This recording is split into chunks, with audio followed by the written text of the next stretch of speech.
Oh no! Oh, fucking destroyed, dude. Pack watch.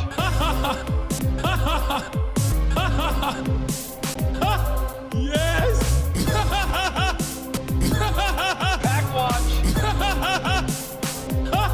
Yeah. No. What? Bro.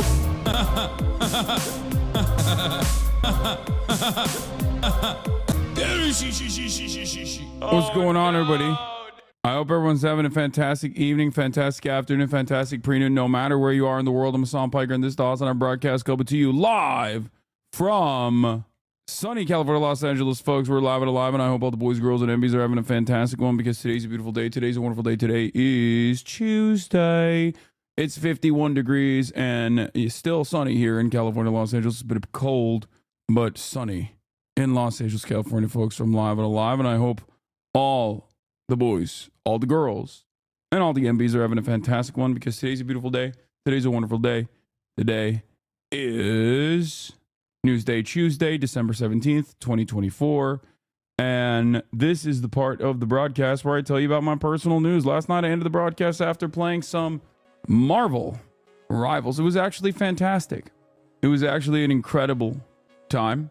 Gaming with friends is wonderful. It's phenomenal. Don't know why I don't do it more, if I'm being honest. Don't know why I just simply don't do more of it. Had like 28K gaming too. It seems like the people were demanding it. The people were desperate for it. They were thirsty, hungry for it, and I gave it to them. And I will continue giving it to them.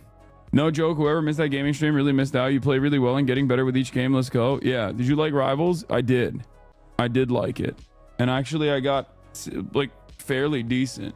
28K because you used Knock Knock, big homie.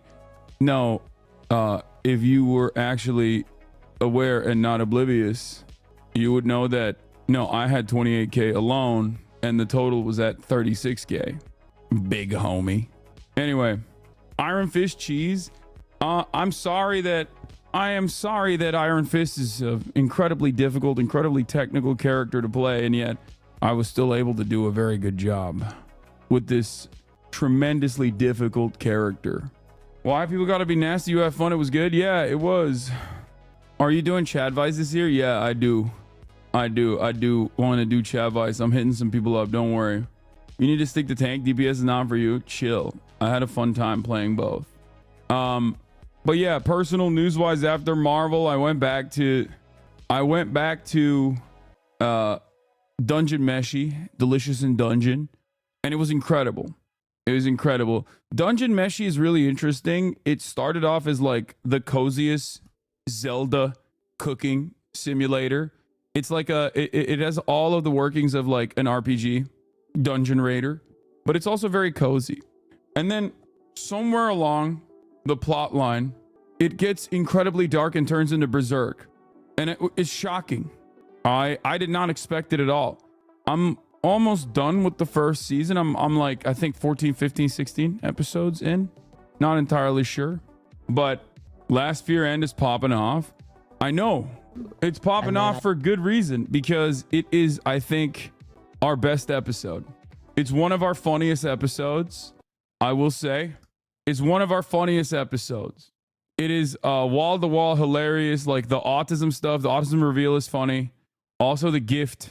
I got you. Wait, what is this? Hassan Autistic Piker? Wow. Pikachu Eevee best friendship winter hat. Look at that. Wow. Oh my God, that's cute. Oh, it's so cute. Oh, yeah. look at him. He's fitted. And then those are little gloves and socks. Those will Pikachu not and fit Eevee his gloves big-ass and hands. Pikachu and Oh my Eevee God. socks plaid. What the hell? What does this have to do with me being autistic? Everyone sounds like they're gentle parenting a toddler as he opens gifts with a toddler as a 6'3" grown man. As an autistic person who does this, I'm so glad that people around him are supporting him and not making fun of him. Wait, what? What did I do that's weird? What? Nobody tell him? This is strange. Okay? I didn't realize personally that why is everybody laughing at me? What the fuck is going on? I don't understand why that TikTok got 38,000 likes. I don't understand why Everyone is in on something that I am oblivious to, and it's pissing me off a little bit. This is kind of sad. Okay. Anyway, there's an edit of you and Austin arguing about planes, and it has and Will just looks at the camera. I saw. Anyway, that was funny. No, I would say it's the worst method of travel because like trains are way more cozy. Like they're just cozier. Like when you get on a train, it's like you feel. No, you don't. You feel like a Are security you kidding blanket. me? It's turbulence 100% of the time. What? On air travel is much smoother. Are you insane? You cannot be serious right now. The turbulence on a train is nothing. It's just it's comforting. How do you It's compare repetitive. track? It's repetitive sounds and noises that give you comfort. No, on no, a plane, no. turbulence means you're going down. No, you're not. Turbulence is incredibly. That part was the best. Like Austin's Target trash bag reveal for Cutie Cinderella's bra, like that. You rarely ever get a bit that good, okay? And it's organic. And it was all like in my mind as it was happening, I felt like I was seeing the cogwheels turn. You know what I mean? Like this is like a bit that took 3 weeks to set up. It wasn't even set up as a bit at all. It was supposed to be organic. And it was straight up because of Austin being Austin and being so careless. Like it was so fucking amazing. Like the fact that he actually ended up choosing Cutie Cinderella, because anyone else that chose Cutie Cinderella in that random choice, anyone else that would have chosen her, they would have gotten a thoughtful gift. It wouldn't be anywhere near as funny. In one day we got 200K on this episode. It was a big banger. We got everybody in here. Originally it started off because Cutie Cinderella did her story hour, right? And every time Cutie talks about like something that happened to her when she was a child, it's like the most traumatic thing anyone has ever experienced. It's kind of funny in like a very dark way where normal people will be like, yeah, like I don't know, I accidentally like farted when I was a kid in like 3rd grade and it was like a shart, and then I had to dispose of my underwear in the bathroom and it was like traumatic or whatever. Cutie's like trauma stories are like, she sharted and then the principal saw it and called her out in front of the entire school. And then like everyone basically made fun of her for the rest of the year. And they called her like Shardy Cinderella or something. Like it is so like, she doesn't have normal stories. Okay. I gave you a very specific example because like, I was just trying to think of something that could have happened. And then something that is something that has happened to Cutie that is like infinitely worse, right? So in that process, she basically was explaining, how as a broke girl, when she was young, she was very poor, right? And all these girls, they were doing an underwear exchange and they all got Victoria's Secret underwear, and she had never had Victoria's Secret underwear. She was really excited, but she was the only girl out of the group that got Walmart underwear. And she was so embarrassed that she got the other girl, one of the popular girls, a Walmart underwear, that she basically kept the Walmart underwear and gave the girl her Victoria's Secret, even though she was really excited to get Victoria's Secret underwear for the first time in her life. She told the story a couple episodes back, and then we were like, okay, let's do an underwear gift exchange for all of us. Okay, Will wasn't there, but we all picked each individual names from a hat. I got one for March. March chose Austin. Will chose me. Like Will, Will picked me out of the hat, and Cutie picked Will. Austin, on the other hand, picked Cutie Cinderella, and it was perfect because we all exchanged our sizes and we all got to work. I had underwear that I knew was going to be perfect for March. That was like a special edition, It would be funny content for the podcast. It would be something he could wear. It's just like a funny haha underwear for March. Will got something thoughtful for me. He got all these like Pokemon Eevee best friendship this whole outfit together, and also pajamas as well. Cutie got something for Will that was also very thoughtful. Basically got Cutie got Will creepy Yoda slippers, creepy Yoda underwear, creepy Yoda socks, all this stuff. And March got Austin Family Mart socks. Also, again, special, thoughtful, whatever, right? Austin, on the other hand, the night prior, I knew that he would not, I knew that he forgot. Like, I just knew that he had forgotten. So in the group chat, I was like, hey guys, just want to remind everybody, we have to, you know, bring our underwear tomorrow. And the night prior, he texted and said, oh, what the fuck? How am I going to go and find underwear at like 9 a.m.? How am I going to go find underwear from 9 a.m. and the 9 a.m. in the morning? Okay, here's the context needed for today's Fear End episode. Victoria's Secret now, I guess. It'd be really cool if someone bought it for me. You want to buy me some? I used to buy. Oh my gosh, let's have a brown underwear party on the podcast. Please, I don't have any girlfriends. Please, guys. You want to do a bra and underwear party? Yeah. I'll do one. Yeah. You want to see us in our underwear? No, we pull names and we all buy each other some. Like underwear? Wait, let's do it. It's like Secret Santa. What about like bras? I need paper and pen. I got Cutie. Yay! Okay. Okay, I have to buy. I'm better gonna make text. it I'm gonna nice. text. I'm gonna text. Don't text your assistant. You better pick it out. I will, but I'm gonna text him to remind me. Hey, You have an babe. assistant? No, The fact that he has an assistant and he still fucked it up makes it even funnier. it's my Lover. lover. Okay. Hey, All we right. need to buy Cutie a bra and undies. This is gonna be I so much lost- fun. They have to I'm be just wrapped. gonna say I lost a bet. March. Okay, you got March. March, come pull yours. Oh, Okay. come on, March. What do you got? Oh Okay. yeah, baby. Okay. March got me. Wait, that means I have to get Will because Will has to get Hassan. Yeah. Okay. Wait, why does Will have to get me? Because if I get you, then Will gets himself. Oh. So this entire thing was put together because Hey, Cutie wanted to do an underwear party where someone would buy her Victoria's Secret. And that's what makes this so much better. Because the final culmination of this is like everybody giving each other thoughtful gifts. And then this segment is just called, oh no, oh no, oh no, no, no. And I need you to see this because you can't make this up. Like, this is cinema. This took 3 weeks in the making. I'm so proud of this because, like, once again, this isn't scripted. Like, Austin is just that guy. Okay? Cinderella Disneyland sticker. The person who is I just want to reiterate to the folks at home, the reason why we're doing this is because Cutie Cinderella had a traumatic experience where she was on, like, I'm trying to describe additional context here, but like it's impossible to do so because Austin is moving through it. And he's moving through it in the most Austin way possible with this fucking trash bag that he pulled out shamefully. Unable to give. Like he was about to pick up his dog shit. oh my God, I'm so sorry. Look, This is healing my inner child. This is the funniest thing you've ever done, Austin. okay, so This is the funniest thing. I'll be honest with you. I didn't think everybody was taking it so seriously. No, it's cool. You guys put a lot of thought into your gifts, and I just don't get presents very often. I'm just not really a gifter myself. look. So I really put a lot. want to buy these. Okay. Here I got you a bra Okay. and panties.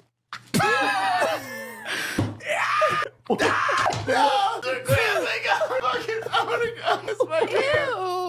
It's so ugly. I think it's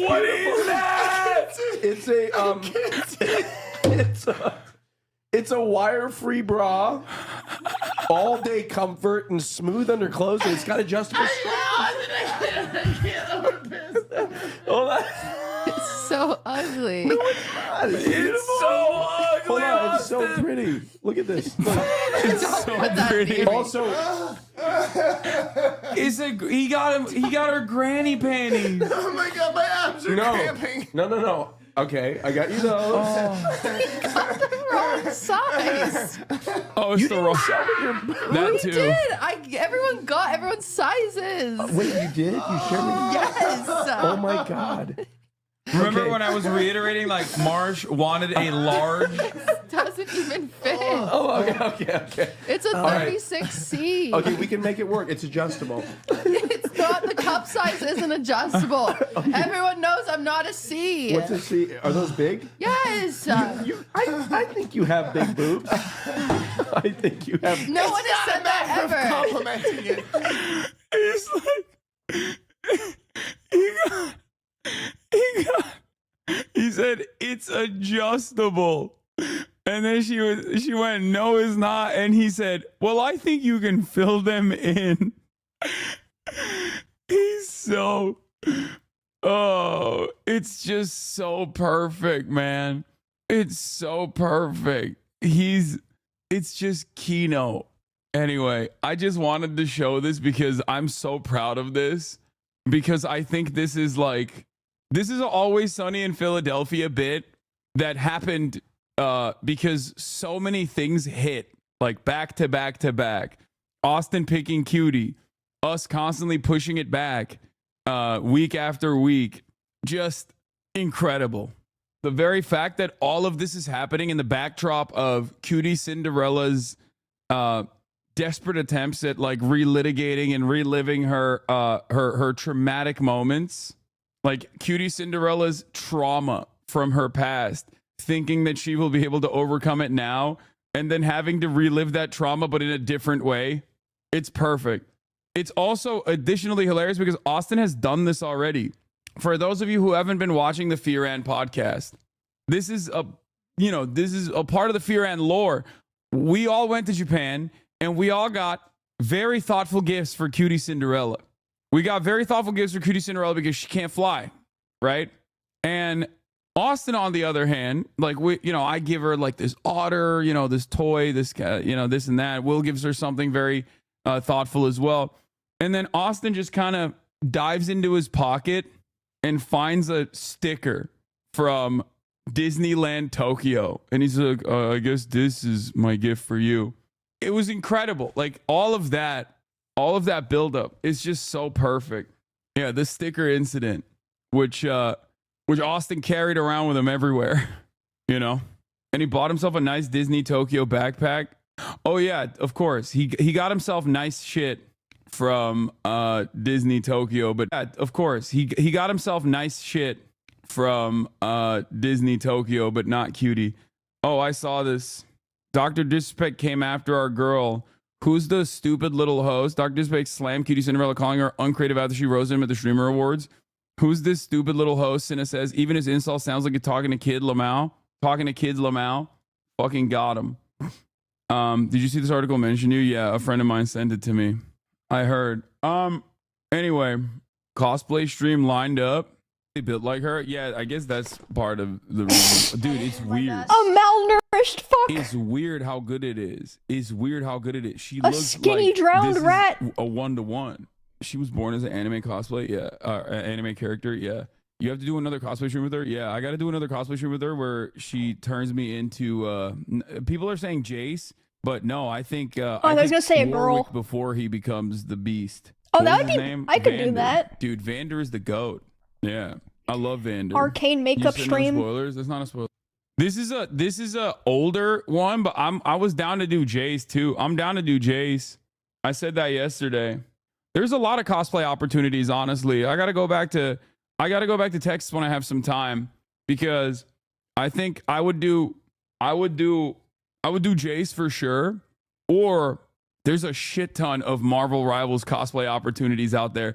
Marvel Rivals has some crazy cosplay. Hassan really got ops sending him brain rot articles. Fox News immediately posted an article about it. Wait, Fox News posted an article about what? Anyway, let's blast off. Fox instantly started crying about that Semaphore article. Wait, really? That's awesome. I mean, they can suck my dick. They got no motion. They're like, oh, why, guys? He's a bad guy. It's like, dude, you're Fox News. Anyway, let's blast off. Let's get started because there's a lot going on in the world and we got a lot to talk about. So let's do it. Are you going to talk about AOC losing? I did yesterday. Madison, Wisconsin, neo-Nazi femcel shooter manifesto released, combating misinfo. Austin did a test. Austin live streamed this morning. Look at his fucking smug little face. He's like, that's crazy. How the fuck did he get an 18? He lied on the test 100%. Nah, I don't think Austin has. I mean, he's like really invested in planes, but like, I get why people say that for me, but come on. I Will and him just entirely cheated. Austin used to take the gay autism test, not the normal one. Yeah. Anyway, Madison, Wisconsin, neo-Nazi femcel shooter manifesto release, combating misinfo, Crane pops, Russian nuke guy, is Gaza ceasefire on the horizon. You exaggerate a little, but they 100% lied. Gaming later, question mark. Get in now. Twitch.tv/HasanAbi. Why are people saying copium gaming? What? Okay, I think I've said this before, but it bears repeating. I think that a lot of people in this chat don't actually enjoy watching me game, but instead they enjoy complaining about me never gaming. Because whenever there's an opportunity for chatters to complain about me not gaming, there are hundreds of thousands of chatters that chirp. There are tens of thousands in the Discord. And it's always interesting because when I do end up gaming, my numbers still go down. Sometimes I have more active chatters in my Discord that are chirping about me not gaming while I'm literally playing a video game on stream. Okay? While I'm straight up playing a video game on stream, you'll have chatters in the Discord being like, oh, he never games, lol. Except for yesterday. We popped off yesterday. Yeah, we had 36K total, and I had like 28K throughout the duration of Marvel Rivals. It was pretty good. You need Ray to make lobbies for you? No way your ass gathers 6 people. No, you're absolutely right. My ass is not ever doing that. Yes, Yubi was modded because Yubi is a gaming watcher. So was Weeby, actually. Both the Bs. 5 hearts under one roof was your game with the most viewership, by the way. That's true. Speaking of gaming, before I get into some serious topics, apparently Fox News is crying because Semaphore interviewed the digital strategist for the DNC, and he was like, yo, Hasan is the man, but we need more Hasans out there. Okay, before we get into all of that, last night when I was gaming with friends, I wasn't just gaming with some of the top content creators. It turns out I was also gaming with a person who is a voice actor, a famous voice actor. First time leading a main character role, couldn't be happier. Goldbeak coming soon. A voice actor for a feature film? Still trying to raise that eagle as a chicken-ish? She sure is. You are trapped! Roosters and hens, prepare to witness the impossible. Here goes! Any idea why I can't fly? You're an eagle with a chicken's heart. Run! Look at that! What an eagle! He's dangerous! They don't belong here. After years of being grounded, Ratchet! I'm here to babysit you. I'll have you know I'm a grown bird. That's so. things are looking up. Please teach me how to fly. Wanna teach me yet? I can fly! I can fly now! Someday, I'll be the all-time best! He and Silverwing were 2 of the best flyers in the world. My dad was called Silverwing? Go to Avian City To find my real family. Wow. This is your home now. I am the mayor of Avian City. You're the city's best flyers. With their future up in the air, I want every red rock from your home. Those peasants were destined to fall. Finally, there's some fucking real cinema. You know what I mean? As A24 is shifting in the direction of making pro-war propaganda flicks about, the Iraq War, we finally have some real kino. Jesus Christ. Who cares about chickens? And you have no right to destroy our town! Look at that. I won't stand by and let them take everything from us! Are you ready for this? he's not going down Anti-imperial struggle. without a flight. This is an anti-imperial struggle, okay? Featuring the voices of David Henry, Rachel Valkyrie Hofstetter. That's No matter crazy. what happens, I'll fight these invaders until they're gone. Goldbeak. That's wild. Available on demand and digital January 28th. Look at that. Hasan never got to see it, so here it is for y'all, my favorite Haas peeps. Oh, damn. Nice. Looks good. Yeah. How about all the youngins out here learning about Hawk Tua, but instead they should be learning about these Hawks that are doing a revolution instead. That's right.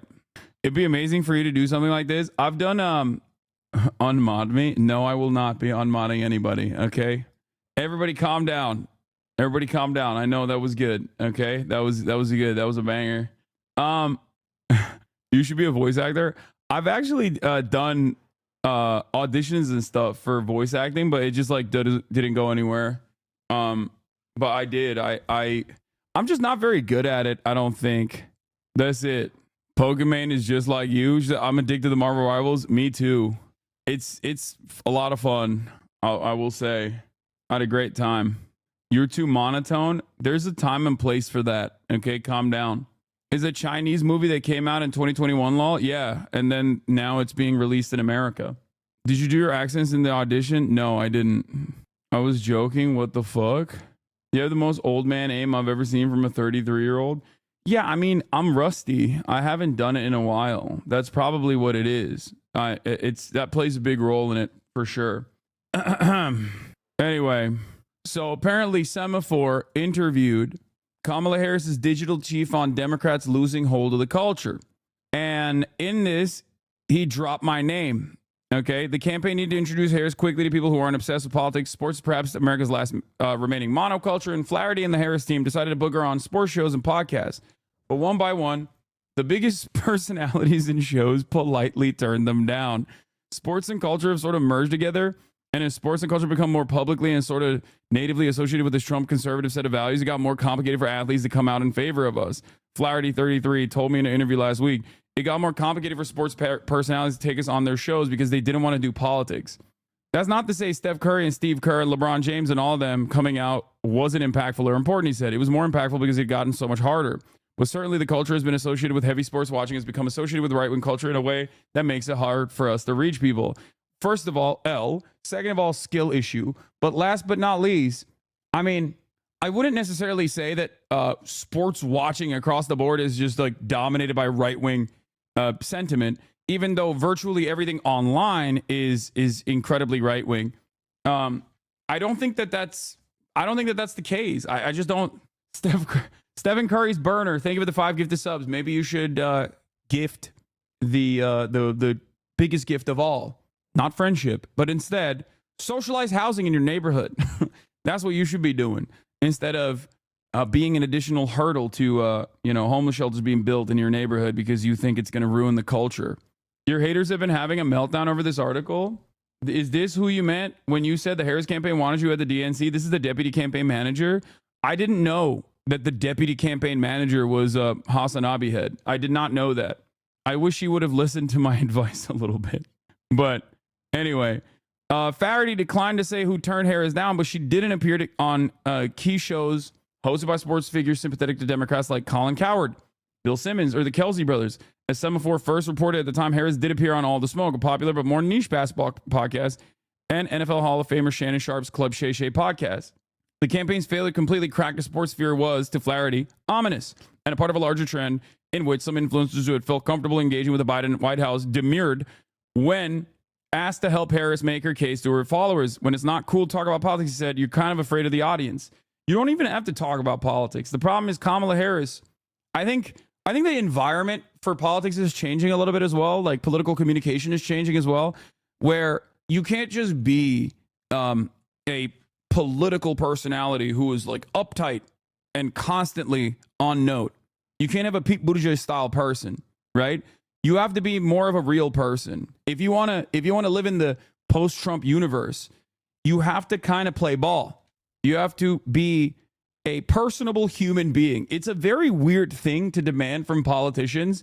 I guess back in the day, when information was significantly more limited and confined to network television, you could do what is known as retail politics, right? You know, you can have these setups where you basically faked human interaction. But digital retail politics is very different. Digital retail politics is what is in demand now, and you have to learn the language of online to be able to do that successfully, and you have to be personable. You have to, instead of going to the Iowa corn shucking festival or whatever and eating a hot dog, you actually have to do this shit. You have to go on the podcast circuit. And in order to do that, you can't be a bot and you can't be an NPC.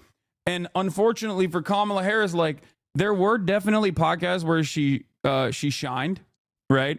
I think, like, whenever she went on, I don't know, like a HBCU adjacent podcast, I think she did a pretty decent job, much better than like Hillary Clinton, for example.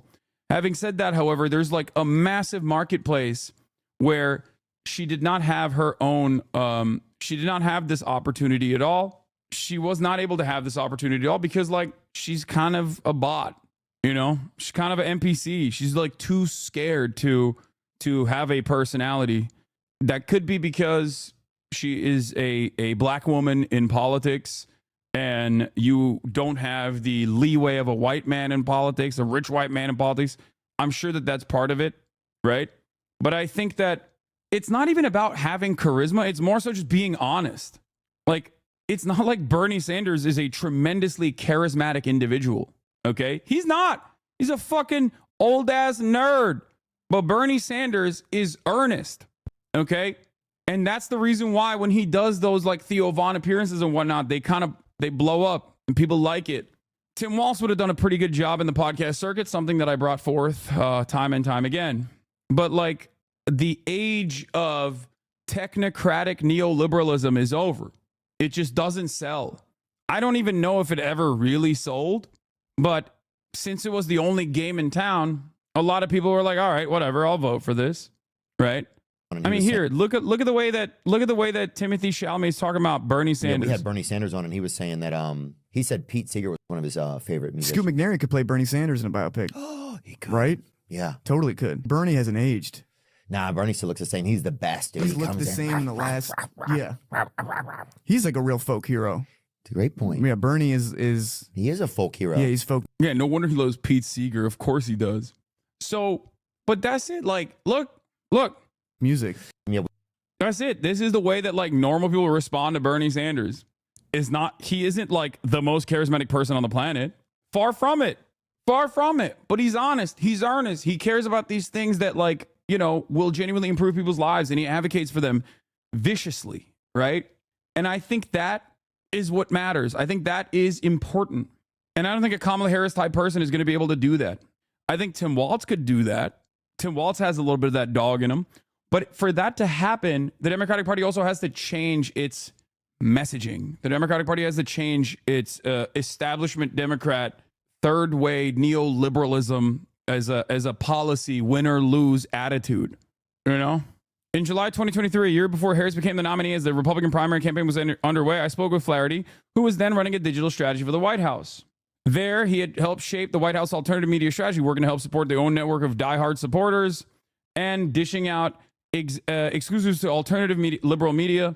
Some of Biden's first interviews after he nominated then Judge Ketanji Brown Jackson to the Supreme Court last month went to the popular Substack writer and professor Heather Cox Richardson and the left-leaning news YouTuber Brian Tyler Cohen. Flaherty was also paying close attention to how the race was being run on the Republican side. Donald Trump was leaning into new podcasts, and his opponents were tapping a large network of right-leaning and conservative personalities to amplify their messages.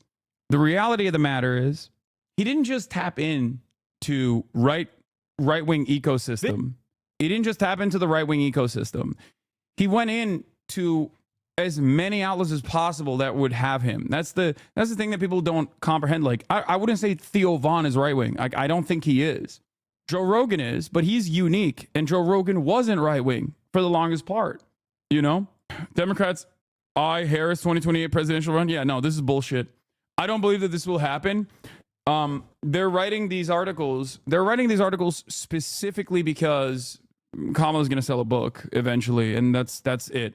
That's it. I think that the only reason why they're saying that is because like she's gonna write a book and they want to sell it.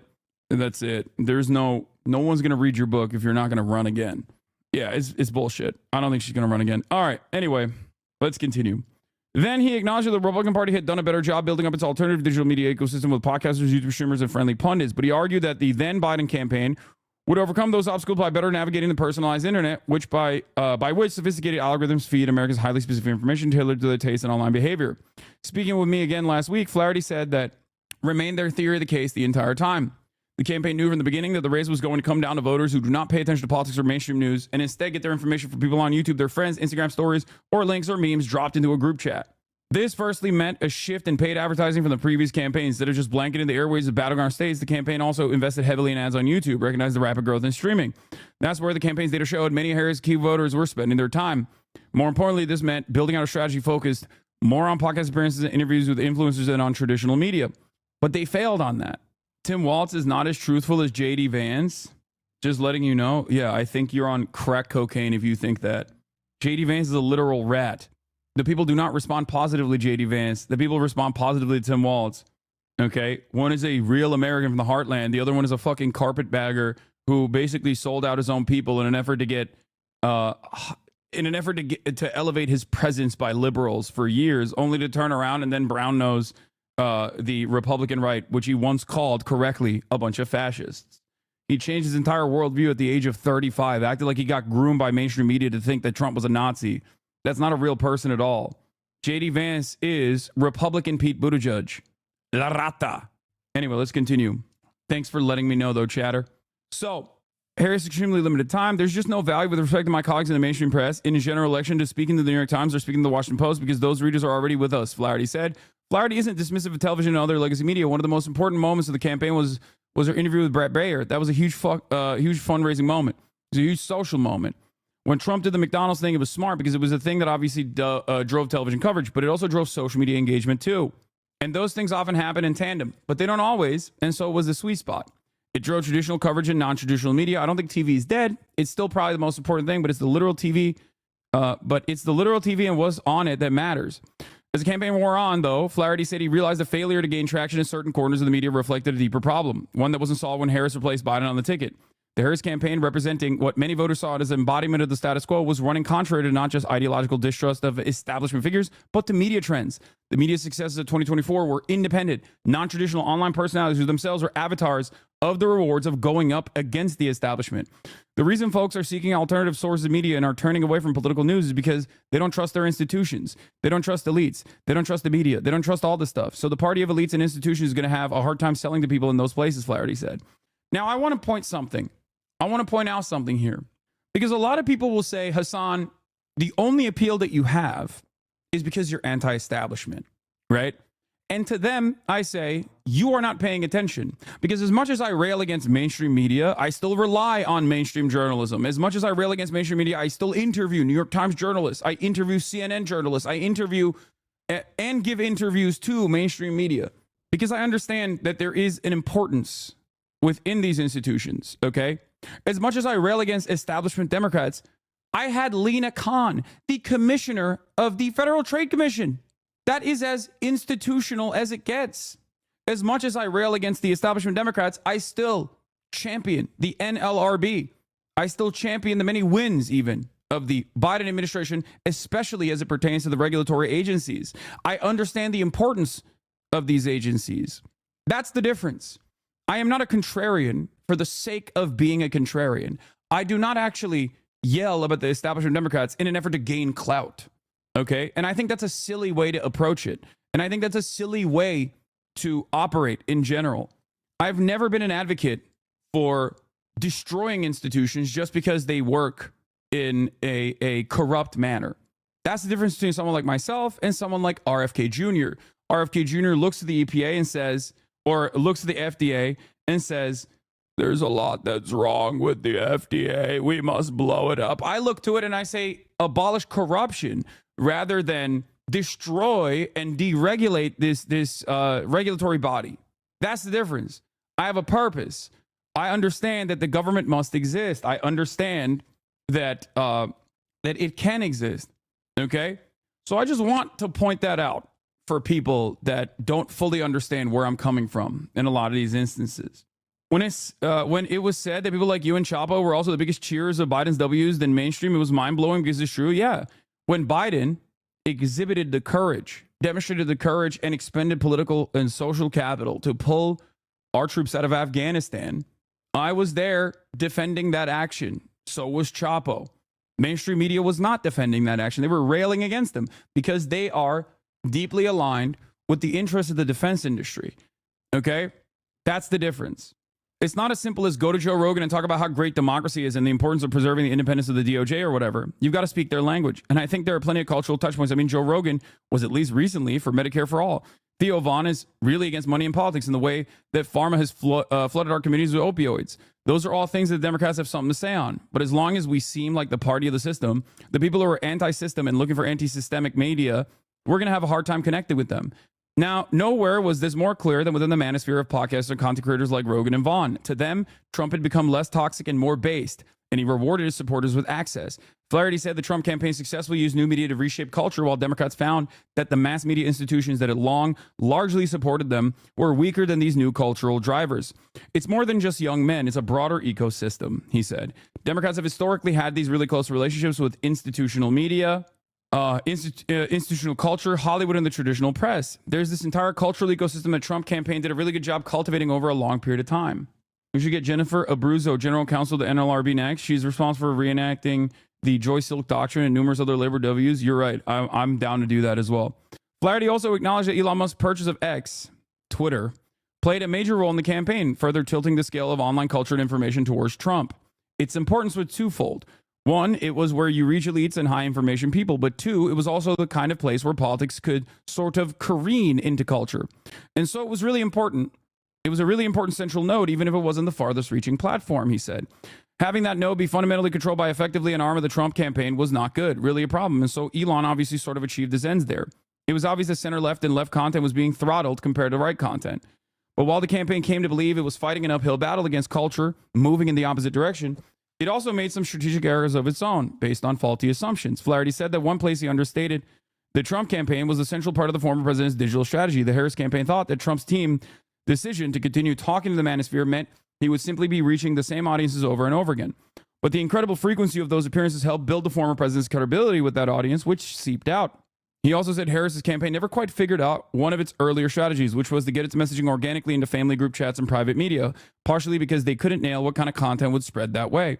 I think that's one that ended up being a lot harder to execute on. Over the last several weeks, many professional Democrats I've spoken with feel that they've successfully identified our problem. But the next step for Democrats' media strategy are uncertain. When I met Flaherty this week in New York, he was contemplating his own professional future and what his role would be. To Flaherty, part of this starts with putting real effort into building the left and center left's own independent media ecosystem, divorced from the nonpartisan media that has historically satiated Democrats' appetite. Flaherty said one silver lining of the election was that many hardcore Democratic partisans have begun to waver from their satisfaction with legacy media. Yes, I changed the camera to full cam because I think it's better to just like read the article, but also have it be full camera. They are never going to trust the New York Times, and they're never going to distrust the Washington Post, he said. They're never going to not trust the New York Times, and they're never going to distrust the Washington Post, Flaherty said. But I think that in a Trump era, you start to see frustrations with mainstream media come to a boil. And I think there will be smart people who try to fill the gap. More individuals who create content on the left and center-left messaging.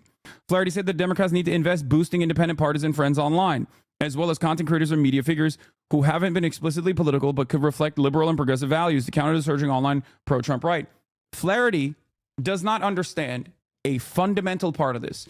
And although he brings me up in literally the next moment after this, this is Kamala Harris's digital chief, okay? A fairly high level person in Kamala Harris's campaign.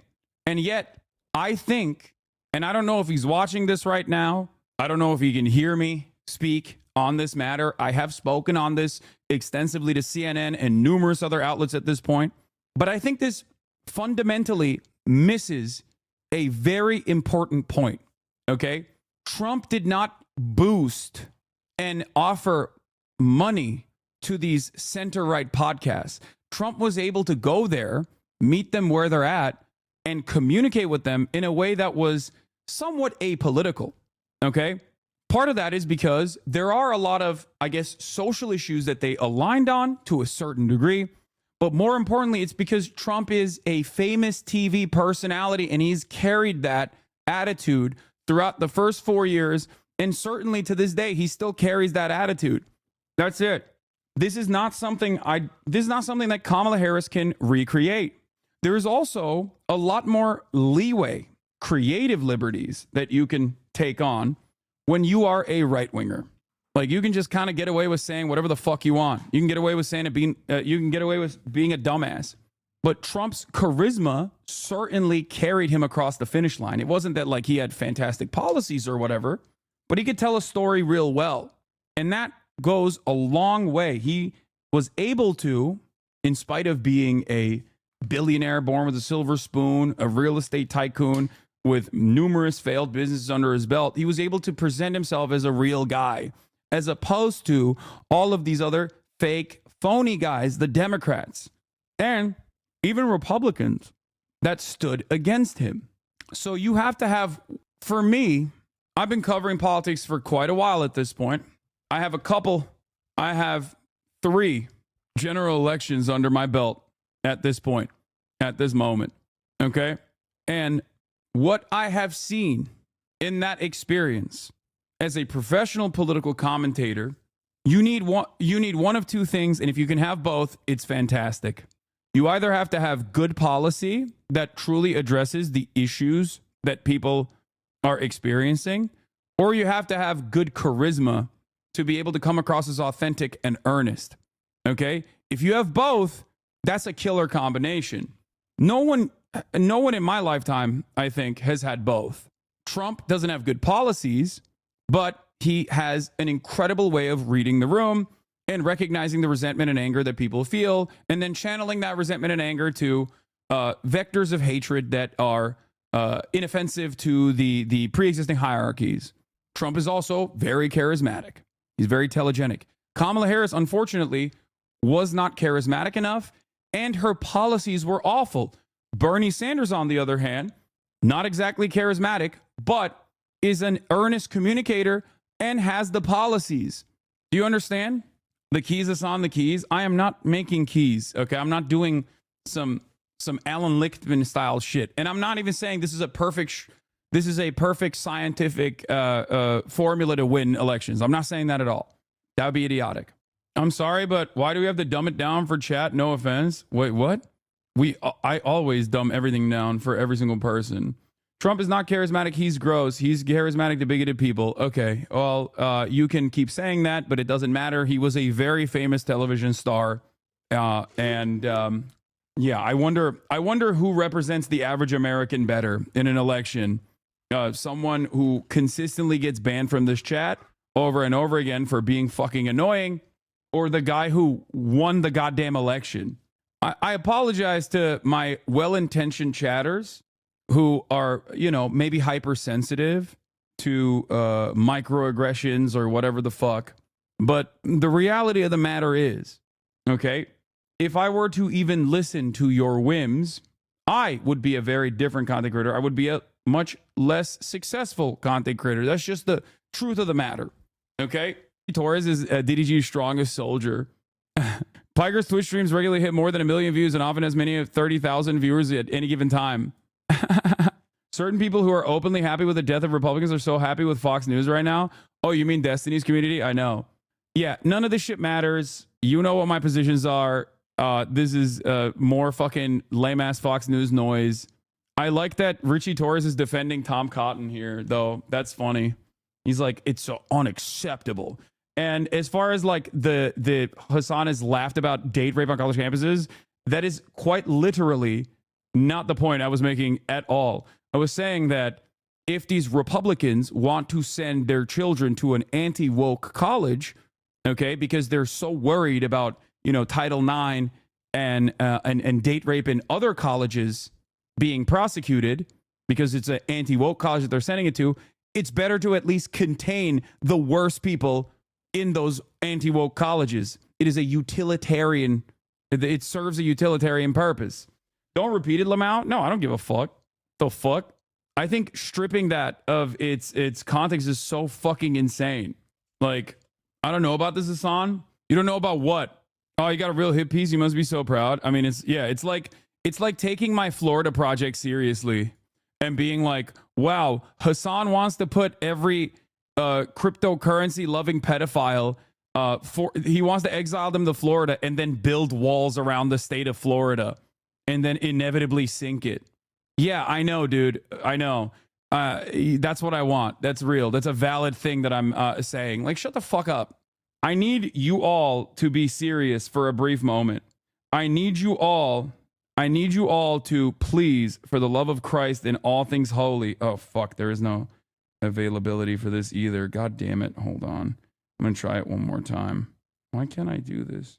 You weren't serious about the Florida project? Yeah, I know. There was a frontline doc that explained what you meant, but it was more than a 5-second clip. What do you mean? It is kind of crazy how difficult it is to get like an appropriate accessibility vehicle. I'm shocked at the, yeah. By the way, this is straight up from the, like, this is a video that is like readily available on my YouTube page as well. People are so funny to just like keep robbing this of its context, but it is a insane PragerU documentary where they're championing like virtually a pro-rape college campus. Okay, it is a Republican college campus that is supposed to be designed to be anti-woke.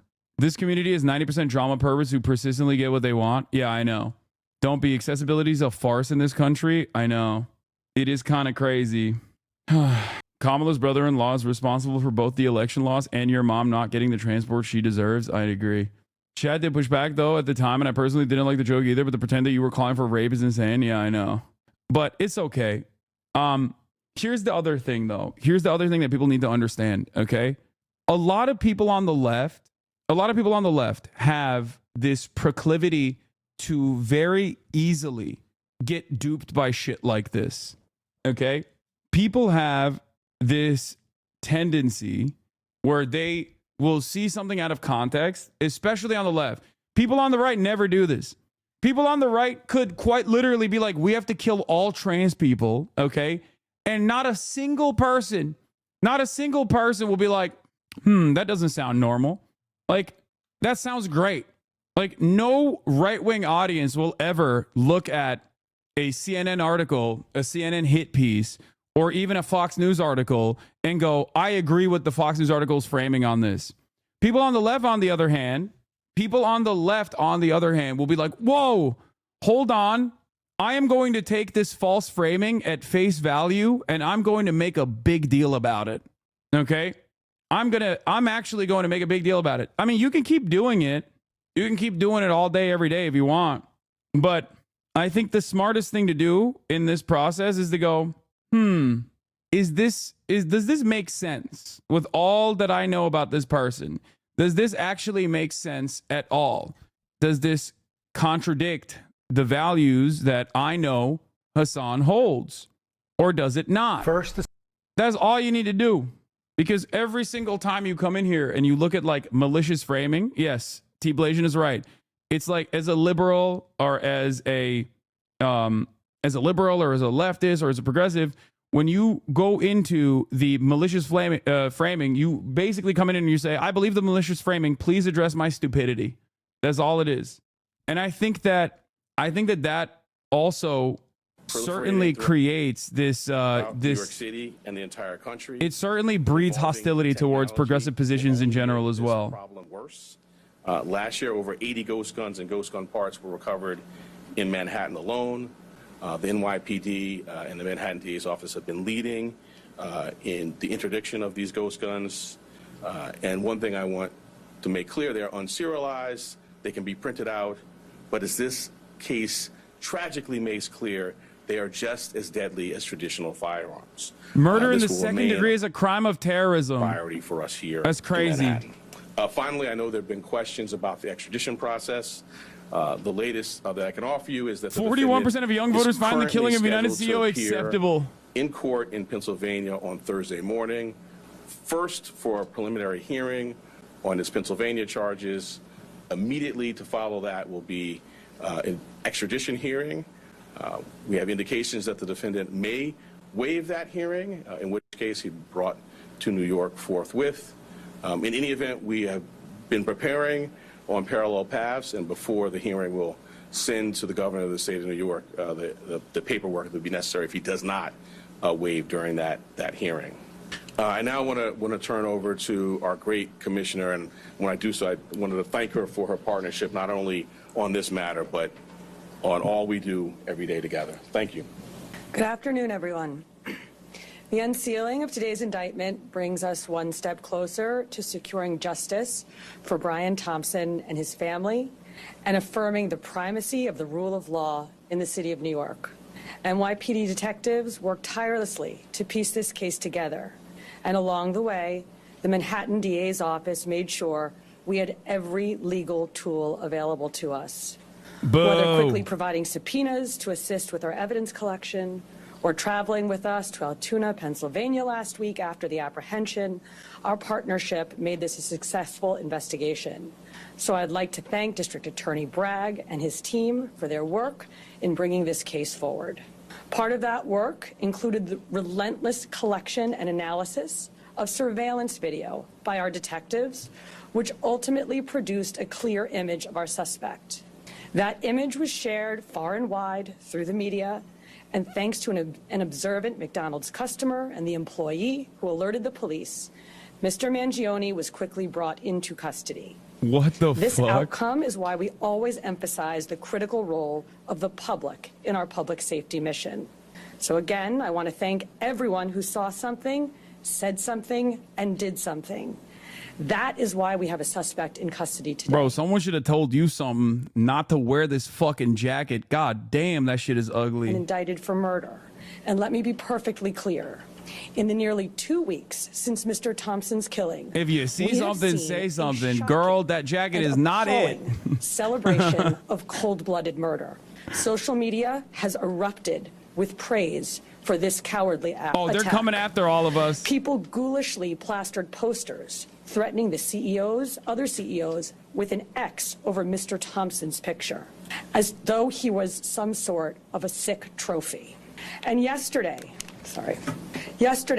the New York Post reported that some extreme activists were circulating a deck of cards with other most wanted CEOs to be targeted for assassination. These are the threats of a lawless, violent mob who would trade in their own vigilantism for the rule of law that protects us all. Let me say this plainly. There is no heroism in what Mangione did. This was a senseless act of violence. It was a cold and calculated crime that stole a life and put New Yorkers at risk. We don't celebrate murders, and we don't lionize the killing of anyone. And any attempt to rationalize this is vile, reckless, and offensive to our deeply held principles of justice. Now, as we await the extradition process in Pennsylvania to complete, we continue our public safety work here at home. That includes our focus on the growing threat of ghost guns, one of which was used in this attack. The NYPD remains committed to tracking down and removing these untraceable weapons from our streets. And we will do that work hand in hand with District Attorney Bragg here in Manhattan and in every other borough to ensure that those who possess, distribute, and use these weapons are held fully accountable. Finally, I want to again thank every member of the NYPD, uniform and civilian, working on this case, led, of course, by our great Chief Kenny, whether in Midtown North Squad, Homicide, the Crime Scene Unit, Intelligence Bureau, and everywhere else. All of you contributed to today's indictment, and you've brought the Thompson family one step closer to justice in this case. Thank you. The idea that, like, people say we don't lionize killers and murderers is so funny because, like, America absolutely does that, okay? They absolutely do that. That's crazy.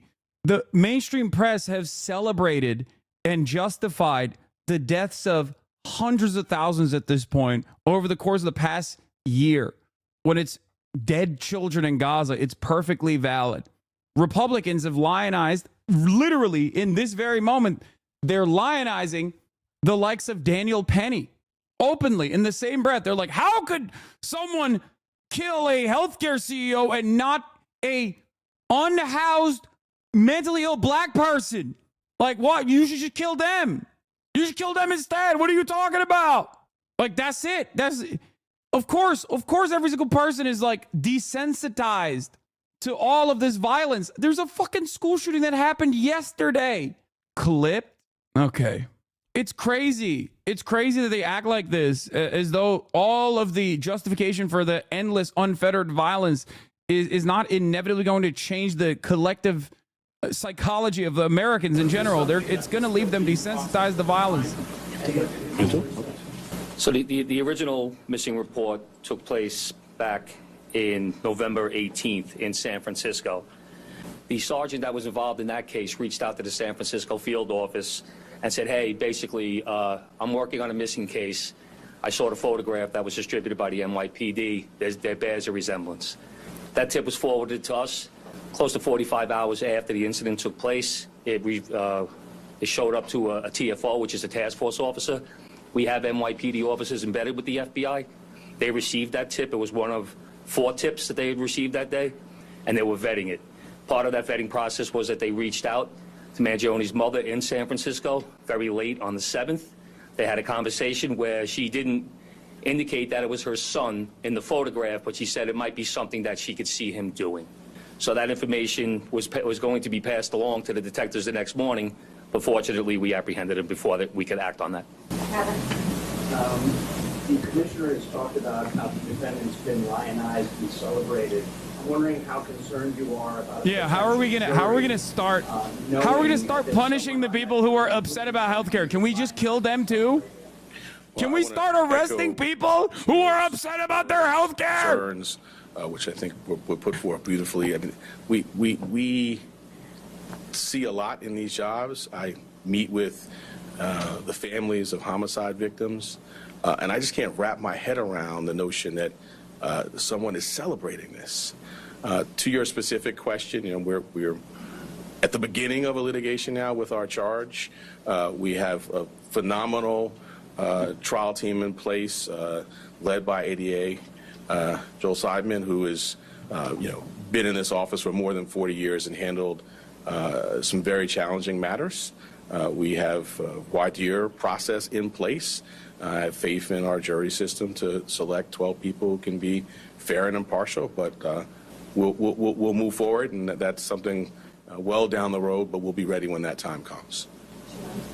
2 questions, if possible. One will be about Mr. Thompson's matter. But the first, I want just maybe to explain more to viewers how you come to the conclusion that this is not part of this.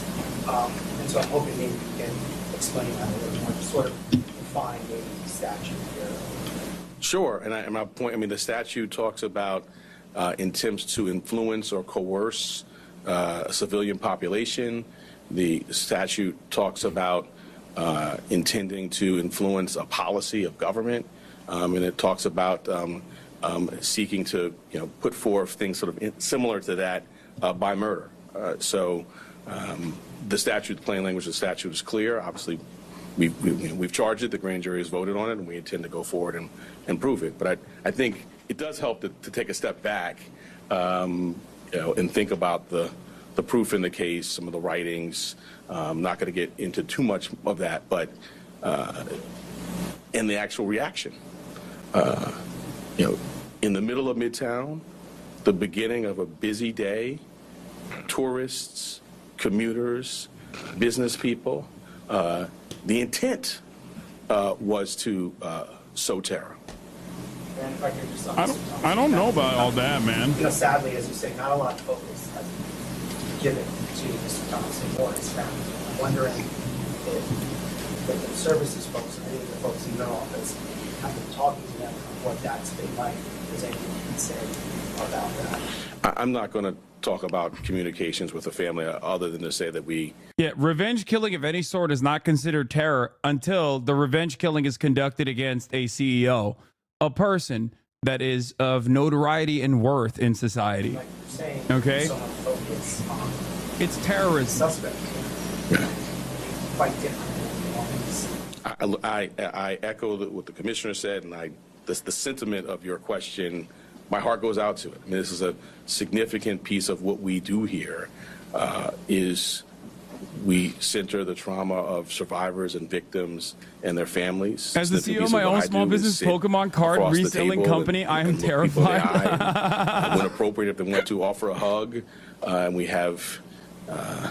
Your joke, but like I can see that being the next step of universalizing the fear and being like, you don't understand. Who amongst us isn't a CEO in their own way? You know what I mean? Like trying to make it seem as though the fucking mom and pop shop owner in your local neighborhood is a direct target of this kind of terrorism, just as the United Healthcare CEO is. Like, you have to understand, it's the same. It's the same, actually. We're all CEOs. This is a nation of CEOs. We're all CEOs one way or another.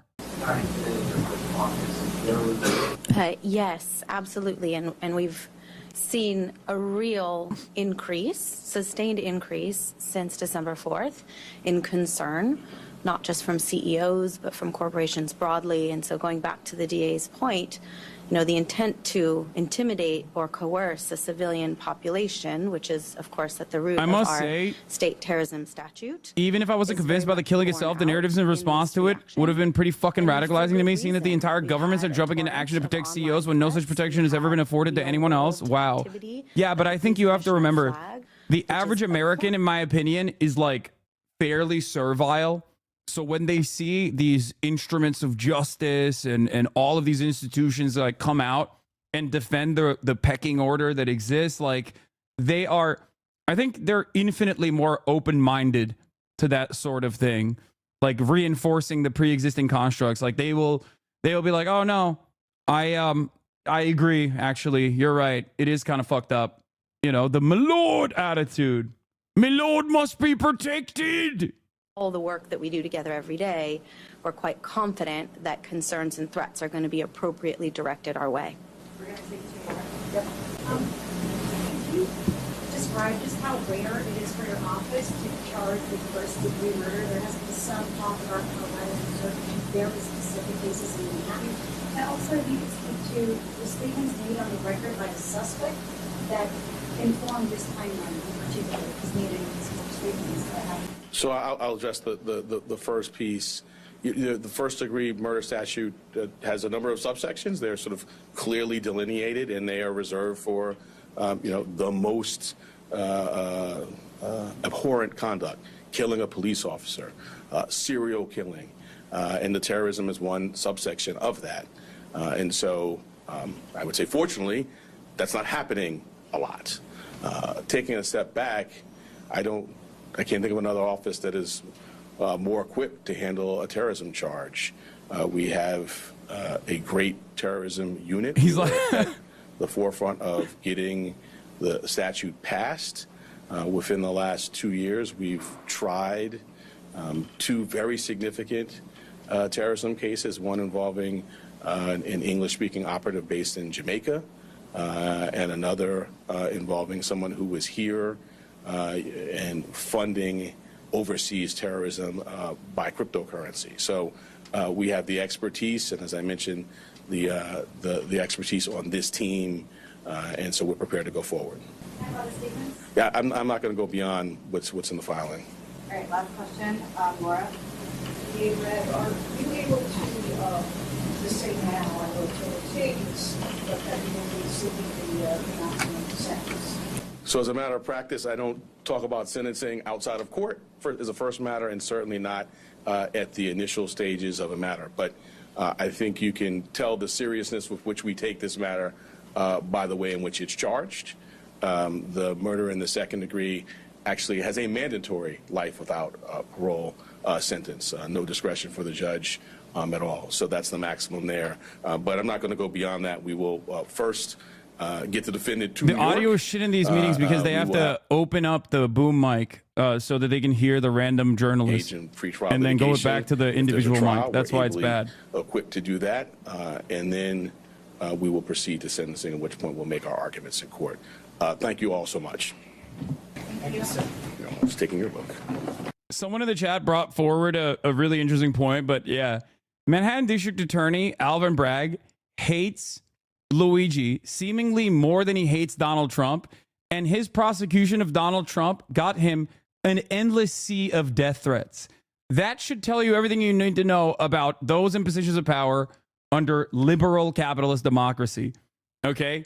Like, he's just like, oh, I can't wait to get this scumbag, this terrorist scumbag off the streets. It's like, that's it. Someone's sneaking him some crack in a video camera so Joe will pardon him. Yeah, no, someone needs to tell Joe that Luigi is his son. The police commissioner is the daughter of a billionaire. He was the CEO of Lowe's Group. Now her brother is CEO, and they have their health insurance with United Healthcare. I did not know that, but it's not shocking to me. He would be a terrorist if he had killed civilians, but he literally went out of his way to avoid harming civilians. Yeah, terrorism as a political designation has no real value system associated with it. It's just something that you declare specifically to vilify whoever the fuck you're prosecuting. That's why Nelson Mandela was considered a terrorist until 2008. He was on the terror watch list until 2008. It just means that you're outside of you're against the preordained hierarchies that the state wants to justify, that the state wants to uphold. There's a reason why you rarely ever see that designation for white supremacists. Okay? If you want to have like a universal approach to it, I think the best possible universal approach to it would be people who go out of their way to create a sense of panic upon the public for political purpose or not, by directly targeting majority civilians. Okay? Like, that is what the universal application of that would be, which would put America as the top terrorist on the planet. Israel would be a massive terrorist. Russia would be a terrorist as well. All these states would be considered, most states would be considered terrorist. So it doesn't really make sense that way, which is why there is no real universal application for it. And rather, you have these applications on non-state actors usually, right? If you strap a suicide vest onto your body and blow up a hospital, you're understandably called a terrorist. If you blow up that hospital with a drone strike, you're called Barack Hussein Obama, recipient of a Nobel Peace Prize. Do you understand the difference there? Bro, they are going to ban you. What are you guys saying? I'm talking about, what am I not supposed to talk about? Like the designation of terrorism? Like, what are we doing here? This is like, people always turn around and they're like, oh, dude, free speech, whatever. And it's like, of course you insult the black president, lol. Wait, what? You hate Kamala more than you hate Trump, and that tells me everything I need to know about you? Oh, like you, another rich kid cosplaying as a leftist? Don't talk about Nelson Mandela. His name shouldn't come out of your mouth. Are you okay? All right, you know what? I got it. Chatter, Woke of the Day award goes to Trey Jocelyn Runnels. Congratulations, Chatter. You are the woke of the day. Of course you insult the black president. Yeah. My criticisms of Barack Obama have nothing to do with him being black. I don't know how you can't factor that in. Well, how did blackness factor into him bombing Kunduz Hospital? You think that was a prominent factor? You think that had anything to do with my criticisms of Barack Obama? Do you have an answer to this, or are you just here to cry? You're just citing critical terrorism studies, to be honest. This is an entire field of study. No reason to ban you or anything. People should start reading more. I know, but like, it doesn't really matter. What happened? Why did this guy stop talking? The school shooting in Wisconsin. There have now been 488 mass shootings in the United States this year. 10 years. Okay, we're not going to do the Madison shooting in Wisconsin. Or, you know what? Let's do it. Let's get into it. All right. We'll talk more about the UHC shooter updates in a brief moment. But I do want to talk about the Madison, Wisconsin school shooting that took place yesterday. Hold on, the message takes long from Israel IDF troll bots. Some of these chatters are insane. They do zero looking at in-context video and just pick and choose what they want. Yes. For a lot of people, they are capable of robbing context even in real time when I can just like have a ongoing conversation with them. That's what's fantastic about this. It's just like, when there is a will, there's a way. Okay? And enough people, I think people at this point are so deluded and so firmly invested in the way that they see the world that whenever someone is talking outside of their scope of looking at reality, Their brain breaks. That's why back in the day, you used to get so many like Trump supporters that would come in here and would engage in selective hearing. And even if I was like directly criticizing Biden, okay, even if I was like directly criticizing Biden, they'd be like, oh, I bet you love that Biden did this thing. And I'd be like, dude, I'm in the process of actively criticizing Joe Biden. You are incapable of hearing the words that are coming out of my mouth and then understanding what I'm saying. It's terrifying. It's terrifying that people can be so horrifically stupid, you know? There was misinformation. The call came from a second grade teacher, not a second grade student. That was misinterpreted in the media and corrected by the police chief. Yeah, there is some misinformation we'll get into in a second. But overall, you know, yet another day, another school shooting, okay? The United States of America is a very violent nation. And that violence that we dish out globally sometimes is dished back out us in the form of blowback. Obviously, 9/11 was one very famous example of that. This is not a controversial thing to say. This is basically the academic consensus on the matter. It's a real principle. It's a real concept called blowback. But outside of that, there's also another interpretation of the imperial boomerang, the justification for all of the violence that we engage with on the global stage, and the normalization of said violence inevitably creates this system where we are being violent to one another. We're being violent to ourselves. And of course, pair that up with worsening material conditions for the average person, and also the readily available access to guns, and you have a powder keg. And that powder keg has erupted already. It's not like it hasn't already exploded. I would say that 83 school shootings in the fiscal year 2024 is the powder keg erupting, right? Like that's not normal. That is abnormal. Hundreds of mass shootings happening every fucking year is abnormal. It's not normal at all. It's the only country, America is the only country on the planet where this happens with regular frequency. And it seems to me like things are only going to get worse if no politicians ever choose to tackle these issues head on with honesty. What is happening? Yeah, why are there so many mass shootings coming out of the mass shooting factory is what we're asking. We know one of the most effective methods of preventing this sort of violence, and I've talked about it a million times over, but of course, no one wants to solve it. I've covered the cultural attitudes that Americans have towards guns yesterday. We watched the horses video, which I think was pretty good, right?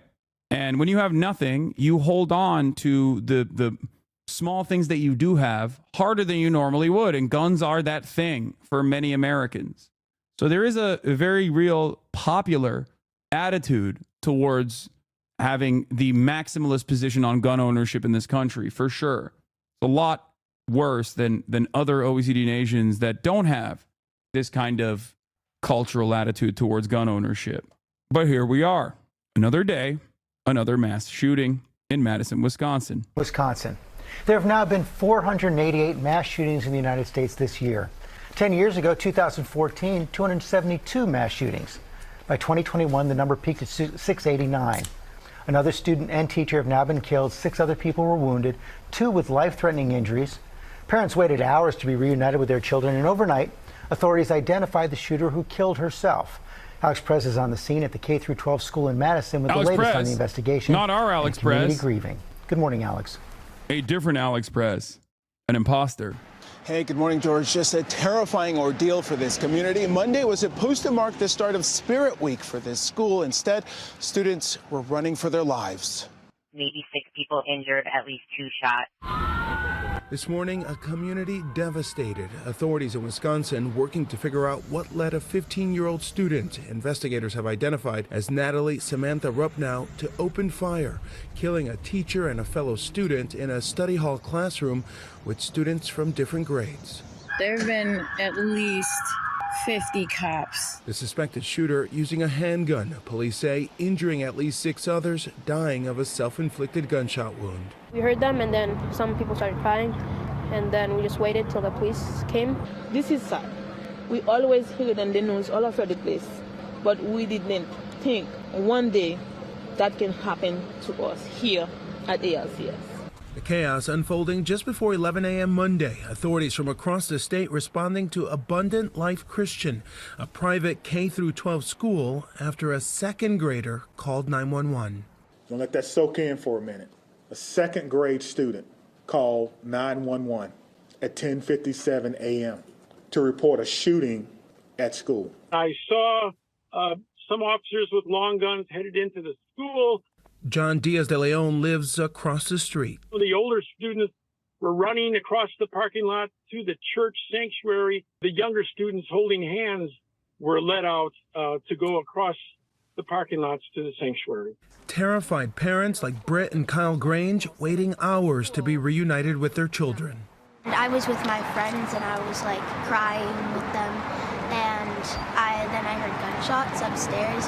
How grateful. Yeah, it turns out it wasn't actually a second grade student, but it was actually a second grade teacher that called 911. They finally responded, by the way. I hate you. That's it, man. That's all you got.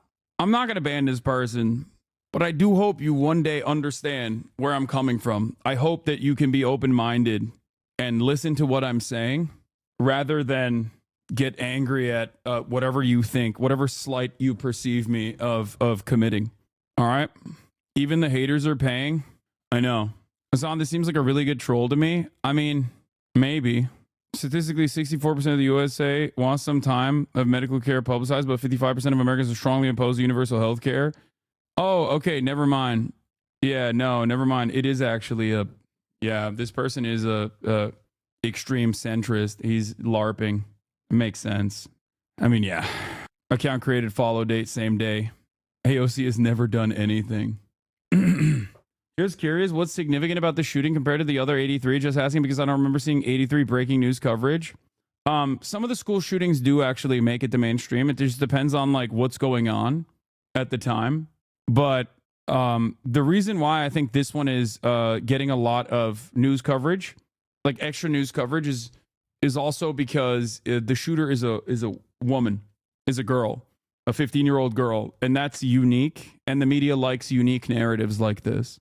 It's a private school, it's a Christian school, it's also a female shooter, so all of those three factors combined make this a more interesting story. It's not the first time there has been a female mass shooter, but it is very rare. No, I don't think it's a way to distract from the Luigi case or whatever. I really do want people to understand it does not take much to get people to not pay attention to something. I think people organically lose sight of larger narratives fairly quickly, and there is a structural reason for that. I think it's because of TikTok and because of social media for the most part that like our news cycle moves way faster than it used to. Back in the day, like even the violence was unique, I guess. Sandy Hook carried the news for months. Columbine carried the news for months. And in that process, the only thing that we've gotten is no real solutions to the gun violence. And instead, we just have more guns. And therefore, we have more school shootings. So partially, I mean, part of the reason why it is a quick in and out of the news cycle is because it's just simply more commonplace. And the other reason why people move from one thing to the next is because the media is super decentralized and you're getting blasted with information, new information every single day. So I think that's what factors into it. I don't think that like the drone story, for example, was like implemented as a distraction from something more nefarious because people were hyper focusing on the Luigi thing. Does that make sense? We just don't have any attention span any longer. Like as a collective, we do not have the capacity to pay attention to a news story and really dive into it beyond like 48 hours or maybe even less than that. How are you that you have your two little ones right next to you right now? I'm very, very, very thankful. I mean, the gut-wrenching feeling that you feel when you get that notification, there's no, like, you always just hope that never happens, and it happened today. This morning, investigators looking into social media accounts believed to be the shooters, showing signs of a gravitation towards potential neo-Nazi violence and engagement in forums venerating mass shooters. Posts just minutes before the shooting. Don't you think the media machine is also kind of built to keep people from focusing on any one story for too long? Yeah. Do you think there are any examples of mainstream media attempting to overpower certain stories? Absolutely. I'll give you a very prominent example of this that was very successful.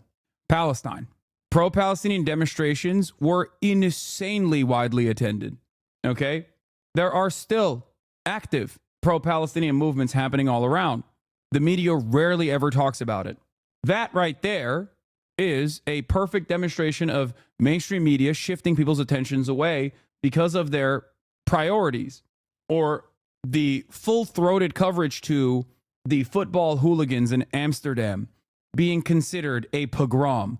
That is a calculated media narrative that was blasted. Now, a lot of that is still organic.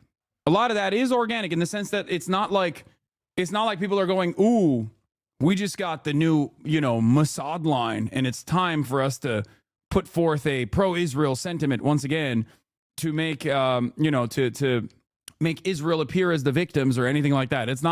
That's not what this is.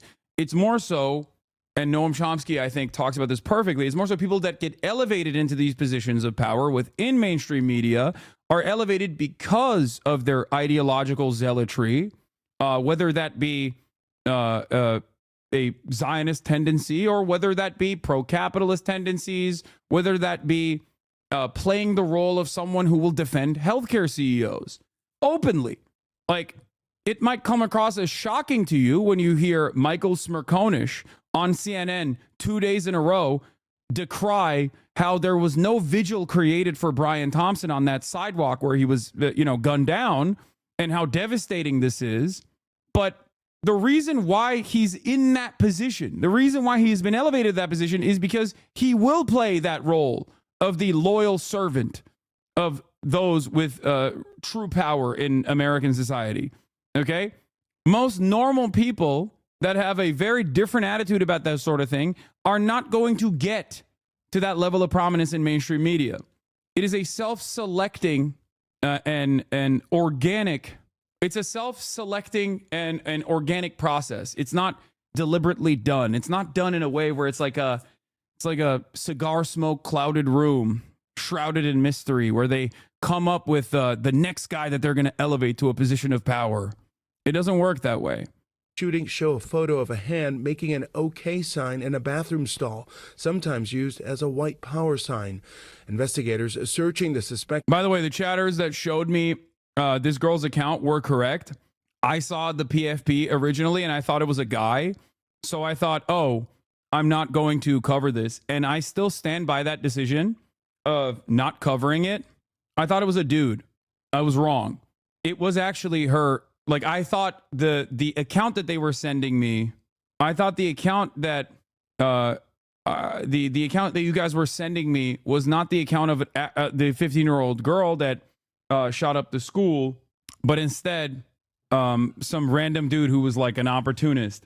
Is she trans? Please say no. No, she's not. She is a RIP. You are not beating the himbo allegations. Wait, what? The account that chatters was sending me yesterday seems to be the account of the actual shooter who killed herself.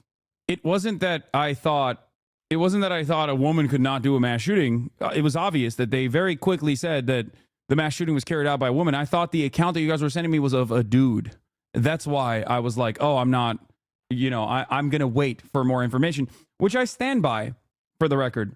I think it's the appropriate thing to do, and I will continue conducting myself in that way when there are breaking news stories happening.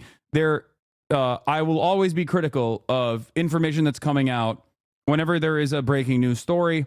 That is my policy, and I only end up offering additional coverage through a critical lens when there is a sea of misinformation that's coming out from propagandists with a very overt bias. Like whenever people go, oh, the shooter is trans or anything like that.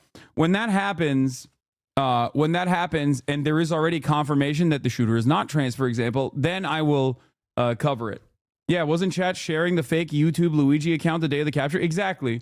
So that's actually a great example where a lot of chatters were sharing the fake Luigi account, saying like, "Oh, Luigi sent this, and I kept saying like, I don't think this is, one, it's not confirmed, and two, I don't even know if this is actually Luigi. Like, so sometimes I will apply a critical lens to information that's coming out. But I just wanted to clarify for people who are maybe new here and were in here yesterday. But it's always good to demonstrate caution, okay? To exercise caution. Now, the account that blocked me and does not like me at all, Slatsism, one of these like turf magazines. I think Redux is a turf magazine, isn't it? She actually made contact with the alleged boyfriend of the Wisconsin shooter. He was very graciously provided me the full manifesto, which I verified by having him screen record himself opening it from a direct link the shooter sent to him via WhatsApp. I told him I would do my best to dispel some of the misinformation and present things as truthfully as I was given them, and I will hold myself to that. She ended up watermarking the fucking manifesto, which is insane. Okay, like I can't believe that she ended up watermarking the manifesto itself. And also, make no mistake, this like the outlet that she writes for is like one of those weird radfem right-wing turf outlets, like an anti-trans outlet that she writes for. So just take everything that this person is saying and doing with a grain of salt, okay? Especially considering that the manifesto's authenticity has yet to be confirmed by the police. Why won't they investigate where she got the manifesto from? The doc was private. Well, it seems like she got it from the girl's boyfriend, the alleged boyfriend of this girl. This person or the shooter? No, the person that got access to the manifesto. Slatsism is the person that got access to the manifesto. She is a right-wing. She writes for a right-wing anti-trans outlet called Redux Mag that tries to cover anti-trans commentary from the perspective of being pro-women. Okay, I told him I would do my best to dispel some of the misinformation and present things as truthfully as I was given them. And I will hold myself to that. Her boyfriend knew her as Samantha Rupp now. She also went by a different name, one which was also feminine, but adopted the name Samantha. And this was the name her boyfriend says she had on her school identification card. She was a student at Abundant Life. She was born on November 7th, 2009. She was born female and not transgender. Her boyfriend was born male and is not transgender. The reason why she's bringing this up partially is because there were already common narratives. Yes, she's 15 years old. Chat, she's not explicitly a femcel. She's a Nazi extremist who hates minorities and scum and degeneracy. Yes. How is any of this femcel? She has a boyfriend, admires male shooters, acts tomboyish. It sounds like she's just a right-wing bigot. No, when I say femcel, I mean like she frequented the incel circles, is a groiper. That's what I'm saying. As a 15-year-old, looking at her profile, she is very much a far-right neo-Nazi groiper, okay? It doesn't mean that she's like, I don't know, has no relationship with members of the opposite sex or something, okay? It's just crazy work being 15 and a groiper. I don't think it's that crazy. Groiper, for those of you who don't know, because there's a lot of boomers in here and a lot of people who are not extremely online, is a terminology applied to people who frequent 4chan poll, people who are in Discord circles, who believe in like esoteric neo-Nazi ideas, okay? And yes, 15-year-old is the primary demographic for a groiper. What's shocking here is not that she's a 15-year-old groiper. What's shocking here is that she is a female 15-year-old groiper. Her manifesto was titled War Against Humanity. Her manifesto is 6 pages long. In her manifesto, she spoke about having an extremely difficult relationship with her parents. She also referred to as scum. She also claims her family didn't love her or want her and expresses feeling like the wrong child of her family. She says she had planned to commit suicide a long time ago, but felt committing a shooting was better for evolution rather than just one stupid, boring suicide. She expressed deep admiration for Pekka Erik Auvinen, Arda Kichukitim, and Vladislav Rosiliakov. Arda Kichukitim, I am very familiar with. Arda Kichukitim is the Eskişehir neo-Nazi groiper in Turkey who tried to do a mass stabbing at a mosque, if I'm not mistaken. He was a ginormous fucking loser. Okay.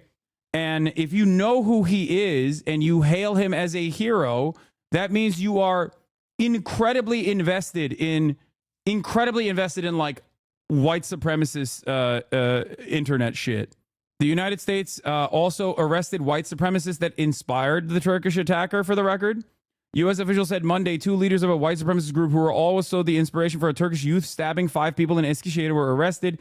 They faced charges of seeking to spark a race war and attacks on Jews, immigrants, and members of the LGBTQ community using an online forum known as Terrorgram. Dallas Humber, 34, of Elk Grove, California, and Matthew Allison, 37, of Boise, Idaho, were taken into custody on Friday. Today's indictment charges the defendants with leading a transnational terrorist group dedicated to attacking America's critical infrastructure, targeting a hit list of our country's public officials, and carrying out deadly hate crimes, all in the name of violent white supremacist ideology. Humber and Allison faced multiple charges, including soliciting hate crimes. One of the people that was in these groups basically was like a lone wolf in Eskişehir. His name was Arda, and he did like a mass stabbing attack.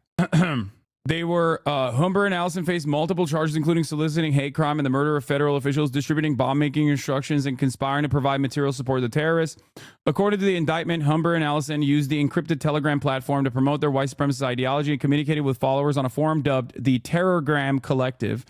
They promoted the belief that violence and terrorism are necessary to ignite a race war and accelerate the collapse of the government and the rise of a white ethno-state. It said Humber and Allison allegedly joined Terrorgram in 2019 and became leaders of the group in 2022. After another leader was arrested, followers were led to believe they would become saints by committing an attack in furtherance of white supremacist accelerationism, the indictment said. At least 2 attacks have been linked to Terrorgram, a live stream stabbing of 5 people by an 18-year-old man outside of a mosque in Turkey on August 12th, and the fatal shooting of 2 men at a gay bar in the Slovakian capital of Bratislava in October 2022. The Turkish attacker allegedly stated in a manifesto that he wanted to be recognized as a saint, and the 19-year-old Bratislava assailant sent his manifesto to Allison and then killed himself, the indictment said. The Turkish attacker, identified as Arda K, I believe is his name, that she was talking about. Arda Küçükyetim, the Madison, Wisconsin school shooter also brought his name up in the manifesto, was arrested on charges of attempts at multiple murders after he fled the scene. His victims were mostly elderly people resting outside the mosque in central Turkey's Eskişehir. Arda Küçükyetim was wearing a helmet and a skull mask similar to those worn by white supremacists in the United States. This is what happens in the most reductive ways possible. I will cover this as, this is what happens when you do too much online. Bu tipler Türkiye'de cidden ilan Twitter'ı alınca çoğaldı. Resmen ABD'deki sorunu iptal ediyorlar. İnseller falan oluştu hep burada. Yeah. Apparently, Twitter becoming so firmly far right and so open to neo-Nazi sentiment has caused incel movements and neo-Nazi movements to grow in popularity online amongst the Turkish youth as well. Ameliyana says that they are basically, America is basically exporting this sort of violent ideology and radicalization online. They have saints on Terrorgram and even a whole ass calendar to celebrate the dates of their attacks. They try to goad more attacks by saying they will saint you if you do well enough. Yeah. This is yet another danger of not having any third spaces, not having any sense of community, not really existing in the real world around other human beings, and only finding a sense of common purpose online as you desperately seek out more and more hyper-focused groups, echo chambers online. Okay? This is what happens when you have very little association with the real world and spend a whole bit of time, and it, I think, accelerated during COVID as well because people just simply could not go outside, right? Where some people found my community, some people found this community, other people found these fucking insane right-wing communities that, and they required more and more closeness with other people, and ultimately moved further and further down the steps of radicalization. This is why I always urge people to snap themselves out of the hug boxes that they exist online. Okay? It's a terrifying prospect. Why would a girl in the Midwest be so inspired by a Turkish neo-Nazi? Why would a Turkish neo-Nazi be so inspired by American neo-Nazis? It's because it is a global network of like-minded fascists older fascists that are actively trying to radicalize younger people into fascism and successfully doing so, especially when they meet people in their most vulnerable moments. And it's not just one place.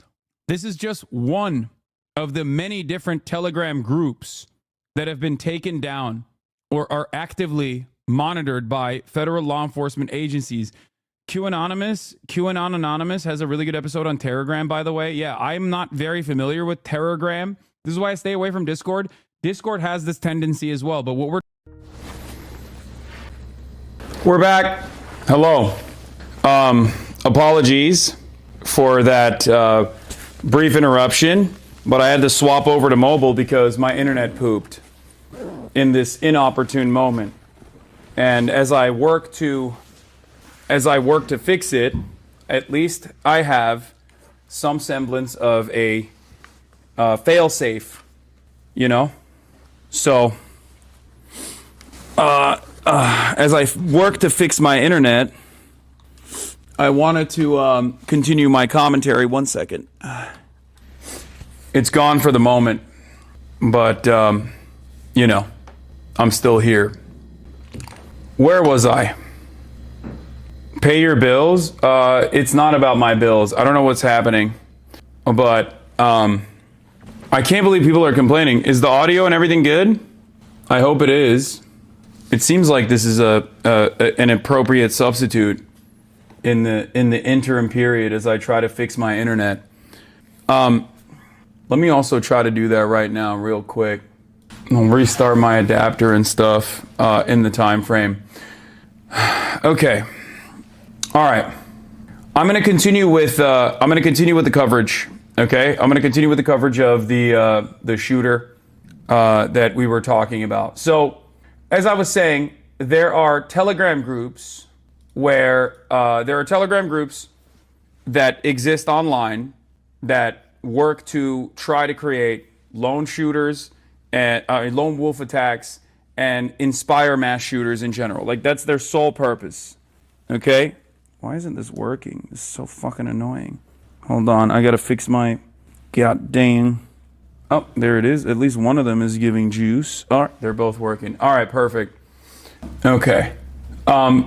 So the Madison, Wisconsin shooter also offered particular praise for Küçükyetim, who was a Turkish neo-Nazi who committed a mass stabbing attack, as I talked about, in Eskişehir earlier this year. And she stated he was an inspiration to her. She calls him an ultimate saint, which leads me to believe that she might have also frequented this same terror, pro-white nationalist, pro-neo-Nazi terrorism telegram, also appropriately dubbed Terrorgram. She expressed that she got weapons to commit the attack through lies, manipulation, and my father's stupidity. More to come shortly. I'll make screenshots of the manifesto. In the interim period, there are photos of her. She's wearing a MDF MK shirt. I think it's like, it's inherently a leftist band, but I don't really know enough about that. But I will say that it's not surprising to me that another neo-Nazi fascist doesn't fucking understand. Another neo-Nazi fascist doesn't understand how any of this shit works, but has no way of, what is it called? Is it anarchist band KMFDM? KMFDM. Yeah. Okay. Well, regardless, it doesn't matter what the political ideology of the political ideology of the actual fucking band is, because we know what her own personal political ideology is. Okay? Hold on. Why is this not? Come on, man. I'm trying to fix my internet real quick. This is really goddamn annoying. Murat's not here to help me. He can't, unfortunately. Let me see if I can fix this real quick. I wanna restart my my modem and shit. Where is it? Let's see if I can fix my router. It's been seemingly offline for no reason. I wonder if I'm being DDoSed. That could also be what's going on right now. Potentially. I don't like to jump to this conclusion usually, but well, a lot of those Telegram groups do love doing shit like that. So, who Who knows? In any case, the person, Slatism, the account. Oh, it's back. All right, we're good. We're back online. Okay. All right, I'm going to swap it away from my failsafe, and I'm going to go back to... Okay, we're good. You need a PA? A PA will not be able to troubleshoot this or solve it. You're wrong. Okay, I'm gonna go back to the regular. I'm gonna go back. Okay, we're back. Need a TA, a tech assistant? Yeah. Dude, I'm not gonna lie. I'm very proud of myself for seamlessly transitioning out of that with great speed. Like, that was pretty fucking solid in my opinion. And if necessary, I can go back to that as well. You know, boomer or not, that's a tech god right there. Having a good failsafe like that, you know, pretty solid in my opinion. Pretty clutch. That was some NMP shit. Yeah. I feel like I unlocked new hearing powers with all that background noise from the IRL rig. Makes me appreciate your immaculate noise gate even more. Wait, really? There was a lot of background noise. It's pretty nice having redundancies. This is why I have a UPC for my PC. I have all that as well. All right. But going back to it here, let me reload all this shit that got fucking yeeted when I went offline. But yeah, going back to it, there's some information. We could potentially go through the manifesto, but I think it's more interesting. Like, just her background in and of itself is more interesting, especially because you got some audio perverts in the chat. Jesus Christ! Wait, really? There was running water. No big deal though. There is no running water. N-word on stream. Yes, there is apparently slurs on the fucking manifesto. Be a goddamn adult, okay? Like, calm the fuck down. I can't believe a neo-Nazi's manifesto has slurs in it. It was crackly. Your phone is worse than your studio mic with processing, turns out. No, it wasn't a studio mic. It was actually a lav mic. Who would have thought a neo-Nazi? She was a neo-Nazi? Yes. Yeah, you guys should cancel her. Oh, yeah, the shirt is a Columbine reference, I guess. On the right, today's Madison, Wisconsin school shooter, Samantha Rupp. No. The shirt she wore clearly referenced the Columbine school shooting. One of the Columbine shooters wore that exact shirt. She also frequented forums where school shooters were idolized, so it has nothing to do with the band, but the symbolism. Yeah, that makes sense. Yeah, good luck canceling her. I think she's already canceled herself. You know, she killed herself. She did a school shooting and a suicide. Apparently, one of the people that was mentioned in her, this is the school shooter. One of the people mentioned in her, this is AF Post, which is also another fucking neo-Nazi America First Post. It's a fucking literal neo-Nazi news network, basically. Radfem Hitler, also known as Hollow Earth Turf, deactivated after being named in the Wisconsin School Shooters Manifesto. The shooter said, Radfem Hitler is fucking vindicated now. The shooter also disparaged moids and foids. The leak reportedly comes from the shooter's Discord.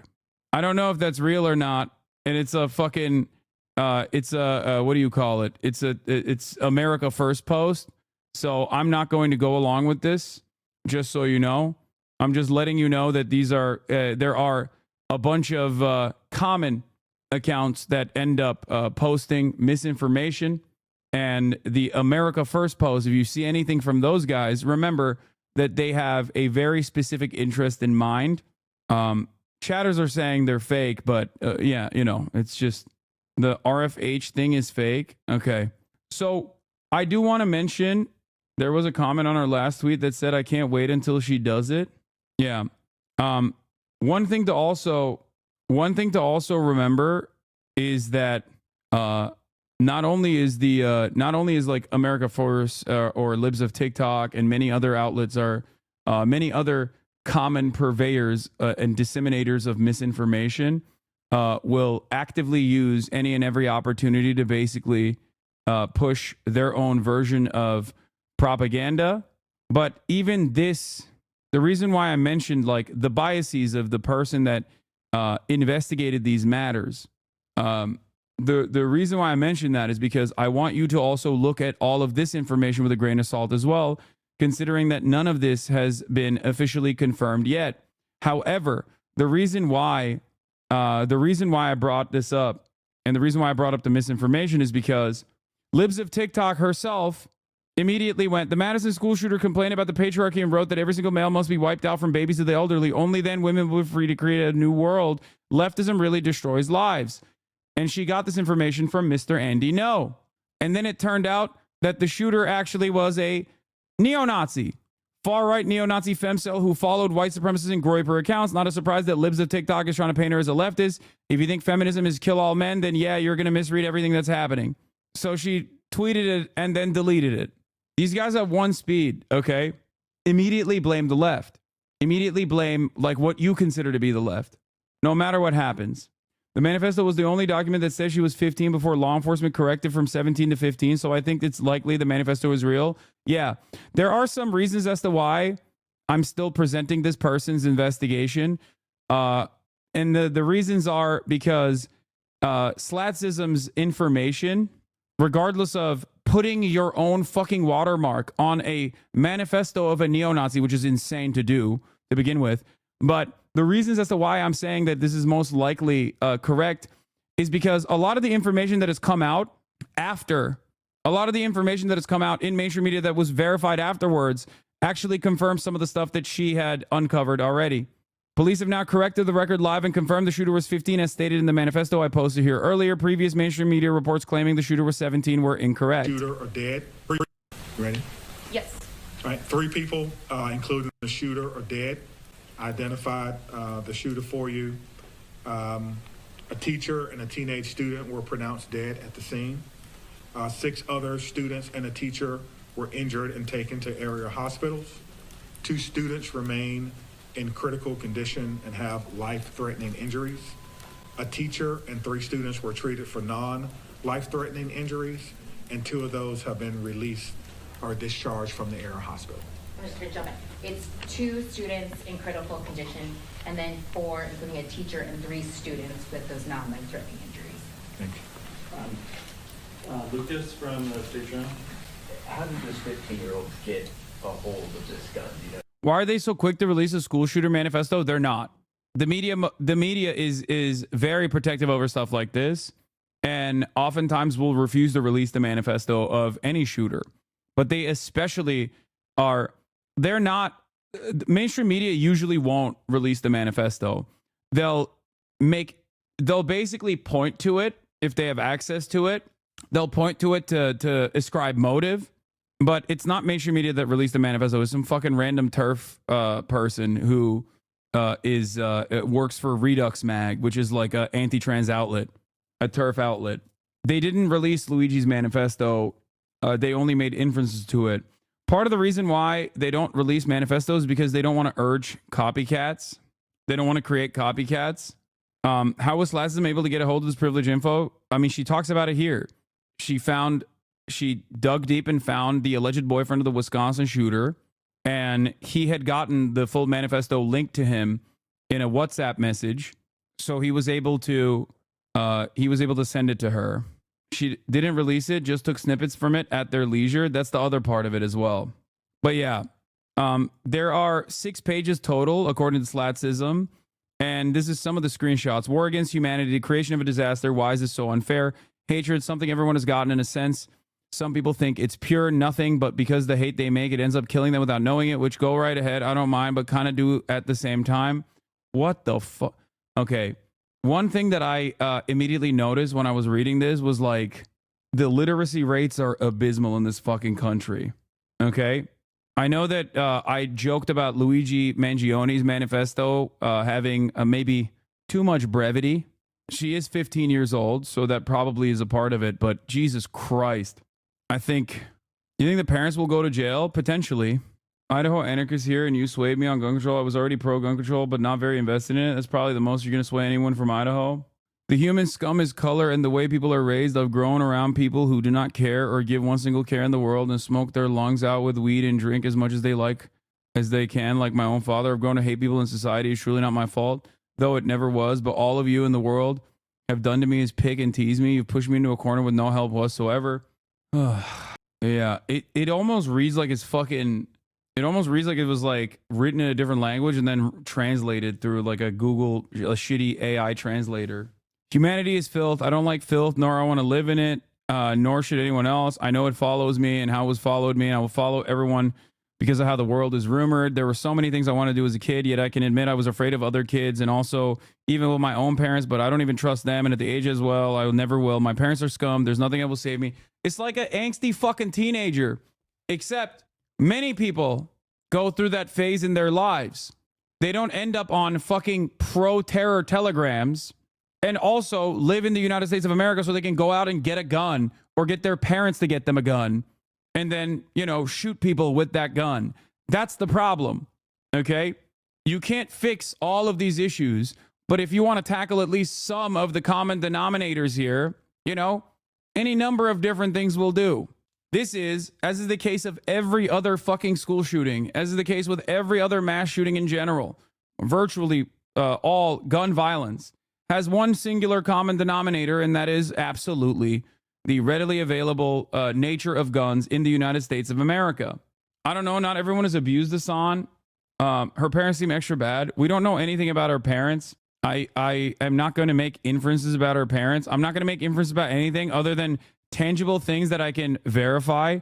And given if the manifesto is the real manifesto, I think that the tangible things that you could verify are that, like, she definitely is, I mean, she's definitely fucked up in the head, but also ventured into online spaces that are incredibly fucking far right. But I'm certain that if your 15-year-old has not only become a neo-Nazi, but like straight up is like in Terrorgram, a telegram specifically dedicated to like creating white nationalist race riot accelerationists, like race war accelerationists, then yeah, your parents failed pretty spectacularly. Okay. The issue here is that a lot of the angst and anger and resentment that she experiences is like fairly commonplace for a 15-year-old. Okay. What's not so common is how these 15-year-olds, and when they're even younger than 15, basically, find themselves in the throes of right-wing radicalization. If you care about the ideology of the shooter, and I don't even think that the ideology of the shooter matters all that much in this process. It doesn't matter what their background is. It doesn't matter what their ideology is. If you want to tackle the issue of gun violence, you have to tackle guns in general. And I do treat many of this other fascinations as a simple mechanism of distraction.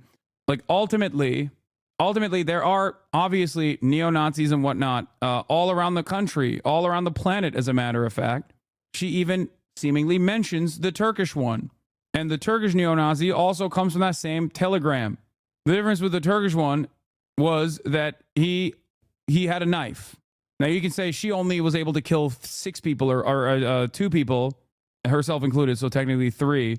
Whereas the shooter in Turkey, or the knife attack in Turkey, killed 5 people.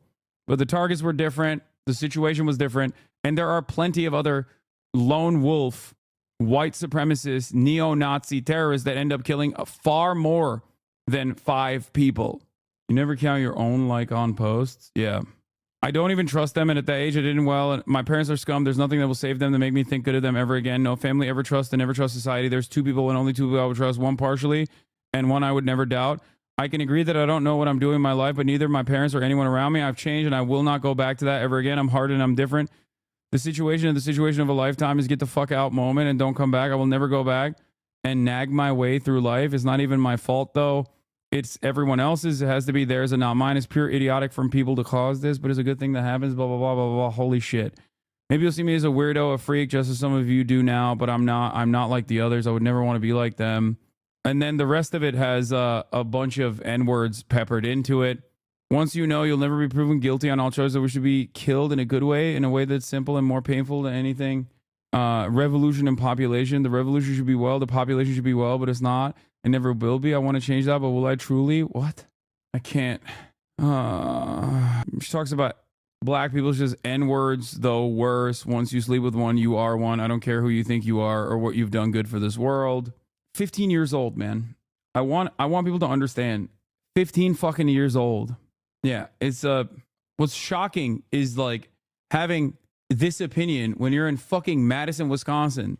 There are like 300 total black people in Madison, Wisconsin. That's part of the reason. That's part of the problem, is that segregated communities end up churning out these sorts of unimaginably racist results in general.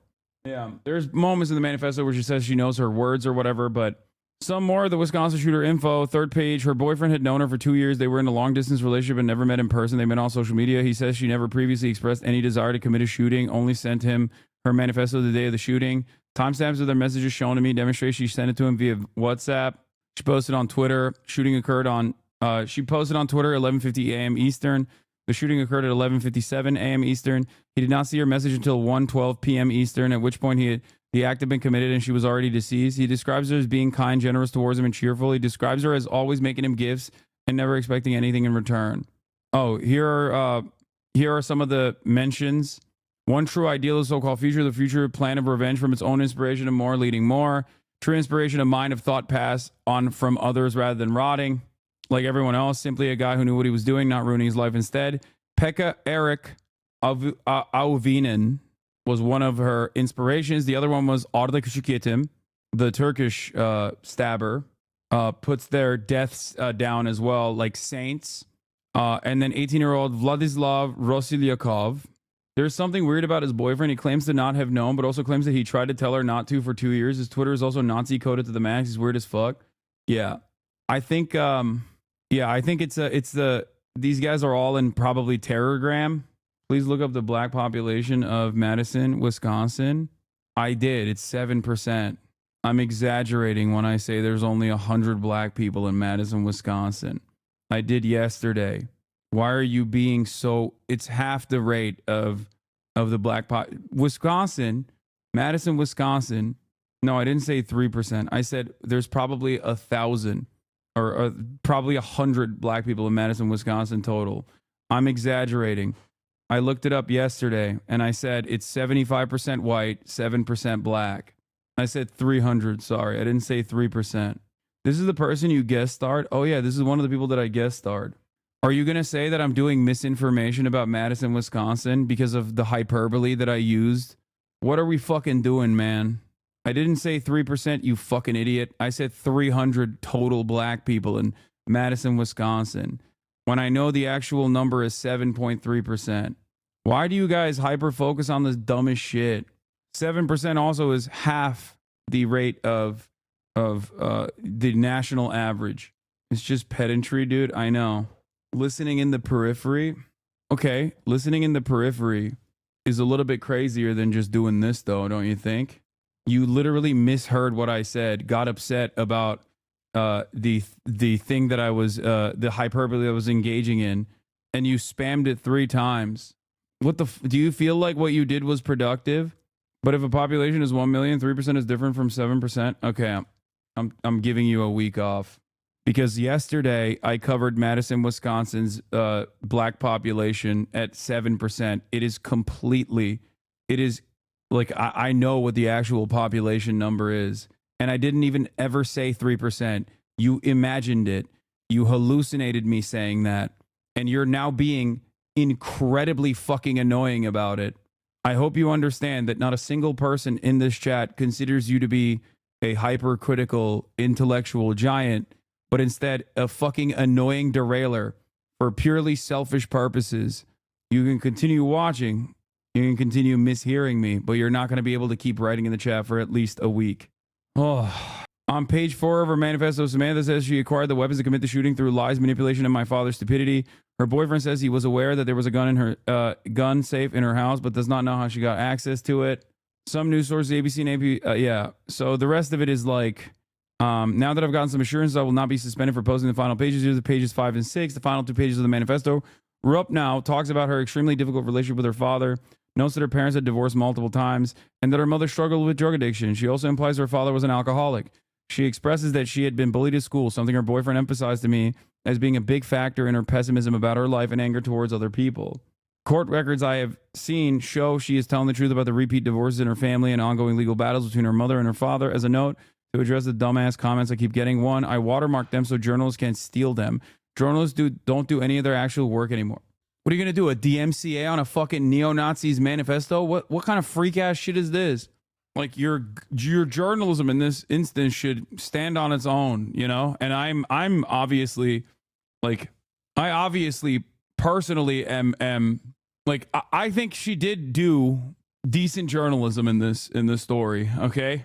It's just wild because once again, when you've got like a Twitter brain, when you're a Twitter brain turf here, shocking is like having this opinion when you're in fucking Madison, Wisconsin. There are like 300 total black people in Madison, Wisconsin. That's part of the reason. That's part of the problem. What's shocking? Yeah, I didn't fucking say there's 3%. Stupid fucking moron. I already did ban that chatter. I banned him for a week. Anyway, it's also obviously not serious. It's not sincere. So, oh shit. So I guess the point is, another trans Maddie, thank you for the 20 gifted subs. The point is that it wasn't, the shooter wasn't trans. The shooter was, yet to everyone's surprise, another neo-Nazi. But her political worldview is not, in my opinion, the most important part of the story. If your goal is to actively de-radicalize larger swaths of the population, if your goal is to, even without actively de-radicalizing larger swaths of the population, but to just lower the gun violence metrics, then you have to tackle guns as a part of the problem. Because guns are, regardless of how much you enjoy them, the primary reason, the common denominator as to why America has so much more gun violence than any other country. Yeah. Natalie Samantha Rupp now. Reuters has confirmed the identity, and that means that, I mean, this also this is what she had posted before anyone else in mainstream media. So that's what leads me to believe the accuracy of her journalism. I sincerely apologize. Full page 4. I had meant to post this and crop the Zoom in the main introduction and realized that in the chaos I didn't do that and upload it. Here's full page 4. She continued to list off killers she admired. There are also others I admire: Eric Harris, Dylan Klebold, Patrick Woods, Crucius, Guilherme Tauchi, plus many, many other people. Many, many more people. I was born November 7th, 2009, exactly 2 years after the Pecos attack. Nobody knows why I'm doing this. I got the weapons and lies by manipulation of my father's stupidity. I planned on shooting myself a while ago, but maybe it's better for evolution rather than just one stupid, boring suicide. It's crazy that someone born in 2009 is already, you know, getting a weapon and doing school shootings. Like, that's wild. But yeah, now let's get back to mainstream coverage. At shooters' home overnight, their parents cooperating and speaking with police. How does any 15-year-old get a hold of a gun? We are certainly speaking and talking with the parents who are cooperating to determine if they were gun owners and if they had guns. And it remains unclear just when this school might reopen. And authorities say, as you just heard, they continue to work to figure out how that 15-year-old got a handgun. George? What do we know about security at the school, Alex? Well, George, we know this school does not have a resource officer, nor do they have metal detectors, but officials say they do have cameras inside the school that are monitored, and teachers and staff are trained to visually scan students every day looking for any potential threats. Officials say teachers and staff here did everything they were supposed to do. George? Alex Perez, thanks. Madison Police Chief Sean Barnes joined us earlier to discuss this investigation. Chief Barnes, thank you so much for joining us. I'm so sorry it's under these conditions. Good morning, Gail. Thank you for having me. Yeah. Can you start off with bringing us up to date about the conditions of the victims? What can you tell us? I can tell you that 2 of the victims with non-life-threatening injuries were released from the hospital last night. So we'll start with some good news. I can also tell you that we have about 300 survivors that join an exclusive club. Those who survived school shootings. Our community is really... That's insane. That's an insane thing to say, in my opinion. Reeling from what happened today or last night, and we're really trying to put the pieces together to bring some answers to our community.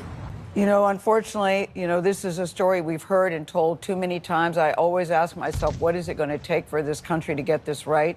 We are still struggling, and now we hear the shooter this time was a 15-year-old girl. What can you tell us about her and about her family? What do we know?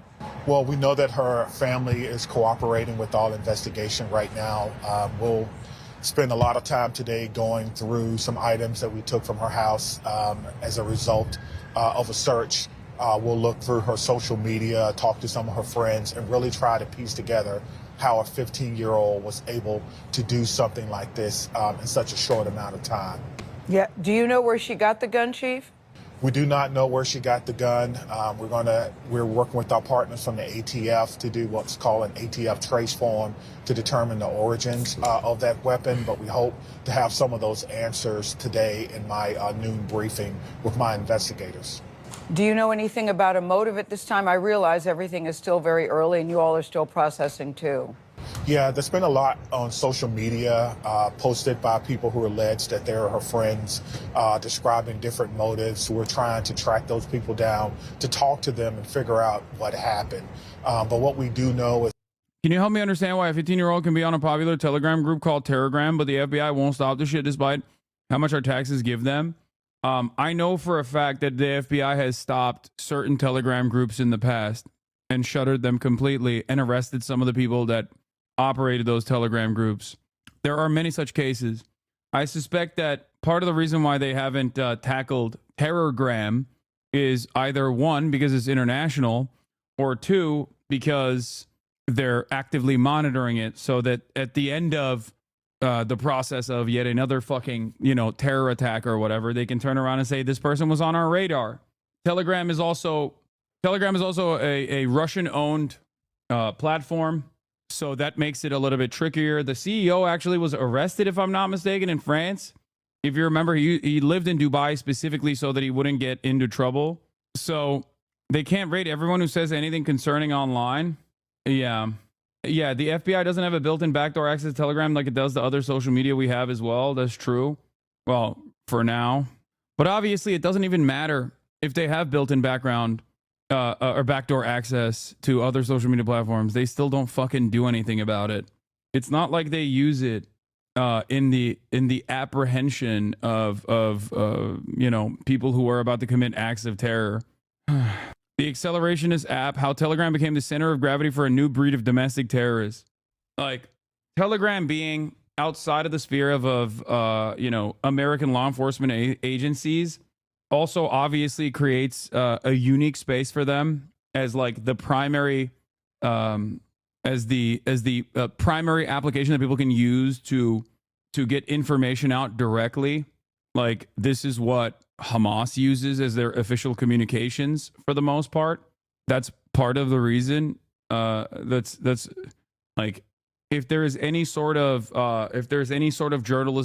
journalistic value to it, that's the one aspect of Telegram that I guess allows this kind of perspective to be heard by journalists who will cover it in a critical lens for sure, but still utilize it to get information out as quickly as possible. But for the most part, Telegram, I would say, is primarily focused on some of the most active terror organization happening on every side of every political equation, good or bad, whatever you personally think. Like, it's just like, famously, Israel had the Telegram group, like the pro-Israeli terror Telegram group, where they would like celebrate the deaths of all the people in Gaza. It was so popular that the Israeli government created their own version of the Telegram group that was a little bit more sanitized, but still played the same purpose. It was not actually sanitized at all. It was still devastating. But yes, many of the far-right neo-Nazi terror groups, neo-Nazi terror groups basically operate on there with free reign. They simply do not comply with the request for access when presented by a foreign government. After the CEO arrest, they began to comply willingly. Yeah. Also, to be noted, Telegram is very well known to be able to shut down so many channels. They see this shit and allow it to fester. Yeah. What? Far left to let? Telegram is also a bunch of groups full of cops just catfishing each other by accident for drug sales, etc. Yeah, that too. How long before they really come after Discord? Discord is nowhere near as much of a Fed bait as Telegram. Discord has very similar groups as well, except Discord in and of itself is an American company. Discord complies with federal law enforcement requests. Telegram does not. That's the major. WhatsApp is cooked. WhatsApp is owned by Facebook. What are we talking about? Of course, every single social media platform you use to communicate with others, if you're writing shit on there that's illegal, you know, good luck. Have fun. You might as well be writing it directly to a federal law enforcement officer, okay? Anyway, methods of communication aren't the issue here. There are points of radicalization that occur in every space online, okay? YouTube plays a very formative role in radicalizing people and pushing them towards the far right. Discord also plays a role in this. Telegram is the final point of it. It's the 8chan to the 4chan, if that makes sense. There are definitely better communication apps like Signal and XMPP.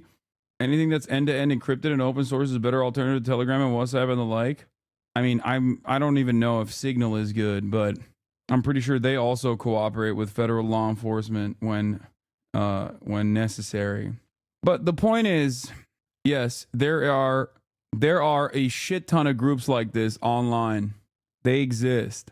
And I don't think you can actually actively pursue every single person that says things like this or has these kinds of associations and leanings, ideological leanings. And I'm not so certain that the federal government would even want to go after them. I think they're more predisposed with going after, you know, campus protesters against Israel and the like. So it's not, you can't tackle this issue. You can't tackle this issue by just like attacking the platforms where this kind of communication happens. It's one aspect of it, and you can certainly undermine it. I will admit, the shutting down of certain Telegram groups, certain prominent neo-Nazi Telegram groups, has certainly been a good thing, okay? It has not been a bad thing at all. Arresting people that operate those Telegram groups is a good thing. Not a bad thing at all. The problem is, this is a much larger problem. There's a much larger issue. And simply tackling the platforms is not going to help you. It can help you bandage the issue a little bit. Having said that, however, like when you have so many different markers that predict the likelihood of yet another mass shooting happening from yet another neo-Nazi, regardless of their fucking age, is that you have to actually tackle some of the systemic problems. Some of that is the universality of healthcare, having it be readily available to all who seek it out. Some of that is the creation of public spaces where people can actually engage in with their own communities and no longer are super alienated, super isolated, and find a sense of shared purpose and community only online, because that is seemingly a vector of radicalization. Most importantly, however, I would say that the ease of access to weapons and how many weapons are in circulation in the United States of America is one of the most significant problems that must be tackled head on. That's why it happens so frequently here. There are incidents that were born out of this Telegram group, Terrorgram, globally. Turkey being one country, I believe Finland another. She mentioned them. However, when you bring in guns into the equation, the situation becomes much more dire. That's why I always talk about all these other countries that have similar problems with mental health, and yet they don't have the same level of gun violence. Because we have 120 guns for every 100 Americans. Exactly. Was that this child obviously was very troubled. There's usually some type of warning signs that we all may have missed. And so we have to understand that we have to come together as a community. We have to wrap our arms around our children and understand what's going on in their lives. And I watched your news conference yesterday, and I saw that you were just as affected as all of us who have been watching this. But when you said the person who called 911 was a second grader. No, the Finnish shooting happened in 2007, so probably not related to the Terrorgram. No, but they're hailing the Finnish shooter as a hero is what I'm saying. And the Eskişehir stabbing that took place was directly related to Terrorgram. So much so that they actually arrested the 2 Americans that were responsible for radicalizing these people. It sort of, I had to stop and just process that for just a second. Tell me how you were processing all of that and what you make of this. Did this little girl, this little person have a phone? How did she get in touch with 911? I just thought a second grader, It's not a second grader. It was actually a second grade teacher. Tremendously, Gail. Before I was a police officer, I was a public school teacher. I taught history at a big heart for school and education. As someone, who values the sanctity of school and understanding and being in that position to know how dedicated teachers really are to understanding that our kids need to be safe in order to learn. So it really affected me. I actually had to take a couple of beats myself last night and throughout the course of the day to gather myself and come to grips with this as well. Yep, I know everything you've said we've all heard before, and yet we keep playing this song, and I feel it's mourn, pray, repeat again. You have all right ideologies in other countries, but in America, they not only have those harmful ideologies, but easy access to lethal force. Exactly. It doesn't matter what Gail said here, little person, little girl. None of that shit matters, okay? It's fine. It's not the main point of contention. Yes, they were wrong about the age of the person who called 911. It was actually a second grade teacher and not a second grader who called 911. Anyway, but like I said, the reason why I wanted to dive into the background of the shooter a little bit was specifically because a lot of people were saying that she's trans or she's a leftist, she's a feminist. Okay? No, she was a groyper neo-Nazi and frequented those spaces online.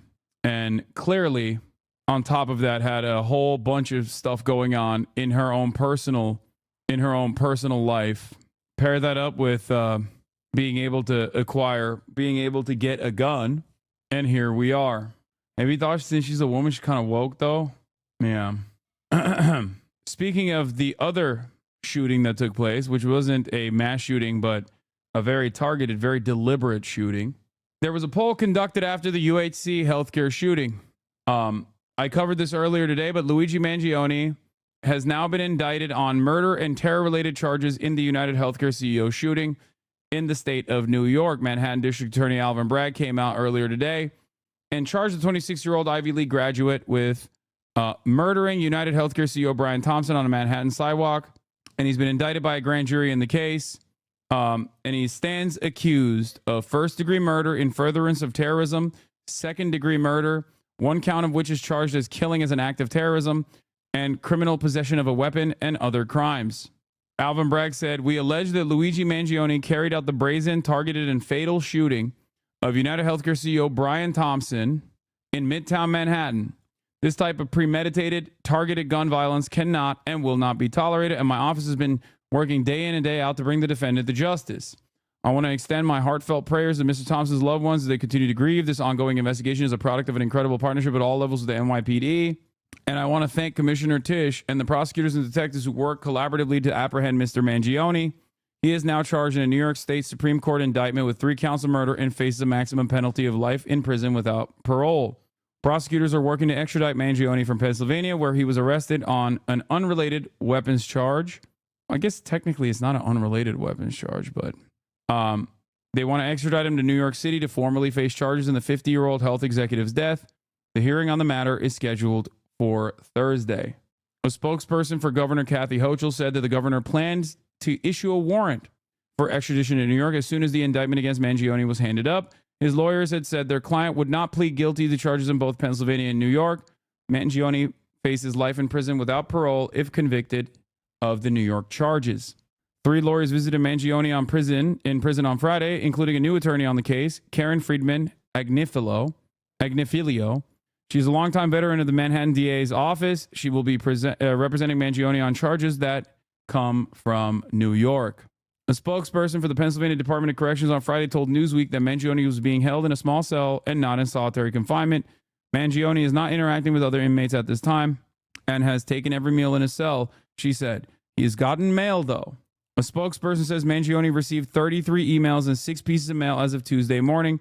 She says he also received 153 deposit entries into his commissary account. According to Inmate Handbook, inmates may order commissary items like toilet articles and snacks on a weekly basis. Yeah. Someone in the chat said premeditated gun violence is totally unacceptable unless it's a random woman getting shot by her ex-boyfriend or gang violence between two young kids in a red-lined urban area. No way to fix that stuff. Yeah, that stuff you got to live with. Okay, premeditated acts of violence such as school shootings also, we can't fix that. You just got to live with it. The level of attention that law enforcement agencies have given to the assassination of Brian Thompson, United Healthcare CEO, is very interesting. Except it's not interesting at all and perfectly understandable if you recognize that law enforcement is not there to protect and serve you, but instead to protect and serve the interests of capital. That's it. CEOs are more important than the average person. And if you shoot a CEO in broad daylight for all of his contributions to the death and destruction of many families all across America, and then Americans start recognizing that that is a serial killer that was taken out, then yeah, that's a really terrifying prospect for other CEOs, people in positions of power. All of our instruments of justice and all of our institutions like mainstream media and the like are tasked and designed with making sure that everybody understands that that is completely unacceptable. Okay? Do your normie friends understand what mainstream media is doing, or have they moved on already? I don't think they give a shit that much. They understand where the anger and resentment comes from towards Brian Thompson, and that's pretty much it. That's it. Meanwhile, a poll was conducted, and it found that 41% of adults under 30 consider the killing of United Healthcare CEO Brian Thompson acceptable. More than 40% in that demographic who consider it unacceptable. Anger over health insurance companies has been in the spotlight after Thompson was fatally shot December 4th in New York City. Luigi Mangione, a 26-year-old, was arrested last week in Pennsylvania and faces charges of Thompson's killing. Survey came from Emerson College polling, found that 68% of all respondents found the actions of the person who shot and killed Thompson to be unacceptable. But a startling 24% of those aged 18 to 29 find it somewhat acceptable, and 17% of that group found it completely acceptable. That is crazy. Okay? Now, issue polling of this sort are, not always going to be accurate. Okay? But it's still fucking insane that they were able to call up, investigate enough people within the age range of 18 to 29 that was like, yeah, I think that shit was awesome. That's crazy. Spencer Kimball, the executive director of Emerson College Polling, said 22% of Democrats said they found a killing acceptable compared to 16% of independents and 12% of Republicans. Said the overall findings underscored shifting societal attitudes among the youngest electorate and within party lines. I think part of this, as I've talked about, is how desensitized Americans, especially young Americans, are to violence. I will say that. But also, yeah, this is the Emerson College poll. For the 18 to 29 demographic, 17% find this to be completely unacceptable. 33% find it. Sorry. 33% find it completely unacceptable. And of course, the older you get, the more that's going to be, 70 plus people, especially once you get to Medicare for all, I don't really care about your opinion. You know what I mean? Like, this is not your battle. You lived in a dramatically different country your whole life. And also now you have Medicare for all. So it still ends up fucking you over, but or not Medicare for all. Sorry. You have Medicare in general. I think if you want the societal attitude to reflect this, you're going to have to give these guys what these guys have, which is, an opportunity to be able to dream of a better tomorrow. A notion that they can retire at a reasonable age. Healthcare. Your age bracket seems to be not the best. You missed Weekend Update. Yeah, I didn't watch the SNL this week, but I think they made one joke. And they said he was a hypocrite for going to McDonald's and Starbucks.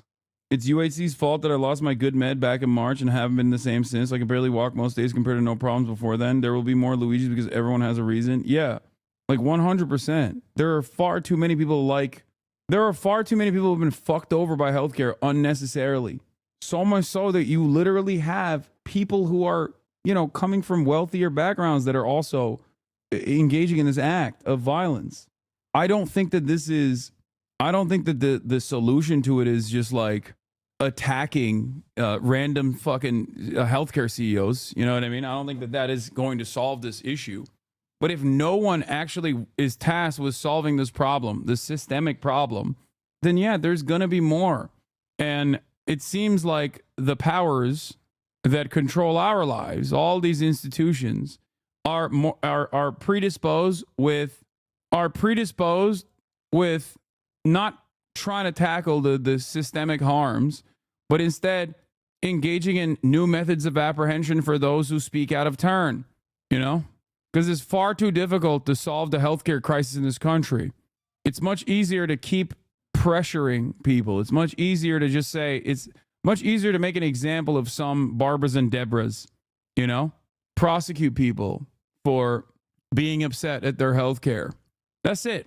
Let's remember that one of the most popular American TV shows is about a high school biology teacher who gets cancer and starts making meth to pay his medical bills. Yeah.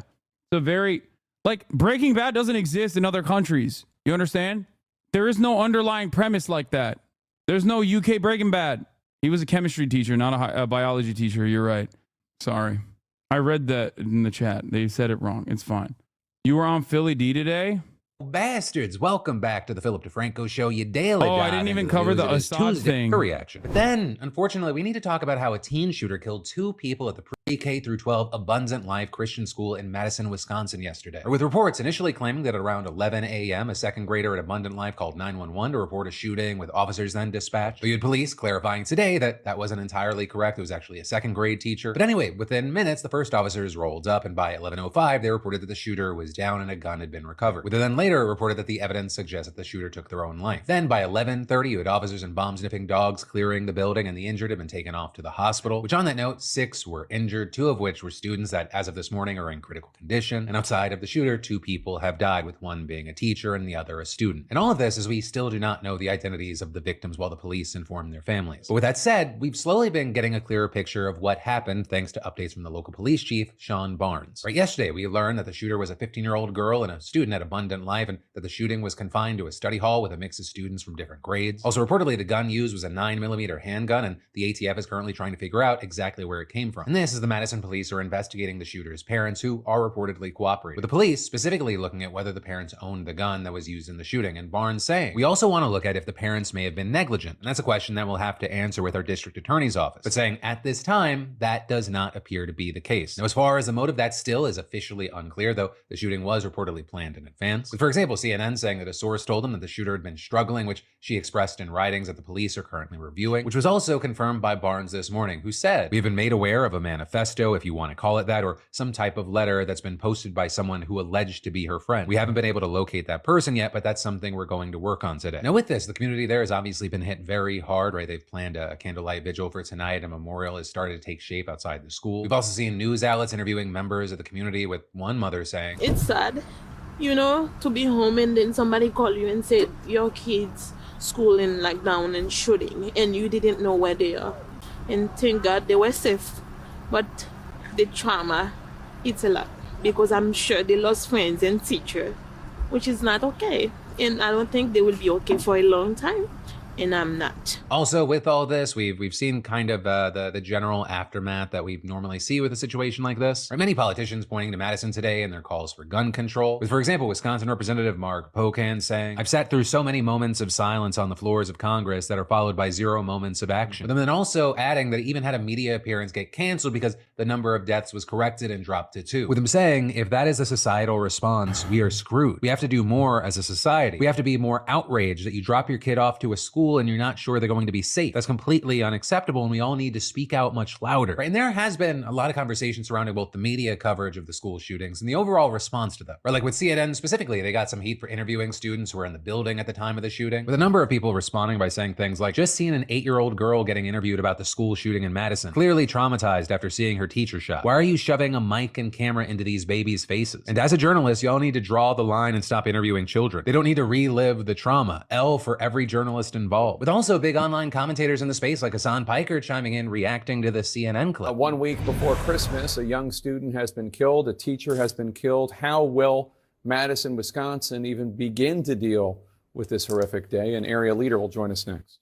Dude, this is wild stuff. I swear. It's always like, it's just so commonplace. It's just so commonplace at this point, where it's like we have streamlined the coverage. We've streamlined the coverage immediately. With them then later adding, now we have like additional industries tasked with, designed with the purpose of extracting some kind of profit out of tragedies like this. And yet we always seemingly find a reasonable market solution. And that doesn't mean that we're actually eliminating the problem. It's never about eliminating the problem. It's about trying to triage and I guess like stop the bleeding by, you know, making more money. Yeah, one man's tragedy is another man's opportunity. Right, and he's not alone there. Many have taken issue with people seemingly trying to profit, whether monetarily or with attention from this shooting specifically. With, I mean, just one example being that someone... I was actually talking about like industries that are tasked with like doing therapy for school shooting victims and whatnot. I guess it also suits the purpose of like mainstream media as well. And yeah, I think that this person also kind of falls into that a little bit where she's like, oh, I, you know, sought out the manifesto, so like I should be able to fucking watermark it, which is so crazy. But I can't help but remember this bulletproof room that they were trying to sell for American schools, like bulletproof backpacks and bulletproof rooms. You know what I'm talking about? I'm gonna show you right now real quick. This, like, it seems like a joke, but it's not a joke. An Alabama company has created a safe room it believes will save lives during a school shooting. It's a fold out panic room. We can't control policy. We can't control politics. We're just a small company that has, I feel like, innovative ideas that can pass the test of time. And we wanted to bring our version of gun control to the nation. We have a deployable unit that folds into the wall and then comes out. It deploys in under 10 seconds. And the entire classroom can be in this and locked into a safe place within their classroom in a matter of 30 seconds or less. And then we have a fully deployed unit that is stationary and it stays. Anything helps? No. Brother, what are we doing, man? What are we doing? What do you mean anything helps? This is just like, this is giving up, okay? This is just giving up. What are we doing? It's not anything. This is basically saying, well, we can't fix it, so we might as well try and, again, triage. Yeah, it's a Band-Aid on a artery that is bleeding out. He's out all the time, and it's actually mounted. It's like the ship is sinking and you're poking your finger in one of the holes and you're like, this is fine. Anything helps. The ship's sinking. It's solidly, and it's not deployable. We're now going to hopefully be able to get these in every classroom in America to give everybody a chance to go home at night to their loved one. It's wild because this is not a natural disaster. Gun violence is treated as though it is a natural disaster, but it's not a natural disaster. It's not an earthquake. And even then you can take measures against earthquakes as well, which we also seemingly don't. But like, it's not a naturally occurring phenomenon. It doesn't exist anywhere else, just with us. Someone online actually shared what they said was the Madison Shooters Manifesto with a watermark on each page. Though I will say it's important to note here that the police have still said they're not ready to confirm whether this actually is what people are saying it is. But regardless, right, that watermark landed the original poster in a world of backlash with people saying things like, an influencer watermarking a school shooter's manifesto with their social media handle feels like an episode the writers of Black Mirror rejected because they thought it was too obvious. But while we watch the public discourse play out and we wait for more information and confirmations to come in, where I'll end this is by saying that obviously our hearts and our thoughts go out to those in Madison. But then... All right. Okay. Let's talk about the ProPublica reporter on uncovering United Healthcare's secret internal cost-cutting campaign. Going back to Luigi Mangione. Maybe some days you guys will like your... Maybe someday you guys will like your children more than your guns and your Constitution. No. People have completely given up on that. They just literally think that the best way to protect their children is by giving them guns. Okay? That's where we're at this stage. It's just not happening. Everything gets worse and fucking worse. There's no solutions whatsoever. The shooting, death of United Healthcare CEO Brian Thompson has sparked a national conversation around the frustrations over how the company handles some claims. In a new investigation, ProPublica looked into the claims of one Louisiana mother who says United Healthcare is limiting access to autism therapy for her son. ProPublica reporter Annie Waldman is joining me right now. Annie, great to see you. I mean, you profile a mother, Sherelle Menard, and her son Benji, who has autism. He was diagnosed, as you're right, with severe autism at the age of 3, received treatment, and even the family was celebrating that he would start to speak, a few words, and they started looking at the potential future of Benji very differently and hoped for more treatment. But that something changed, right, according to your reporting, and then suddenly United Healthcare cuts back on the treatment. And then there was a discovery of some sort of secret internal cost-cutting campaign. Tell us about all of that, because it is a very lengthy and great article that you write. I tried to truncate it there, but fill in the blanks for folks.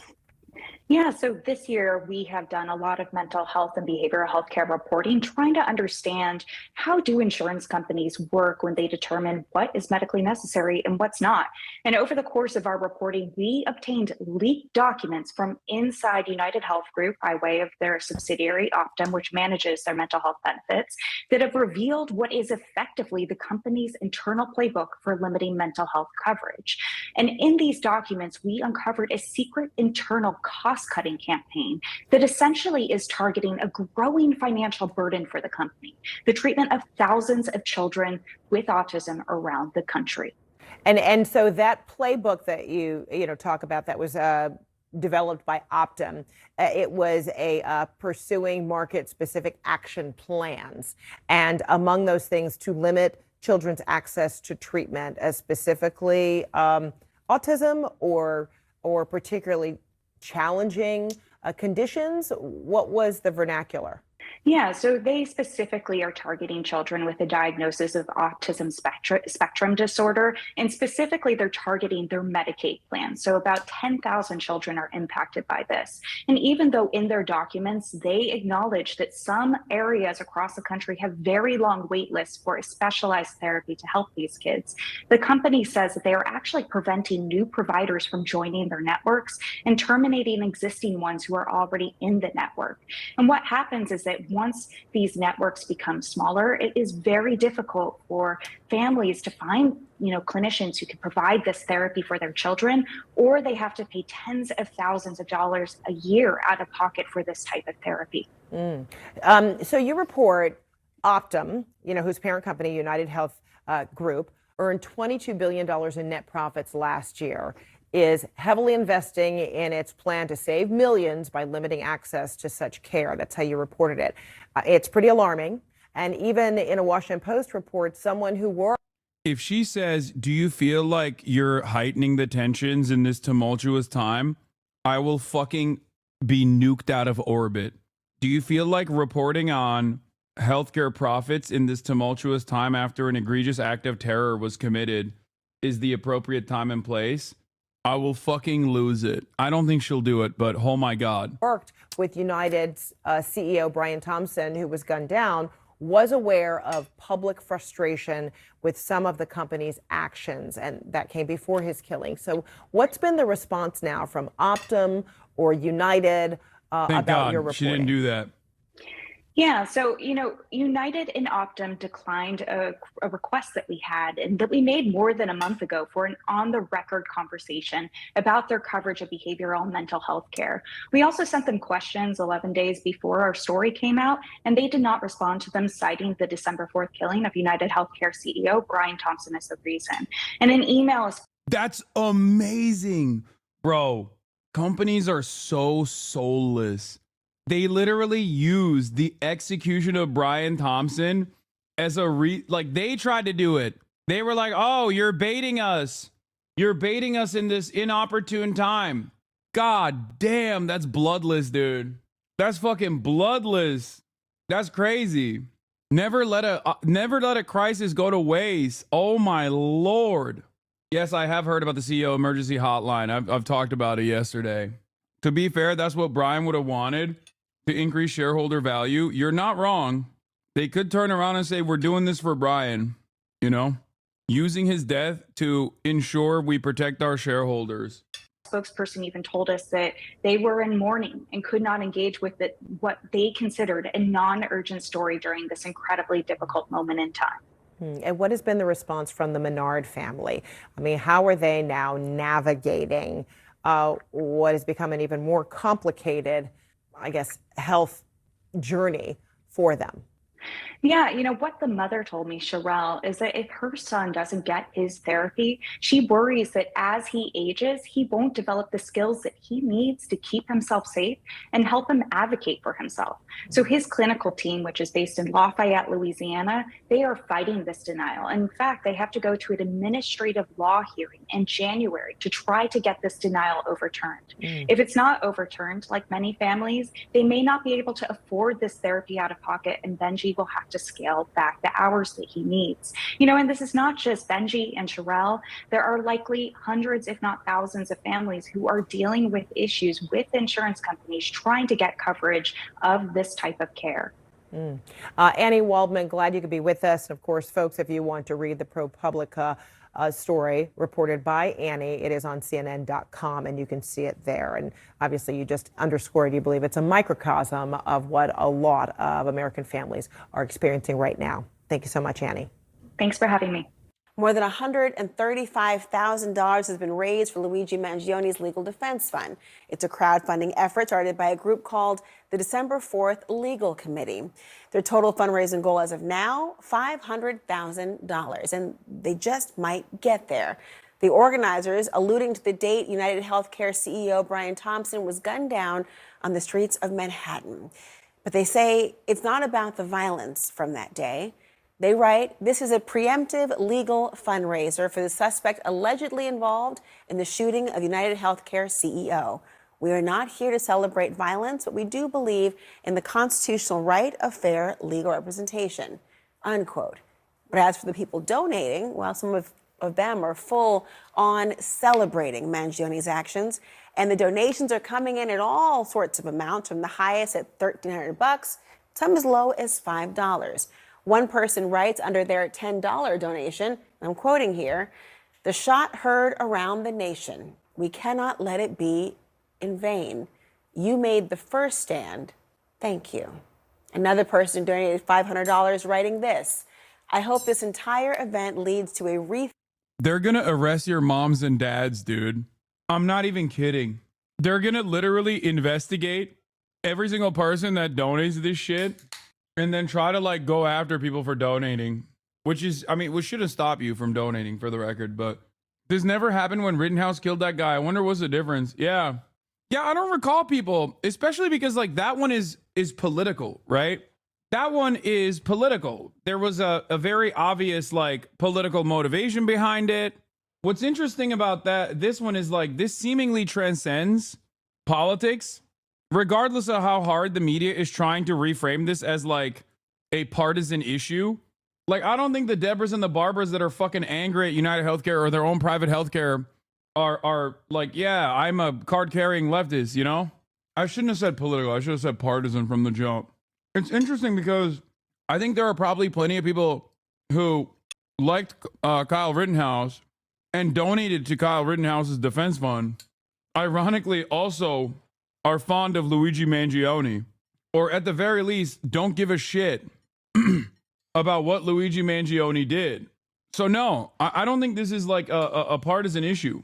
I don't think you can analyze this or interpret this from the lens of partisanship. Every American that's been fucked over by healthcare, regardless of what their political background is, understands what happened here. And no matter how much the media tries to, hand wave away all of that, or tries to claim that this is a bunch of lefties or whatever, a bunch of loony lefties, I don't think they're going to be able to put the toothpaste back in the tube. Thinking of the wealthy people running this country. Health insurance has been a scam for far too long, and it needs to change. Stop talking about it and do something. I want to bring in Sam Beard. He is the... Yeah, stop talking and do something doesn't mean go kill CEOs, dumbasses. It means change the system. Move towards a more humane system where profits are not put over the interests of everyday citizens. The spokesperson for the December 4th Legal Committee and the host of Party Girls podcast. Sam, thank you for joining this evening. How many donations have you received this far? And are you surprised to see the level of support for someone who is a murder suspect? Laura, thank you for having me on and for covering this important topic. So far we have received over 4,700 individual donations, averaging about, it seems, $15 or so at the median there. And to be honest, I'm really not that surprised that all of this widespread support has sort of risen up in this moment for this young man alleged to have taken action in this way. I think Americans are fed up with the way that the health insurance system operates. When you think about you said taking action in this way, he is accused of having committed murder. You've gotten people who've donated to the fund who are embracing and celebrating that murder of this man, Brian Thompson. What do you say to your critics who think this fundraiser is co-signing that murder? Well, at the end of the day, every American has a right to a fair trial. And I think for every person who might be exhibiting some sense of joy, there are 10 people sort of asking the question, well, who's the real murderer in this conversation? We're talking about the largest and most successful private health insurance corporation in the history of humankind, right? Which is successful precisely because they generate profits by denying claims, among other things. Just to quote one donor here directly, quote, "We do not condone murder. And for that reason, we cannot condone the actions of United Healthcare. Luigi was standing up to a systematized murder of millions of Americans at the hands of a broken healthcare system." When you hear that, of course, first of all, I'm a former prosecutor. Everyone deserves a proper legal defense. And frankly, he is presumed innocent at this point in time. They have a burden of proof that they have to carry out. But when there seems to be the equivalence drawn between gunning somebody down in the streets, and again, he is presumed innocent, but somebody gunning him down in the streets, and then the idea of a health insurance company. Yeah, it's arguably worse. This is what people don't understand. When your grandma's like, oh, I can't get chemotherapy because it's too expensive and insurance won't cover it, I'll just die. That's murder. So yeah, the CEOs that contribute to that profit off of that, you can systematize that murder as much as you want, but they are responsible. That's so crazy that these guys are like, but what do you mean? This is just a person that's behaving in the way that they're supposed to, that's behaving under the capitalist constructs that we exist under. One is different than the other, don't you think? And it's like, to the average person who has experienced the death of a loved one because of this, they don't give a fuck. They still died. To the average person whose life was ruined because they had to go through medical bankruptcy, they don't give a fuck. Oh, that's just the way the system is? Okay, well, I guess we live in a cruel system, so there's nothing you can do about it, Behaving in the way that has led to, you believe, the deaths of people as well. Are you concerned that that sort of equivalence is going to instigate further harm? Yeah, that's a good question. As a moral matter, it's horrible when anybody has their life cut short by another person, especially when it could have been prevented, right? But that same logic has to apply both ways. A CEO had his life short, a world-renowned CEO for being very effective in his field, mind you, but he was effective because he profited from denying people's claims, which cut their lives short. So we can't just apply a simple moral rule without acknowledging that we're in an immoral system that degrades the value of some lives while elevating the value of others. And I think what's sort of plain as day at this point is challenging that is, above all, a political act. This is a great take. He's just popping off. But yeah, it's the contract hitman defense. I had a fiduciary responsibility to carry out this assassination. Like, what do you mean? That wouldn't work in a court of law. You know what I mean? You can't just be like, sorry, I had to do this. I had to carry out a murder. I had to carry out tens of thousands of murders because that was my job, And when we treat it only as a moral act, I think we're plugging our ears to its political meaning. I certainly hear the political consequences and conversations that are going on. This will be dealt with in the criminal court system. So the idea of how it will be addressed will be quite distinct from that overall conversation. I'm learning, though, that one of Mangioni's lawyers told my network that he would not accept the money. So what will your group do with it? So I'm wondering if that's the conversation that happened about a week ago. I'm not sure. Mm-hmm. Has there been a recent development that you think he will take the money? No, but there's been a recent development in terms of sort of an expanded legal team. So I would imagine there's different decision makers in that process. And we have yet to establish two-way communication with their newest legal team. We have contacted them via telephone, email, and good old-fashioned snail mail. That was fantastic. That was a fantastic redirection, talking about like the inhumanity of the system that we live under. I mean, it was fantastic. Well, we'll see what happens. Thank you so much for joining us, Sam Beard. Thank you. Well, Mangione is expected to be in court next week. We're not exactly sure how his lawyers plan on defending him specifically, but we are getting some clues. I want to bring in Charles Patrick Ewing. He is a board certified. I'm gonna be honest. I'm shocked that they even had this person on. Because I would more so assume that they would have. Dude, every time I see a person on a CNN broadcast doesn't mean I have to have them on as well, okay? Like, can chat fucking calm down, please? Holy shit. Calm down.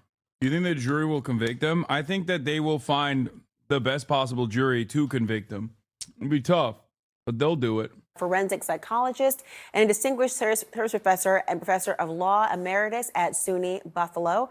Also here with me, Joey Jackson is a legal analyst and defense attorney. Glad to have both of you here. Joey, let me begin with you. Can you first quickly explain to us why Mangione has a second-degree murder charge as opposed to a first-degree charge in New York? Yeah, Laura, good to be with you. So what happens is that in New York State, first-degree murder is reserved for the killing of a police officer, a peace officer, a judge, a correction officer, a first responder. You don't generally get first-degree murder unless it pertains to one of those issues. The only other conceivable way that it could be first-degree is if it's in furtherance of some act of terrorism, which could be a viable charge, depending upon, of course, what authorities continue to find with respect to Luigi Mangione's state of mind, mindset as it relates to the actual crime. Murder in the second degree, however, is preserved for everything else, and that is intentional murder. Cops are a special class, dude. You know they had to add EMTs and firefighters and shit on there specifically so that it's just not cops. I love that. Like, they write this stuff specifically to protect cops, like to add extra protections to cops beyond that they already have. But then they have to be like, oh, peace officers, like, oh, what, you want EMTs not to be a protected class? It's like, that's not what that's for. Murder. And so generally people who are charged in New York State with murder are charged with murder in the second degree, absent one of those delineated consequences or actions that I noted before. Really important to get that distinction. Thanks, Joey. Let me turn to you, Charles. We're getting some hints as to what Mangione's defense could possibly look like. A former CNN contributor, Karen Agnifilo, just signed on to represent him. A few days earlier, here's what she told CNN. And so it'll be interesting, it'll be interesting to see where the opportunities are for him to defend himself. And it's looking more and more like I think he could potentially mount a psychiatric defense. And I think what Marianne was just saying is exactly right, because was he playing to the cameras versus is he having some sort of psychiatric event happening right as we speak, and are we watching it in real time on TV? Those are some of the things that will come into play, I think, in this case. Charles, how hard is it to get this kind of insanity plea or an extreme emotional disturbance plea, if he gets offered a plea at all, to have this line of thinking? Well, it's extremely difficult to make out an insanity defense, especially in New York State.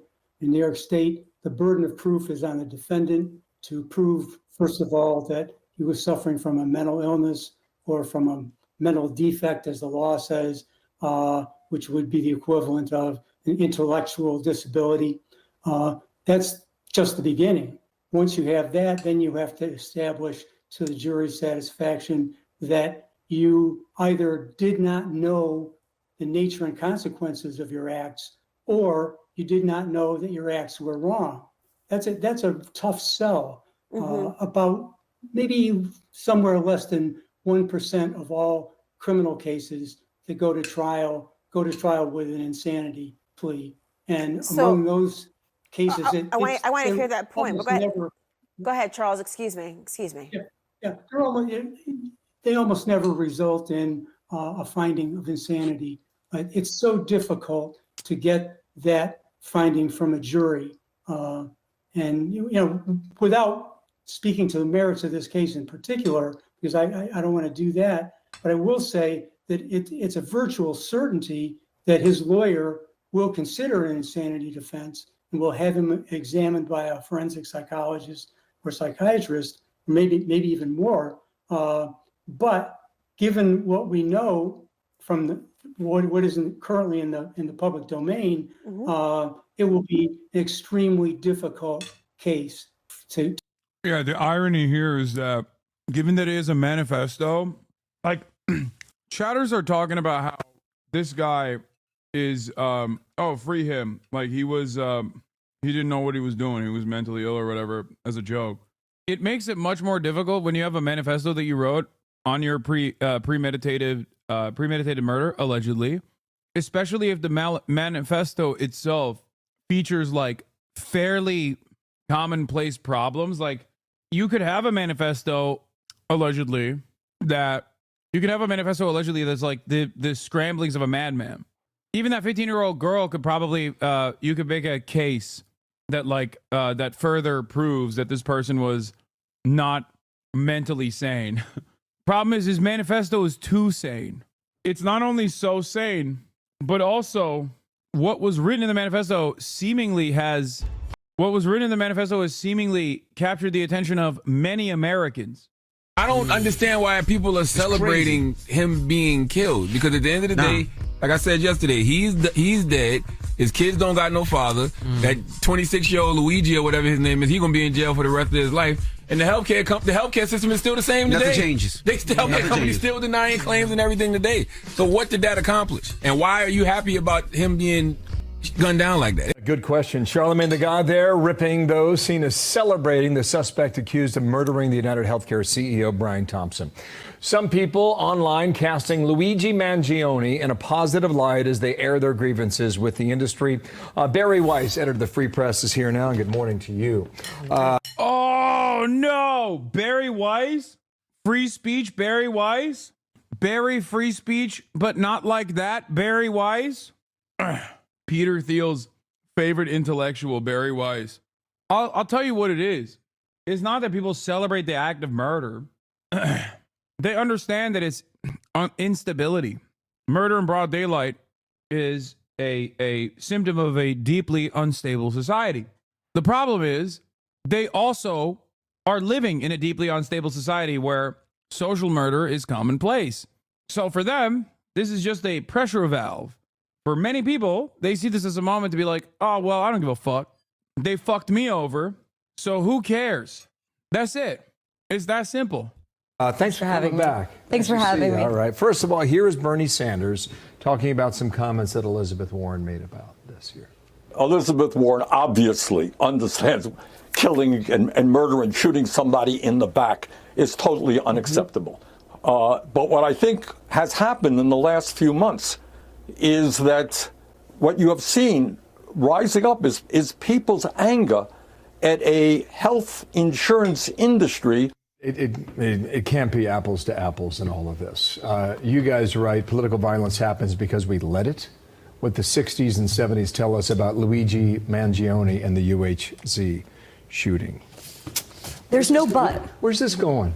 Well, I think one thing that's important to keep in mind, and that Charles Layman writes about in that piece that you just cited, is to kind of remind people that this killing of Brian Thompson is part of a pattern of normalized political violence over the past decade or so. You have Steve Scalise, the attempted assassination. I think there's nothing crazier than this fucking freak talking about the normalization of political violence. Bitch, you're the most pro-Israel person on the planet. The fuck are you talking about? She's like directly responsible for the assassination of Rafat al-Raer. That's crazy. That's actually crazy. She's like, how much unrestricted ultra violence has she defended aggressively, demanded more of? It's crazy. Assassination. You have Gabby Giffords. You have the violent rioting of the BLM summer that was normalized as fiery but mostly peaceful. unforgettably, by CNN. You have, of course, January 6th. You have the pro-Hamas riots. You have protests. Pro-Hamas riots? The fuck are you talking about? Bro, you can't compare January 6th to pro-Hamas protests. Like, you cannot. I mean, she can and she will. January 6th is like very clearly an insurrection against the federal government. You cannot turn around and be like the anti-Israel protests, the peaceful encampments are equivalent to January 6th. She literally said, wait, hold on. What did she call January 6th? Of course, January 6th. You have the pro-Hamas riots. Like, oh, you have January 6th, you have the pro-Hamas riots. You have protests regularly now at the homes of Supreme Court justices. You have even people like a liberal museum curator in Brooklyn whose apartment building was targeted and attacked. Why? Because she's Jewish and therefore a Zionist and therefore... Yeah, okay, dude. To be honest, you can't even compare Palestine protests to BLM protests. Yeah, I know. Unacceptable. My point is that we have normalized an ideology that suggests...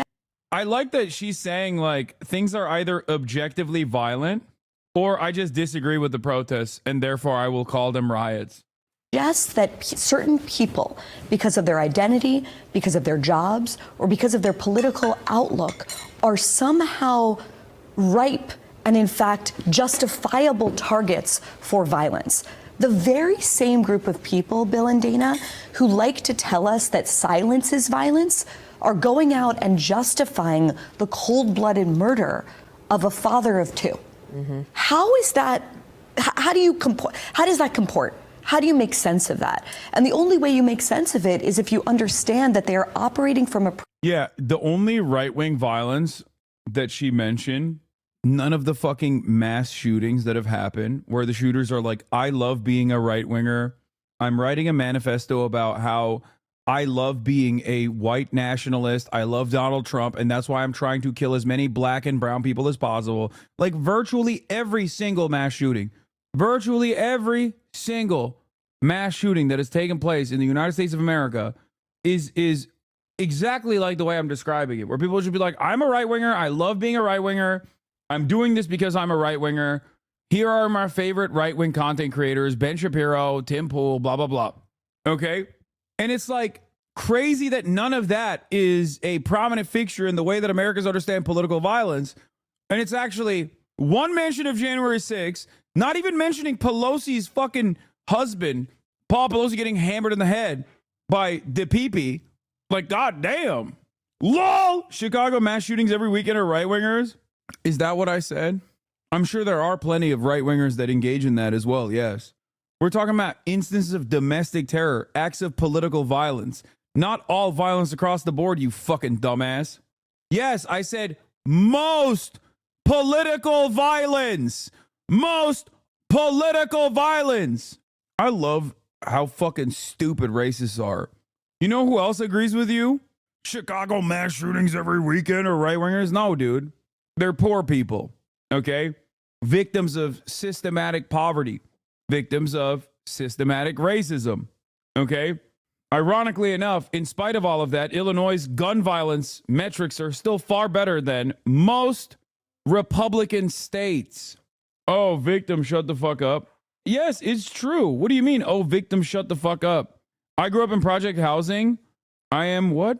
Thoden Priol. I grew up in project housing. I don't care what you grew up in. I am those people. Oh, okay. Yeah, Hogg's standpoint theory is always funny. It's like, excuse me, I'm doing a bodies in spaces in an effort to talk about, when I'm talking about fucking right-wing, when I'm talking about right-wing political violence, this dumb fuck literally was like, what about black people in Chicago? Excuse me, it's time for a little standpoint theory. What the fuck are you talking about? That's not the point. I love when dudes who have never once said black nor mentioned race. Why did you assume that all of the fucking gun violence in Chicago, all the mass shootings every weekend in Chicago are not right-wingers then? What were you using that as a catch-all term? My response to that was, maybe some of them are right-wingers, but that's not what we're talking about right now. We're talking about political violence. Why did you assume race? Come on, chatters. Please, we're not dense here, are we? I know a lot of you are purposely trying to fucking behave like you're a dense person. He brought up Chicago when I'm talking about right-wing political violence, specifically to say as a standout term for black people. It is a very obvious bad faith substitute for black people. All right, we'll take a week off. Chicago is a liberal city. Man, shut the fuck up. Shut up, you fucking dumb bitch. I love dumb bitches like this that turn around and they go, oh, excuse me, I never mentioned black people. I never mentioned black people. You are the one who said black people when I randomly brought up Chicago. Huh. And then he tried to do a fucking liberal. Oh, God, everyone is a goddamn liberal. I hate this shit. I hate it. I hate dealing with it. I hate dealing with like members in my own community that annoyingly do this purposely obtuse nonsense to be like, I don't really fully understand what you're saying, so I'm just going to take the worst possible uncharitable interpretation. But it's fucking extra annoying when like a very obvious stop hiding coward, just be racist pussy. Well, I mean, I already banned him, so he can't get out of hiding. Why ban and time out people who disagree with you? It's kind of cringy. To be honest, probably going to get banned for asking. I ban... No. Hold on. Let me unban this guy real quick. I'm going to ban him again in a second. I ban whoever the fuck I want for whatever purpose I want. But the reason why I ban people like that usually is because they derail the conversation while we're having like this conversation is supposed to be centered around political violence. That's the conversation that we're having, right? It's supposed to be about political violence. That chatter came in with a bad faith framing to specifically talk about black people, black on black crime. That's exactly what the purpose of what about mass shootings in Chicago is. We're not having a conversation about mass shooting or gun violence. We have talked about that earlier in the day. This specifically is Barry Weiss doing commentary on political violence. That person came in, used the only hurdle that many of you have, which is to follow for 10 minutes, used the principles that I apply in my day-to-day operation so that every single person, no matter where they're coming from, can have a say in this chat. He used it against all of you to shamelessly and selfishly derail the subject matter back to himself. Okay? Back to a completely irrelevant point. That's it. You can't, on the one hand, appreciate and enjoy the community that I have cultivated. Oh, so mad. Your tears are delicious. Enjoy the next 4 years. Okay, I'm not going to ban this one. This one's just a hog. Never mind. I like this one. We'll keep this one. Why not just ignore? Okay, take a week off. I'm going to keep the conservative, and I'm going to ban the person for a week that said, why not just ignore? Because there will come a day when you want me to answer a question, okay? There will come a day when you want me to answer a question, and you will hope that I see your question and I answer it. You know? That's it. I don't ignore commentary in the chat. Part of the reason why I don't ignore commentary in the chat is because there are a lot of people who are genuinely curious, who genuinely do want to learn, okay? Who might not see the world with your own eyes, okay? With the way that you see the world. I'm here to be as helpful as I possibly can. So if someone comes in and takes advantage of that to derail the conversation, they get banned. Like, this person quite literally did that. Why ban and time out people who disagree with you? Kind of cringy, to be honest. I'm probably going to get banned for asking lol, and immediately turned around and responded with, so mad, your tears are delicious. Enjoy the next 4 years. This, for everyone in the chat that's wondering, like, Hasan, why do you ban people? This is the reason why we ban people. He had originally gotten banned. I unbanned him, and he immediately showed his hand. Most people come in to do this. Not all of you. Many of you come in because you have genuine questions. You genuinely are trying to understand what the fuck is going on. And I want to be a resource for you. Okay? People like that are being selfish. They're being self-centered. They're fucking assholes. Okay? They're the weird kids that never got told no. They're the spoiled little children who never grew up. Do you understand? This chat's moderation is based off Blue Sky's mod framework. I bet you use Blue Sky as a framework for banning users in the chat. What? First of all, I'm not even on Blue Sky. I'm literally on Twitter. I don't even use Blue Sky. And secondly, I don't think many of my mods do either. What the fuck is Blue Sky's framework? How the fuck would we know what Blue Sky's framework is? Why are you even thinking about Blue Sky? Are you okay?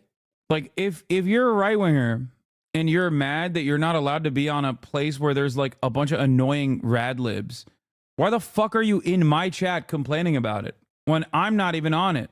What the fuck?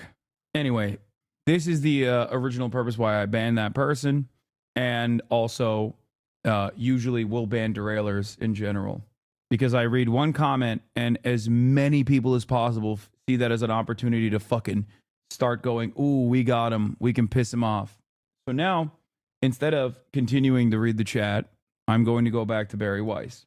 In which certain groups are acceptable targets and other groups are unacceptable ones. Other groups are protected. And this is kind of a Manichaean view of the world that is absolutely unacceptable. Either political violence is wrong or it isn't. What we know for sure is that you cannot have a functioning liberal democracy like the one we have and accept that certain people are allowed to be murdered in the streets of Manhattan. Just to put a fine point on it, this is what Charles writes about. He says political violence cannot coexist with a functioning democracy. Yes. Democracy depends on peaceful liberation, allowing each person to have her say, while violence replaces the ballot box with the bullet.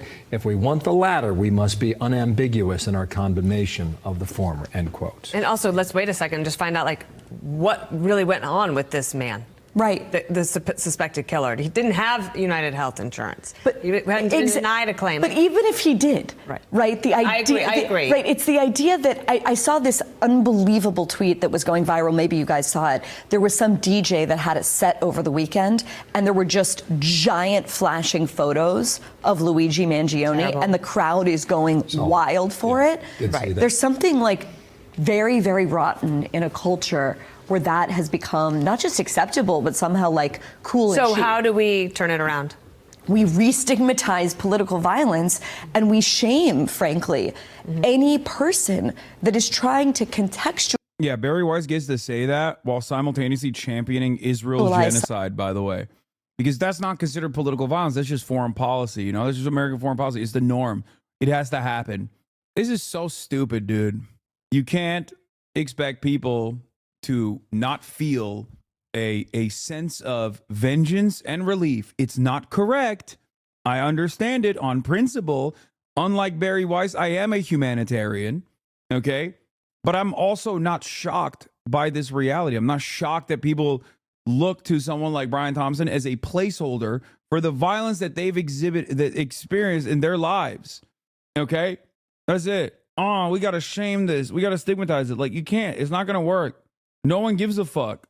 Something that there's no context that makes this acceptable. You murdered a person that is the father of two. People like you Full stop. about. That's it. Yeah, Osama bin Laden had kids too, man. He was also a dad. You think I give a fuck what happens to him? Suck my dick. You also literally advocated for the death of Refat al-Ra'ar, who also had children. His entire family was wiped out by Israel, the country that you seemingly always defend and forget your free speech first principles for on a regular basis when it's about advocating to block, ban, and ruin the lives of fucking pro-Palestinian demonstrators. Wrote about, we had Terry Glavin. I read this over the weekend. The explosion of Jew hate in Trudeau's Canada. The subhead is that there's been a 670% increase in Okay, I don't care about it. Yeah.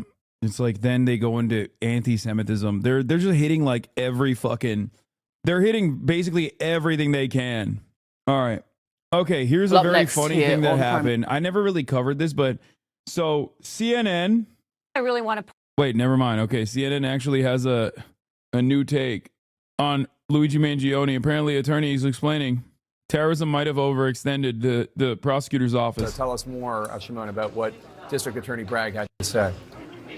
Look, I mean, essentially what they're calling this by these charges, Jake, is that this was an act of terrorism. They feel that they have enough evidence based on the writings that they were able to obtain from the defendant, Luigi Mangione, that indicates that this was all about fear, and fear to the point where to bring this kind of charge, it's kind of unprecedented here in New York City. You know, it's mostly reserved in cases where there's support of terrorism, things like that. But this is so significant that they went ahead, given the writings, given the reaction to what happened here, the praise for Luigi Mangione over what he did. I mean, that was a big part of this press conference, the idea that there is this lack of empathy for the It is kind of wild to call this terrorism because he killed a CEO. Like, violence against CEOs is an act of terror now. CEO Brian Thompson, and just violence against the one visceral particular sort of violence against one particular CEO is an act of terror.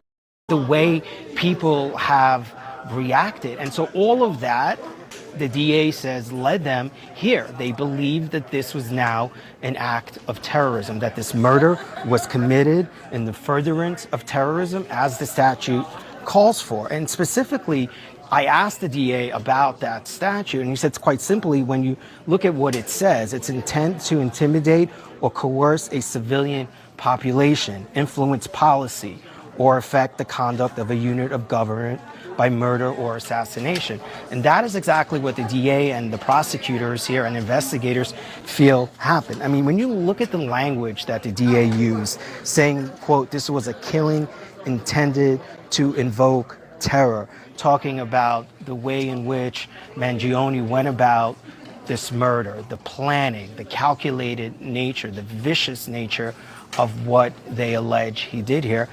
And the other thing really here, and I think the DA hit on this, and what's forgotten so much is the victim here, Brian Thompson. I mean, the police commissioner held up a New York Post cover here to show just how people have reacted to what has happened here, and so much hate towards CEOs and so much concern now over the threats that are facing CEOs. So all of that brought us here today, and I do think this is so unprecedented to see this kind of charge being brought here from the DA's office in Manhattan. But there's still a lot more work to do here, and the DA, of course, reminding folks not to forget about Brian Thompson and his family. And Shimon, we're also here. Bro, this is like, I know I was joking about people of means, like people of wealth, being like a subcategory, an additional protected class, but we kind of are getting there.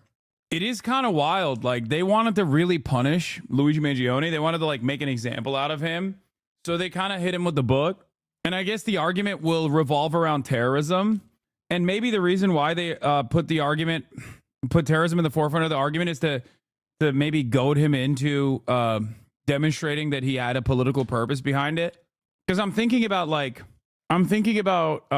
why you would prosecute him as a not like simple murder, simple premeditated murder, but instead terrorism. Because like they got him dead to rights on premeditated murder, right? Like in New York State, it's second-degree murder. It's not first degree. First degree is for peace officers and whatnot.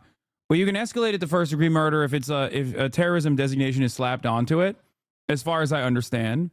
But it's kind of weird because it is definitely overreach. Having said that, I guess like it's interesting because maybe they think he is maybe they're convinced that he is so politically minded that he will follow through on it and will offer them additional evidence in an effort to have his voice be heard by Americans. He will say like, no, yeah, this was inherently a political act of violence. Does that make sense? Terrorism charge is almost not at all about him as an attempt to deter possible future copycats. Yeah, because in order to defeat the terrorism charge, he has to kind of destroy, he has to kind of just be like, I don't know why I was writing that fucking piece of paper, the manifesto or whatever, right? Does that make sense? Because if he stands by the manifesto, then that gives him further, that gives them the allowance to lean into the terrorism charge. Because like you wrote that because you wanted copycats. You wrote that because you wanted to terrify the public or whatever. But then again, I don't know how the prosecution of terrorism really works because, as I've said before, it is a political designation that has no legal standing, like no real, well-definable legal standing. That's why dumbasses like XUC will like write under my Twitter post about Luigi Mangione getting a slap with terrorism charges, a Google definition of it. You know what I mean? Because like, yeah, he said, after thorough research, I found this. Terrorism is a technically meaningless classification. There is no real universally definable, applicable standard of terrorism. Does that make sense? Because if there was one, America would be the top disher of terrorism, the number one responsible party of terrorism. Take the L, Hassan, lol. What? Yeah, I know. I took the L here. I haven't spent countless hours and an endless amount of reading on the political designation of terror and how it is used as a mechanism to deny habeas corpus from the average person that is apprehended by the American state, and how it is an arbitrary distinction, which is precisely the reason why even most legal bodies will not offer the designation of terrorism with the same willingness that, like, the United States of America applies certain militant groups the classification of terrorism. Even having said that, though, this standard is hard to apply to Luigi Mangione as well. People that are pro-private healthcare would be labeled terrorists if the Google definition was a legal one. Yeah. First-degree murder is a prosecutorial overreach, but could so easily backfire. The prosecution now has to make that case, and in doing so, healthcare is now an issue at trial. They've opened that door to making this a circus. I know, which is why I said in the immediate aftermath of the shooting, before we knew the motive, before we knew anything, just the victim, I said that arresting this person and then putting forth a highly publicized, highly televised trial will inevitably make this a much larger issue for healthcare in this country, for-profit healthcare in this country, because when people immediately looked at the situation, they understood what the motives were before they even knew what the motives were.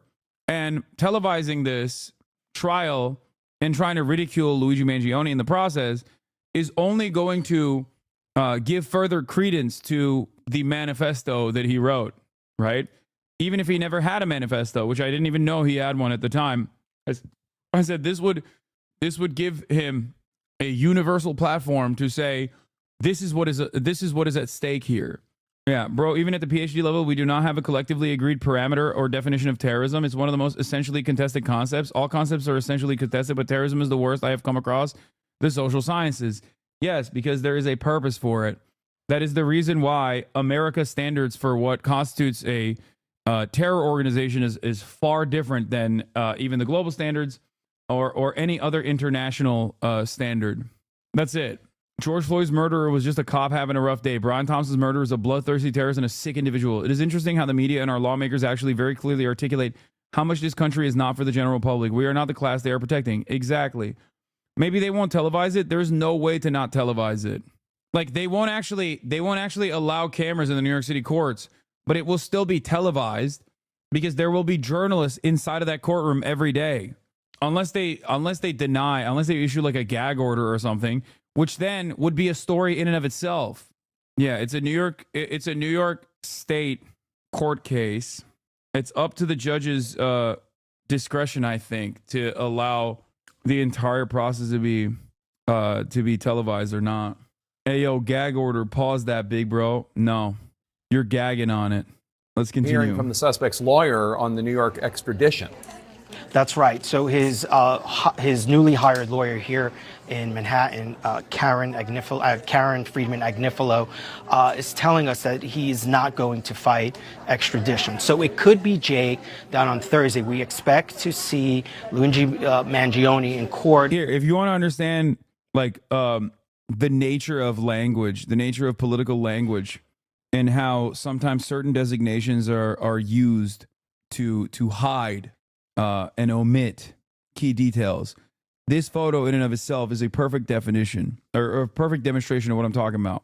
Taking advantage of the downtime between electoral college meetings to work on advancing my bill to make sure no political flags are flown in government buildings. If you know, you know. He's standing in front of an Israeli flag. Jewish and proud Zionist, speak for myself, not the state of Florida. Senator Randy Fine. Do you understand? The Israeli flag is not a political one, okay? I suspect if someone had an Iranian flag, they would consider that to be a political one. The Cuban flag is a political one. The Venezuelan flag is a political one. The Israeli flag is not. Do you understand? Yeah, he means pride flags, Palestinian flags. Confederate flags or the Israeli flag aren't political. They're historical. They're flags of a state. That's it. Also, I don't know what flag is not political. I guess the only flag I can think of that's not political is the one that what's her face? Chloe posted on Haas Twitter. You know what I'm talking about? The one The one with me on it. Nautical flags. Least political flags is Six Flags. One of them is literally the Confederate flag, dude. New images of Luigi with a holstered gun. Okay, calm down. Oh, it wasn't Chloe. It was Clancy. My bad. Anyway, let's continue. In Pennsylvania on Thursday on the case in Pennsylvania and an extradition hearing, that by Thursday night, he could be in the hands of NYPD detectives who would transport him back to Manhattan, where he would be processed and then likely spent some time at Rikers Island before he is arraigned by a judge here in Manhattan. And it's expected that he will be held awaiting trial. And also very significant that he is potentially now facing the rest of his life in prison once he's convicted. Obviously a lot more to do, and for the defense team and for prosecutors, but the process will get underway once he's here in Manhattan, and that can happen as soon as Thursday, Jake. And Stacey, your take on the extradition, do these new charges, first-degree murder and terrorism, does that change any of this? It really doesn't. What's going to happen when he appears in Pennsylvania, if he goes forward and waives or consents to extradition, I should say, then New York law enforcement will already likely be in the courtroom in Pennsylvania. He'll be processed out of the Pennsylvania system. He'll still have a hold from the pending charges in Pennsylvania, which will wait out indefinitely while New York addresses its case. And they'll transport him right back to New York and get him into an arraignment in front of the New York Supreme Court criminal, which is for felony indictments. The indictment is already handed up by the grand jury. They'll present him with that indictment and his attorney, and undoubtedly he'll enter a not guilty plea. But there's something I really want to point out here, which is highly unusual, and it's my opinion that the Manhattan District Attorney's Office has a bit overreached in this indictment. They were originally going to go forward with a murder 2 charge against Luigi Mangione, which is just having the defendant having the intent to cause death of another human being and the defendant being the cause of that death. They've now gone forward and enlisted this terrorism component. Yeah, tell me more. They overcharged, to a murder baby. Let's 1 go. indictment, which means they presented evidence in front of the grand jury, which is a group of 24 people from the community, without a judge in place, just a district attorney and a group of 24 grand jurors who hear evidence. It is undoubted, or I believe that the DA presented that alleged manifesto to try to get this terrorism charge added on as murder 1, but they're going to have a harder time proving that in court for one reason, and I'll make it fast. This victim was shot in the back of the head, not in the front of the head, on a quiet sidewalk early in the morning in the dark, and it doesn't appear from a defense attorney's perspective that this was intended to be a terroristic type of murder. So one other thing I want to ask is just I want you to take a listen from moments ago. The Manhattan District Attorney Alvin Bragg. Let's roll that tape. 1 count of murder in the first degree is a killing in furtherance of terrorism. 2 counts of murder in the second degree. 1 charging that the killing was done as an act of terrorism, and the second pertaining to the fact that the killing was intentional. So, Stacey, you think a defense attorney would disagree with that and with what Shimon laid out, that the prosecution will explain is that because he was targeted, Mr. Thompson, for being a CEO of a health insurance company, and this does appear to be politically motivated in a sense, but you disagree with those charges, or you think a defense attorney would take issue? I think his defense attorney is going to. How is killing a CEO supposed to cause fear in the minds of the public? Maybe I'm fucking brain broken. Yeah, I ain't fearful. I don't know. I'm the public. I'm not afraid. I know what his fucking intentions were. I don't know. I think most of the public are not. I mean, we know for a fucking fact that at least 41% of 18 to 29-year-olds, a plurality of 18 to 29-year-olds at least, don't consider this to be scary. Actually, the number is probably way higher.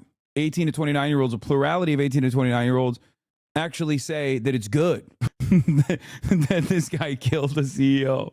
So if you were to ask, like, are you afraid of your safety because of the actions of Luigi Mangione, I would suspect that the broad swaths of American society would be like, nah, not really. To definitely take issue at trial.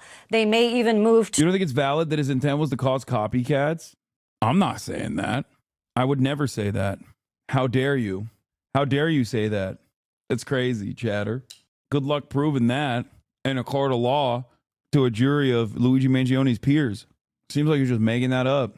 What are you, a fucking federal law enforcement officer? What the hell is this? To dismiss the top count of murder one, and that would be Karen Agnifilio, because arguing this was a terroristic act when he was on a quiet street in the dark shooting a victim in the back of the head and then intending to influence the whole world about the insurance industry was an unintended consequence of this murder. No one expected the social media. Hey, it's not. Hey, it's not his fault. Everybody was like, bro, before they saw the manifesto, if I'm a lawyer, I'm going to be like, excuse me. People immediately assume that this was a hurting victim of the for-profit healthcare insurance before they even heard of a manifesto, before they even knew who the shooter was. All they needed to know was the victim. It ain't his fault. Cooking.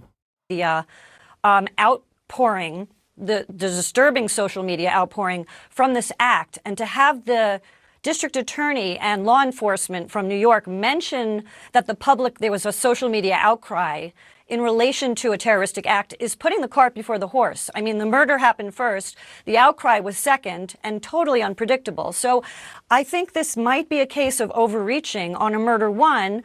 I could see why they have enough evidence, or they believe, law enforcement, that they have enough evidence for murder two. Didn't his manifesto literally state he chose to shoot because he was concerned about bystanders? That would be premeditation to not do terrorism. Yeah, basically, they're trying to say that, like, this person wanted other people to be copycats and go out and shoot other for-profit healthcare CEOs, and therefore creating an unstable environment. That's what the argument is from the prosecution. But like, it is a bit of an overreach in my opinion. So it's win-win regardless, because if they hit it on that angle, which they obviously are, then all of a sudden, the party that's supposed to represent the quote unquote people, right? The prosecutors are going to have to defend the healthcare industry and for-profit healthcare CEOs. Okay. So that already causes, in my opinion, a big divergence between the actual people and what their opinions are. So it ends up amplifying this message further.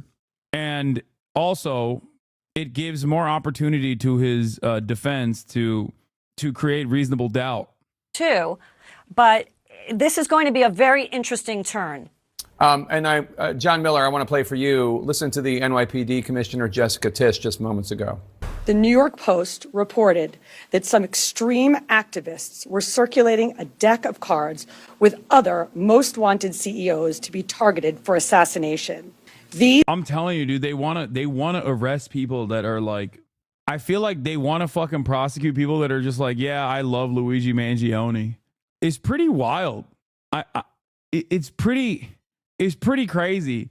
It's just that the people are united, and as long as they remain united, as long as they have numbers, it's gonna be fairly hard to just like pick people apart like this. You know, thought crimes are making a comeback.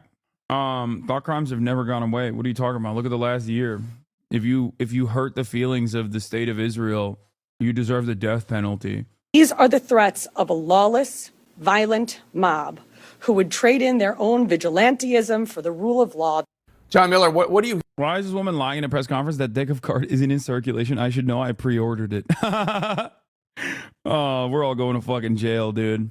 Hearing from your NYPD sources about this, are they going after the people who made these cards? Do they think these are serious threats? Well, they do think that they are serious threats, and we're dealing across a number of domains here.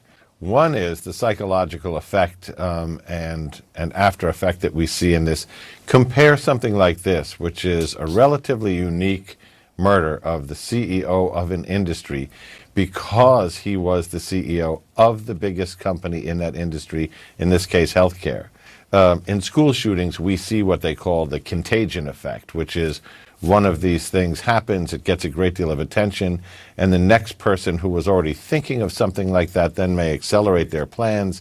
The idea that this has become a social media phenom, the idea that somebody has printed cards, the idea that just outside a high-level meeting of CEOs of a number of companies at a hotel last week, wanted posters of CEOs were posted on lampposts and scaffolding around the block showing their faces with their salaries underneath. Brian Thompson's was among them with an X across his face. The posters said, Brian Thompson's claim was denied, his claim to live. Whose claim will be denied next? This is the propaganda of terrorism. I mean, it literally is free speech. Like, I feel like this is simply an art installation that factors in publicly available information into its art installation. It should be protected by the First Amendment. The idea that this is like a call to violence to like kill CEOs, like I get the I get why you can feature it like that, but it's no different than like fucking what do you call it, Kathy Griffin cutting a fake Trump's head. Are you being serious? Yeah, I am. I think that this is totally defensible in a from a First Amendment standard. How is this not a call to violence? Omega law. I mean, all matter of art has a call to violence featuring in it. It's not, now you are declaring that a piece of art or any kind of propaganda is inherently violent. Like, I think that this is still subjective. It's up to the interpretation. It's social commentary. I understand why people see this and go, "Oh, dude, this is like completely unacceptable." It's a direct call to like kill other CEOs, but it's like fucking tagging, eat the rich on a wall. You know what I mean? You got motherfuckers that only play COD and Halo saying that art has no call to violence. Yeah, someone said, and if it was streamers, brother, do you think I don't get death threats on a daily fucking basis? Do you think as a streamer I am responsible for the deaths of people? Do you guys have no fucking understanding? Like, if people posted posters of streamers and how much money they make all around New York, okay? Not like where they live or their homes or whatever. Did I say that? No, you implied it. Why are you trying to be sneaky? Which is fine. I get death threats on a daily fucking basis regardless. Okay? What are you talking about? Twitch streamers, in comparison to for-profit healthcare CEOs, are one, infinitely closer to the general public, regardless of how much money they may make or may not make. And two, Twitch streamers are not making money off of, denying people's healthcare claims, dude. Please. That's crazy. Having said that, I have entire websites dedicated, made by people and their communities, like content creators who have literally demanded for my death. You know what I mean? You were responsible for the death of our mom's innocence. What New York considers second degree is what most of the states would call first degree. Many of the amplifying circumstances don't really apply to this case. This will likely jeopardize their entire case when considering how they'll get a jury to agree about this elevation and lead with him walking on a technicality. Even if, on the off chance he's convicted, there is a chance he won't survive an appeal. I couldn't get healthcare because Hassan has a house. A wild statement I expect to hear from now on. I know. Like, I don't know, man. I feel like D literally said in so many words that he hopes you die. Yeah, he has, time and time again. Not much I can do about that. And this is, in part, why the Manhattan District Attorney charges the case this way. Now, we know what they know, which is he had, allegedly, a manifesto on his person referring to these parasites in the plural, not the singular. Did you respond to H3's podcast yesterday about you? No. Why the fuck would I do that, dude? What we don't know was, did Luigi Mangione have plans to kill more? But what Commissioner Tisch is trying to do here is sound a clarion call, an alarm, saying the NYPD and law enforcement in general will not tolerate this going from propaganda to action, and that they will track down who's ever responsible in any case. The CNN guy that's speaking, prior to joining CNN, Miller served as Deputy Commissioner of Intelligence and Counterterrorism in the New York Police Department. So that's why he's saying this? Yeah. Has a school shooter with a manifesto ever been charged with terrorism? I don't think so. I mean, maybe. But I think that would fit, that would suit the purpose of domestic terrorism a lot better than a guy killing a CEO. Like, considering that since 9/11, I think it's like 75% or more of the incidents of domestic terror that has happened on U.S. soil have been conducted by far-right, oftentimes white nationalists, neo-Nazi anti-government extremists.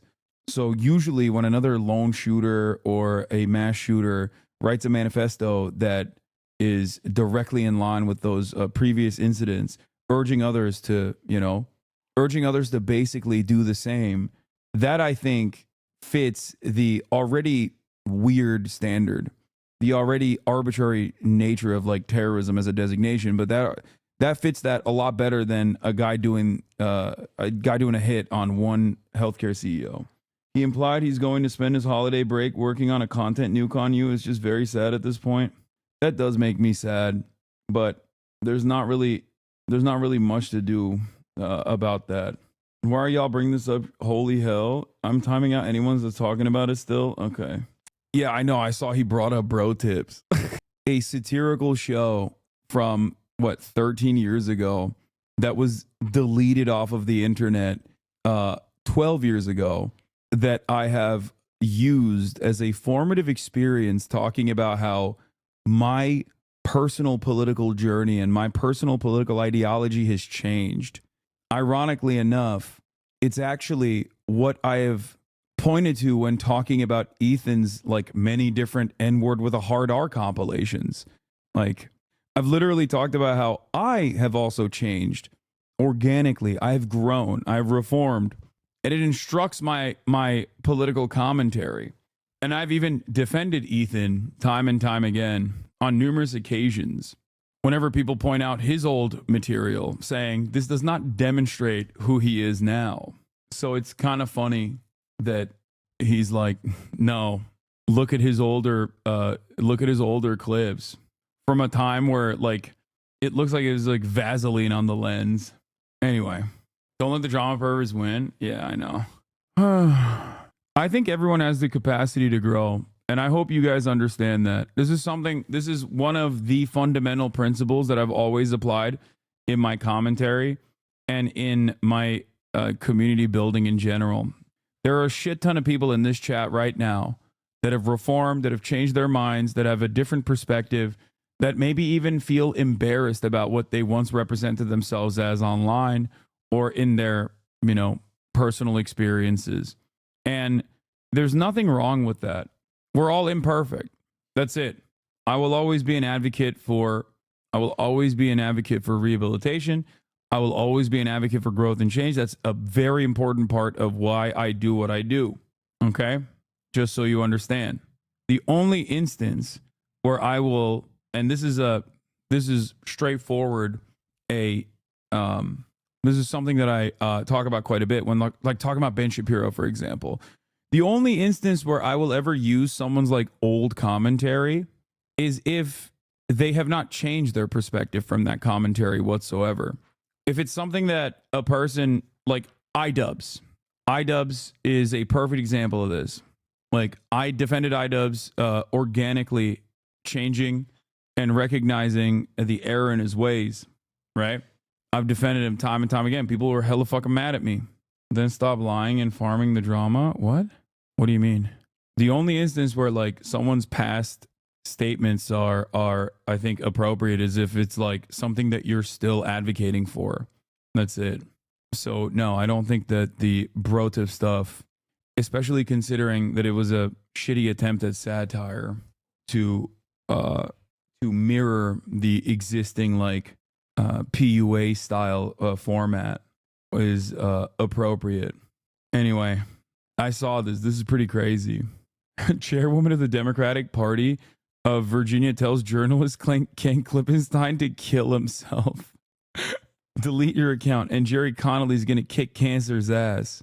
That's pretty crazy. I wish the Democrats had like a fraction of the smoke against the Republicans. Like, really, I am not against a chairwoman of the Democratic Party of Virginia saying this. It's just weird to say this to Ken Klippenstein when he's like criticizing the Democratic Party for not making the best choices.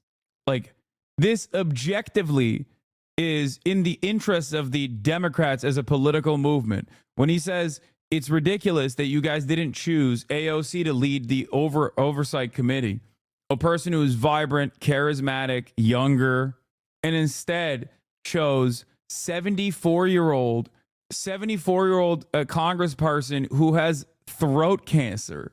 Like, that's insane. Dave Weigel, community note, we are all going to die eventually. Like, that's yelling at a person who is arguably writing this article that is supposed to make the Democratic Party better and criticizing their horrible decision-making process. Like, telling that person to kill themselves is so funny to me, especially as someone who's advocated to have kill yourself tokens online. As you guys know, I'm a big advocate. I am a big advocate for kill yourself tokens. If you get if someone calls for you to kill yourself, that means you have one token that's transferable.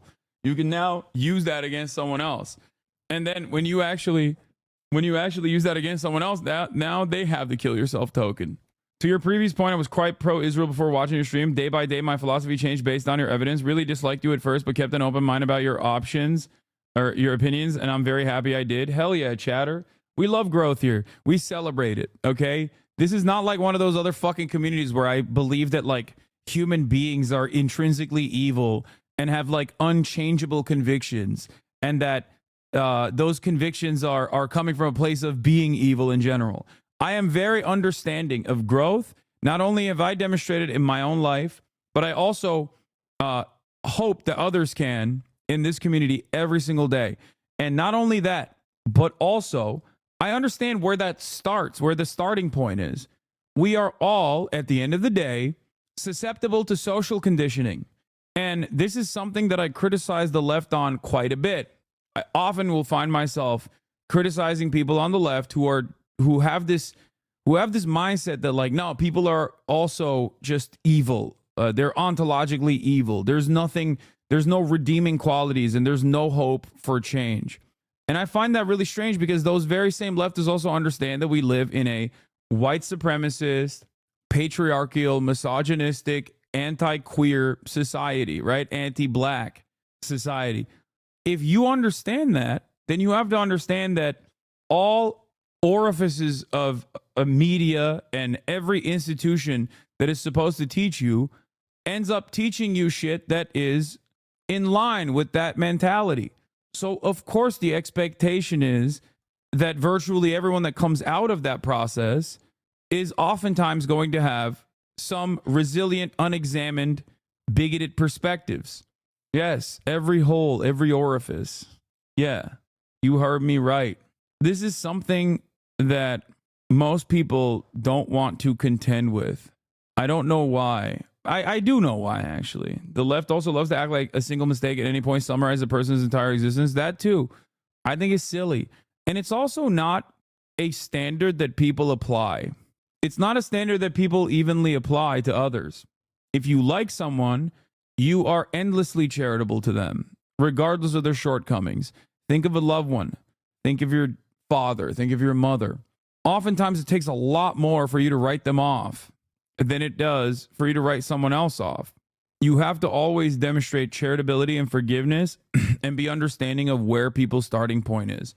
That's it. And I do that all the time, especially to content creators. And people get very mad at me in the process where they're like, no, you don't understand. Like, there's a point of no return. And I agree, there is a point of no return, right? There certainly is. I guess my point is much higher than the average person. And there's a tactical reason for it as well. I think part of that is because I understand that as long as they are charitable back to me, I can get across to them. I can cut across the noise and potentially get them to understand the world from my framework. And also, if these conversations are being held in public, or even if they change their attitude to a certain degree, then they will be able to change the opinions of their own of their own fan bases. That's it. I would not be doing what I'm doing if I believe that people just are impossible to change. That's it. When I recommend your content to people, a point that I always make is that what makes your approach to commentary special, especially in the current political climate, is that you meet people where they are and make it okay to be learning. there's not a lot of space on the left that do that, then how do we expect people to change? I think it's the most important part of what you're doing. Yes. If you consider that you would be 10x bigger if you were a comfort streamer, what does that mean? A comfort streamer? Destiny's crying about you again in his chat. That's what the reference is. I have no idea. I saw that on Twitter. Is what D is calling you now? That's funny. 10x bigger. So I'd have 300,000 viewers. That's very nice of Destiny to say that if I didn't do this political shit, I would have 300,000 viewers. That's a wild fucking take. Oh, this is the... Oh, okay. This is it. Yeah. Hasan is the ultimate comfort king. He should be 10x larger than he is right now. You guys are just R-worded delusional. He's a fucking failure of a streamer. He believes in me. Top 10 streamer for the past 5 years. Wish I was that level of failure. I know. What a failure I've been. Even my biggest haters realize if I stopped doing politics, I'd be a 300K Andy. I just checked his logs. Chatter's right. He's malding hard. Top 10. With some effort, he could be easily top 100. Yeah. Live concurrent streamer. You ate the drama bait? Oh, come on. I'm gonna be fucking posting that. You gotta... Nice of my biggest hater to imagine my potential as a 350K live concurrent streamer. Come on. Maybe LeBron would show up if you ditch politics. I agree. Potentially. Rivals time. I've already implemented the steps to potentially put together a lobby. He was brainstorming with Boner Box on their 10 viewer podcast on how to oust you and place themselves within the DNC sphere. Nice. I think they would probably have to. He means you're not doing enough things outside of streaming. He's making the argument that he's bigger than you. I have been on 10x more big podcasts. I have so much more widespread internet presence. I have shows that I'm doing now. I have much more reach into infinitely more audiences. Any show I do outside my sphere is getting more views than any dog shit Hasan does. You realize he peaked like years ago when he's playing Among Us with AOC. I mean, I think numbers on the board, I'm doing pretty fine. 35K live concurrence is pretty good. Had the current Federal Trade Commission's commissioner on stream immediately after a very well-celebrated, well-decorated journalist and academic, Ta-Nehisi Coates. I feel like I'm doing all right, you know? It's not just like that I went to the DNC or get positive coverage from CNN, NPR, and numerous other outlets. He was literally arguing with his chatters about how he's much more popular and all you do is sit at home and spam streams. Yeah. I mean, I don't know. Maybe I have peaked, but it seems like this community keeps growing, and I'm pretty happy about it. And I think at the end of the day, career highs or career lows are nowhere near as important or as consequential as simply being happy and being honest with yourself and being able to sleep comfortably at night. I could say that about myself. I don't think a lot of my online adversaries that I never would have wanted to have as adversaries to begin with, I don't think that they can say that themselves. You know what I mean? Jubilee should have won the election. Look at the views of those vids. I thought that's how that worked. Yeah. The fact that you left Stavi off that list, the real gravitas of the day, is disturbing. I agree. It also shows for how months after October 7, you were almost sub 20K, and now you're back to consistent 30K. I think you know what you're doing. Yeah, I mean, history does have a tendency to vindicate me and my position. Anyway, the craziest thing about Luigi Mangione getting charged with terrorism for allegedly killing a single rich dickhead who nobody liked is that they didn't charge a single fucking January 6th freak with terrorism, and they ransacked the Capitol and killed multiple people. That is wild. Like, not very abolitionist, though. Not very abolitionist of Lolo to hit that line. R.I.P. Ashley Babbitt. Gone too soon. A political hero. News Paris is our daily segment, Truth or Fake, and I'm joined in the studio by Catalina Marchand de Abreu. Good to see you, Catalina. So in today's edition... This story is wild, okay? This story is wild. Clarissa Ward goes into a Syrian prison, okay?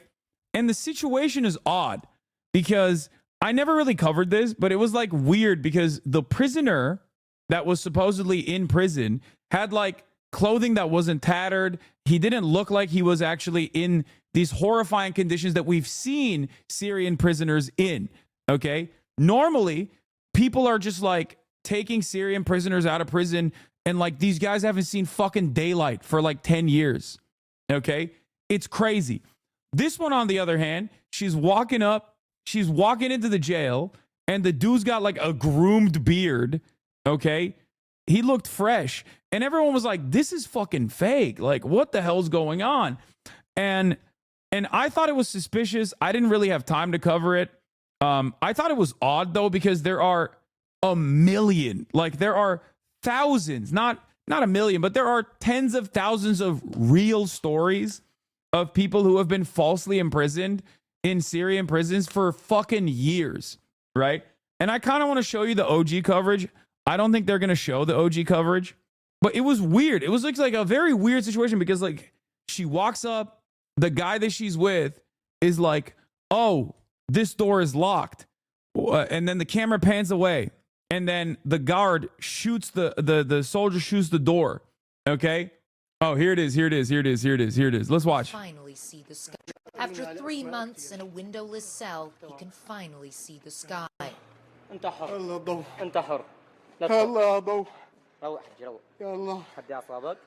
God, the light, he says. Oh God, there is light. Like, come on, bro. He looks like he's faking it. He looks like he's acting. Now, you can't say that, because there are like so many real images, right? It's just that this one was like particularly wild because of how it came about, right? And he doesn't look like the fucking tens of thousands of prisoners that have been released from prison so far. It's just crazy that he did not like fit that mold at all. He looked far too clean. He looked far too hydrated. He's too hydrated and mentally clear for this to have been even 5% likelihood of being true. He said he was housed for months and weeks without food. Yeah, he said he didn't have water for like days, right? And it just didn't make any sense. I promise you, okay? I'm so glad that I didn't say shit, though, at the time, because people would have fucking yelled at me nonstop, endlessly, even if I was right in the end. I just didn't have time. I just did not have time to cover it. But I did think it was, like, wild. And yeah, obviously, American Enterprise Institute's very own fucking weirdo posted it. And to be fair, like, it's not like I'm fucking pro-Assad either, but, like, this is a wild thing, right? My God, there is light. Like, why not feature any number of, like, real prisoners? Of course, you knew all along. Yeah, people would be like, oh, you're defending Assad's crimes or whatever when I say shit like that. But anyway. Stay with me, stay with me, he repeats again and again.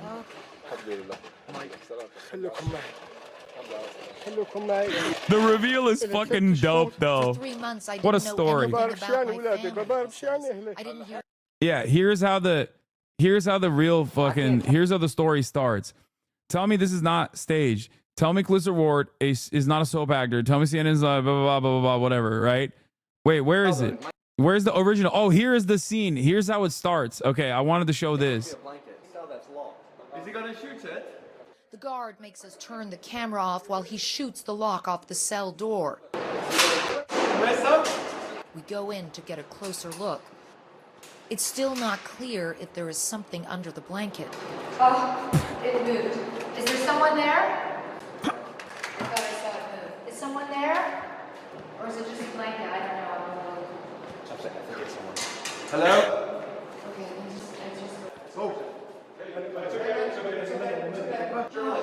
I'm a civilian, he says. I'm a civilian. He was not a civilian.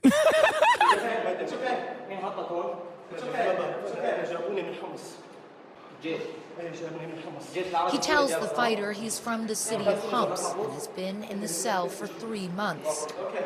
Okay, you're okay. You're okay. You're okay. You're okay. He clutches my arm tightly with both hands. Okay. Does anyone have any water? Water. My. Okay, it's water. It's water. Okay. Okay. Okay, you're okay. You're okay. Oh, and Chatter said, what if he was a pro-Assad guy in hiding, lol? What if, Chatter? What if that was the case? Because something about this is a little fishy. My man's far too clean cut. What if, chatter? Anything about my children.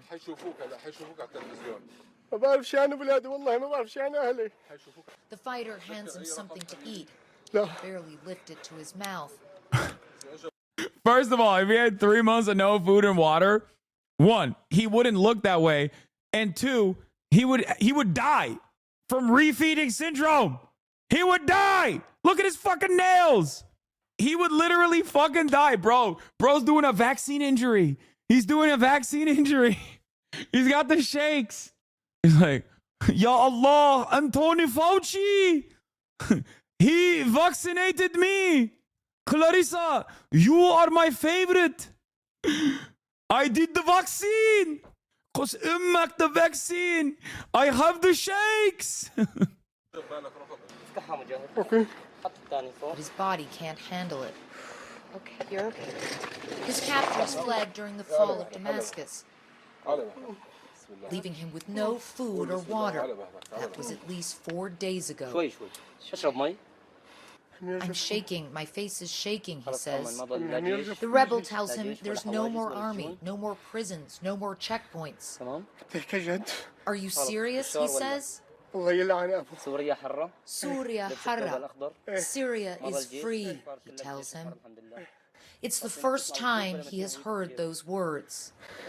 So listen. So what ended up happening? What ended up happening was, first of all, I don't think that like Clarissa Ward staged this. I just think she's too horny to like get a fucking a Pulitzer. Okay?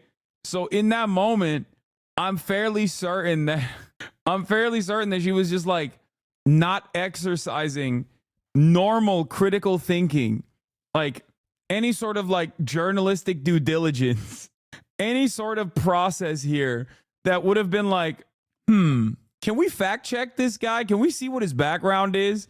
That literally is what you're supposed to do. I'm gonna tell you something, okay? I've had many articles written about me, profile pieces, puff pieces, even fucking hit pieces. What journalists are supposed to do, they have entire units dedicated to fact checking, okay? And fact checkers will constantly fucking harass you through the process to be like, you said this. We wanted to verify it. You know, we couldn't find any evidence. Can you show us any evidence about this?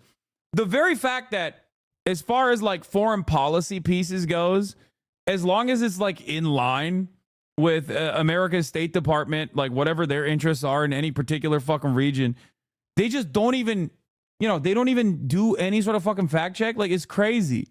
And what's extra crazy is that this person who didn't pass the smell test for many other people, this person that didn't pass the smell test for many other people for obvious reasons, like he looks in far too good of a shape, especially when there are literally tens of thousands of people that you could have interviewed after they got released from prison.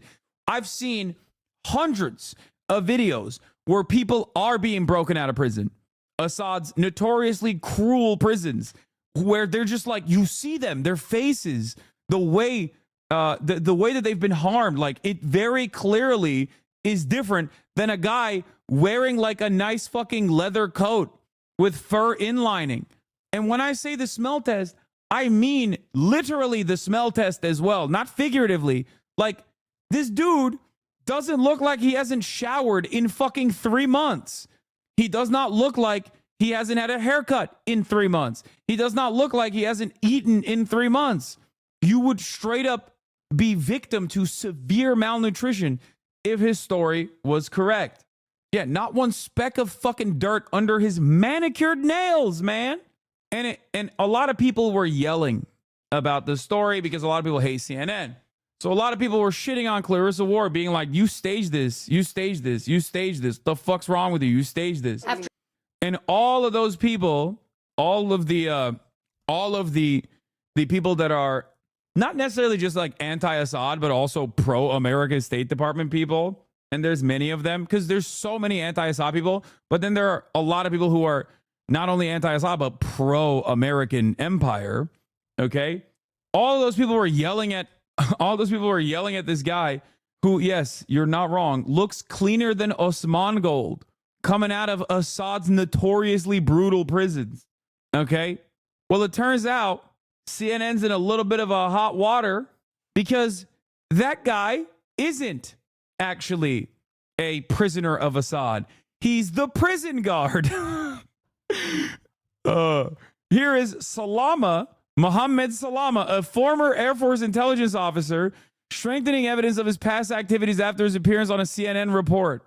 CNN confirmed the identity of freed Syrian prisoner Assad intelligence officer Salama Mohammed Salama, with local residents saying he operated checkpoints in Homs notorious for their abuses.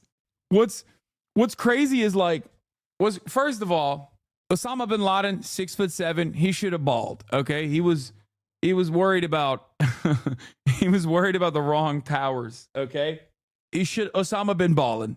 This guy, he should have been acting. Okay, he clearly has a proclivity for it. He has a natural talent for it. Okay, if he had honed his theater kid skills, okay, he probably would have been way better by this point. He looks like the TikTok dad, the TikTok actor. What's more crazy is she hasn't even acknowledged it yet. We confirmed the real identity of the man from our story last Wednesday is Salama Mohammed Salama. Wait. No, stop. Don't do it. You're going to future cast Syria's own version of Trump. Like, I'm just saying, if he was able to improvise in that moment when he's got like guns pointed at him and shit, like if he worked a little bit instead of operating, as an intelligence officer in the Assad regime, he could have fucking been like an Oscar-winning actor. Bro came out of the prison looking like the British dad who always ends up killing his son. You know what I'm talking about? What's his name? I have to play a video from him. You know what I'm talking about. The British guy who's always crying. Please give me... No, it's not this. I mean, that is funny too, but you know what I'm looking for. Infamous torturer, theater kid. Yep. Bro came out of the prison looking like this. I joined the Cameo app. Keep your... Please, God, no! What is this slow-mo, dude? It's crazy. God, Lewis Anderson never ceases to amaze, dude. He is, God, he's got a face made for silver screen.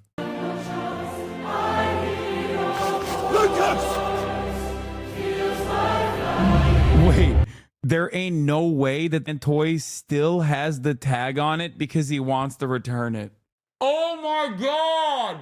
His brilliant mind. Sorry for your upcoming loss. Oh my God. Oh my God. It's fantastic. Dude, nothing compares to his work. It's cinema.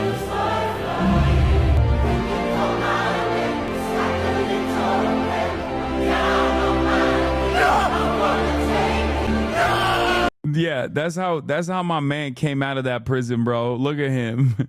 Oh, finally the light. You guys don't understand. I fucking hate that Assad guy, man. I hate that guy. He's a real piece of shit. Oh,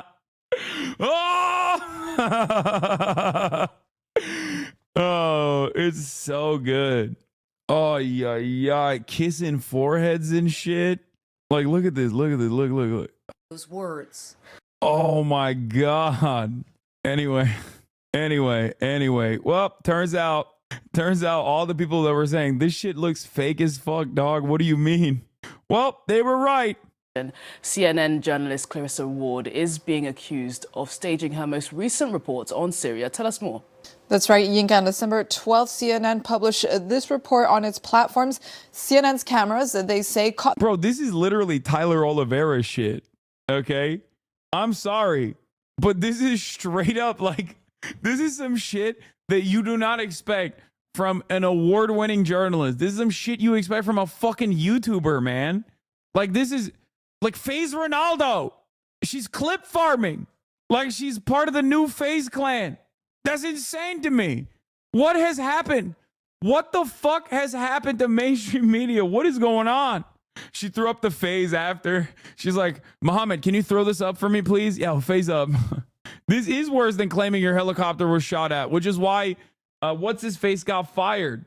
He reportedly was involved in theft, extortion, and coercing residents into becoming informants. According to locals, his recent incarceration lasting less than a month was due to a dispute over profit sharing from extorted funds with a higher ranking officer. This led to his detention in one of the Damascus cells. Oh my God. And you know they did not treat his ass in the same way that they treated regular old fucking people. Look at the way he looks. Like, so he was a prisoner vindicated? Brother.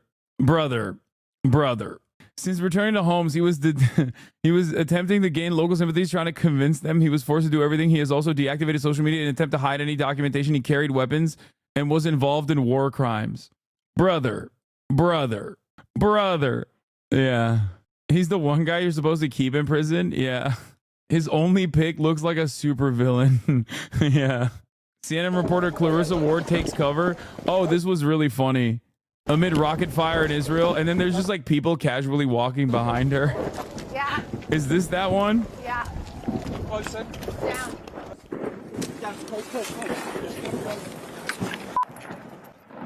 Isn't this the one where they're walking in the background? Am I crazy? This might not be that one. You're fine. You're okay. You're all right. Okay. That's the Iron Dome. Okay. That's the Iron Dome. Yeah. You're fine. That's why we want to pull back short, guys. Yep.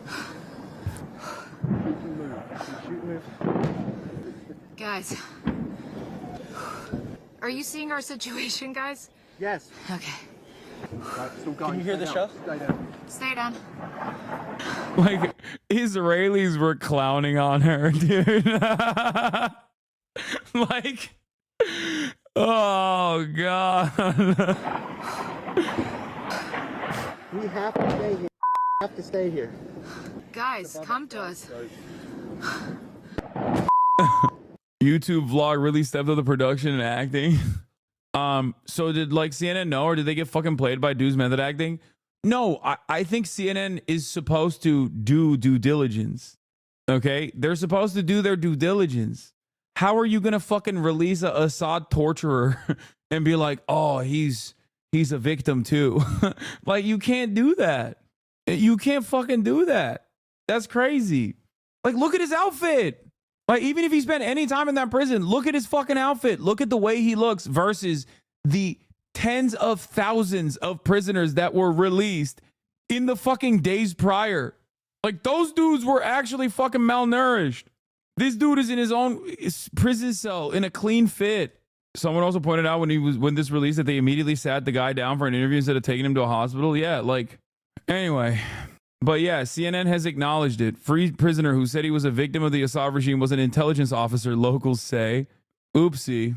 Like, why do you release that video? Why are you so horny to put that out there without doing this due diligence? Like, it shouldn't be up to a fucking Syrian verification service to like actually figure out that the person you have released from prison is like probably the one guy who should stay in prison.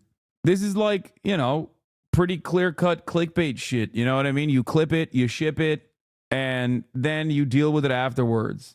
At the moment, the Syrian man was freed from a secretive prison.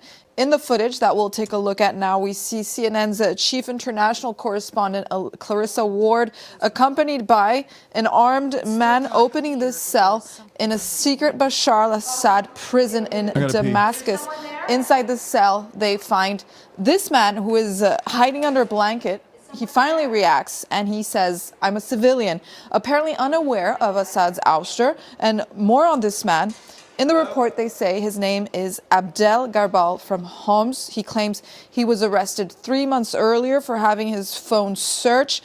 The man is finally released by Clarissa Ward and her team, where he says he sees the first rays of sunshine in months before being finally being taken to the Syrian Red Crescent. Since this video has been published, many have doubted its authenticity, claiming it to be staged, including Syrian reporter Hussam Hamoud on X. He's worked for France 24, Mediapart, Arte. He strongly criticized the CNN report, saying that amid thousands of real vivid stories from Syria, we certainly don't need fictionalized scenes to convey the truth, while also reporting on these Syrian women who are protesting and protested against this CNN report by Clarissa Ward, saying it's staged and offensive to the plight of detainee families.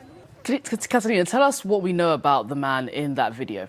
Well, Yinka, Syrian fact checkers verified this report by Clarissa Ward. They've actually found that this man is not who he really says he is. Verify SY, a Syrian fact checking outlet, indicated that they had obtained new information about the identity of this man, presented on CNN as Adel Garbal, who Verify SY says he lies about his identity, and even worse, he actually served the Bashar al-Assad regime. According to the Verify SY investigation, this man's real name is actually Salama Mohammed Salama, a detail that brought many shocking details to light. Salama, who is best known as Abu Hamza, is first lieutenant of the Syrian Air Force Intelligence, notorious for his corrupt activities in Homs. Verify SY actually collected testimonies from residents of the Al Bayada neighborhood, including these anonymous audios that they add in their report. The residents identify this man as frequently stationed at a checkpoint in the area's western entrance of Homs, infamous for their abuses on civilians. Abu Hamza reportedly managed several of these checkpoints in Homs and was involved in crimes including theft, extortion, and coercing residents into becoming informants. According to locals, his recent incarceration was actually due to a dispute over the sharing of profits of extorted funds with a higher officer, ranking officer, which finally led to his detention in one of these Damascus prison cells, as per the neighborhood sources. So despite his... Is it a career ender for her? No, absolutely not. Not even a little bit. Not even a little bit. His seemingly innocent demeanor in the CNN report, Salama actually has a grim history of corruption, abuse of authority. Is it a career ender for him, you think? I think he might be cooked. It would have been better off if he just like got released off camera, and that way he could have just not gone back to his own village, gone somewhere else, been like, yeah, this Assad guy, he's a big bad, right? You know what I mean? He could have hid, but nope. He had to get freed in front of Clarissa Ward and the entire Western audience.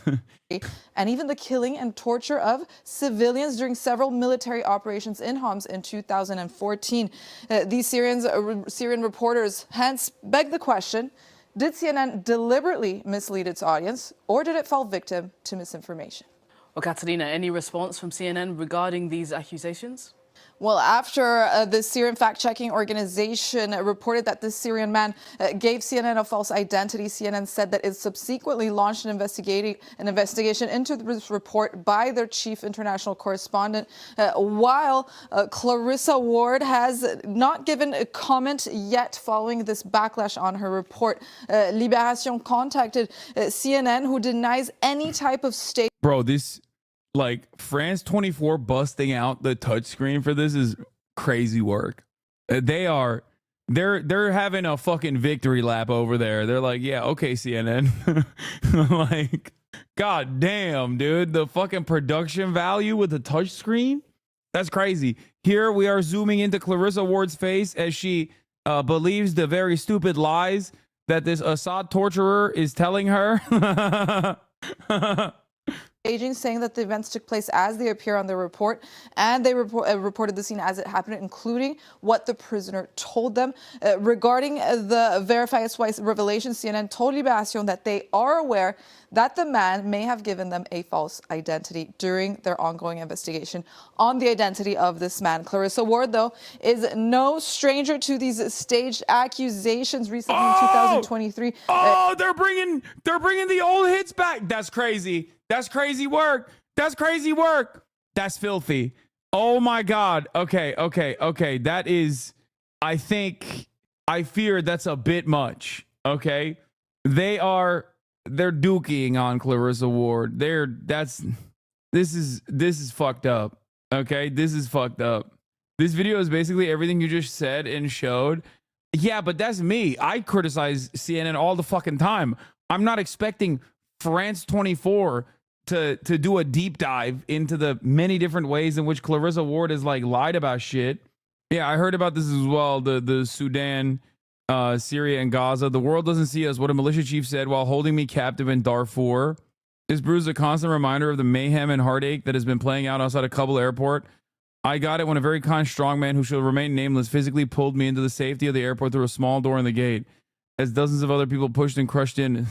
It's crazy because Clarissa Ward also is that bitch. And I mean that in a positive way. She literally snuck in with I believe it was a Qatari medical team and got like the first ever Western press from inside of the makeshift Palestinian hospitals. So it's like it's crazy that she does this, but then she also does that. And you're like, what are you doing? You know what I mean? She snuck into Gaza, chat. She fucking snuck into Gaza. And I gave her flowers back then. Like, that requires a lot of respect. Okay? That is actually unironically brave, infinitely braver than fucking ducking for the cameras when there is a massive barrage of rockets near the Israel-Gaza border. She came under fire once again for this Gaza report titled CNN team ducks from massive barrage of rockets near Israel-Gaza border, where we see her dramatically taking cover from a rocket attack from Israel during this live broadcast, where many accuse the journalist of yet another Oscar-worthy performance. Damn, she underlined it. Yo, that's crazy. That's not good. That's crazy. Look at the smirk on her face. They cooked her. Isn't she just a careerist, wants to be seen as doing dangerous and potentially groundbreaking things? Okay, a lot of journalists tasked with a lot of war correspondents are like that. They're crazy. They're freaks. The difference is there are those who, treat their profession with dignity and actually go to where the violence is and actually put themselves in harm's way. And there are those who just basically, kick streamer style fake shit. Clarissa Ward has done both, which is why I don't understand why she has done both. Does that not make sense? It's not like she only does this shit. She does actually go. I mean, like I said, I give her a lot of credit.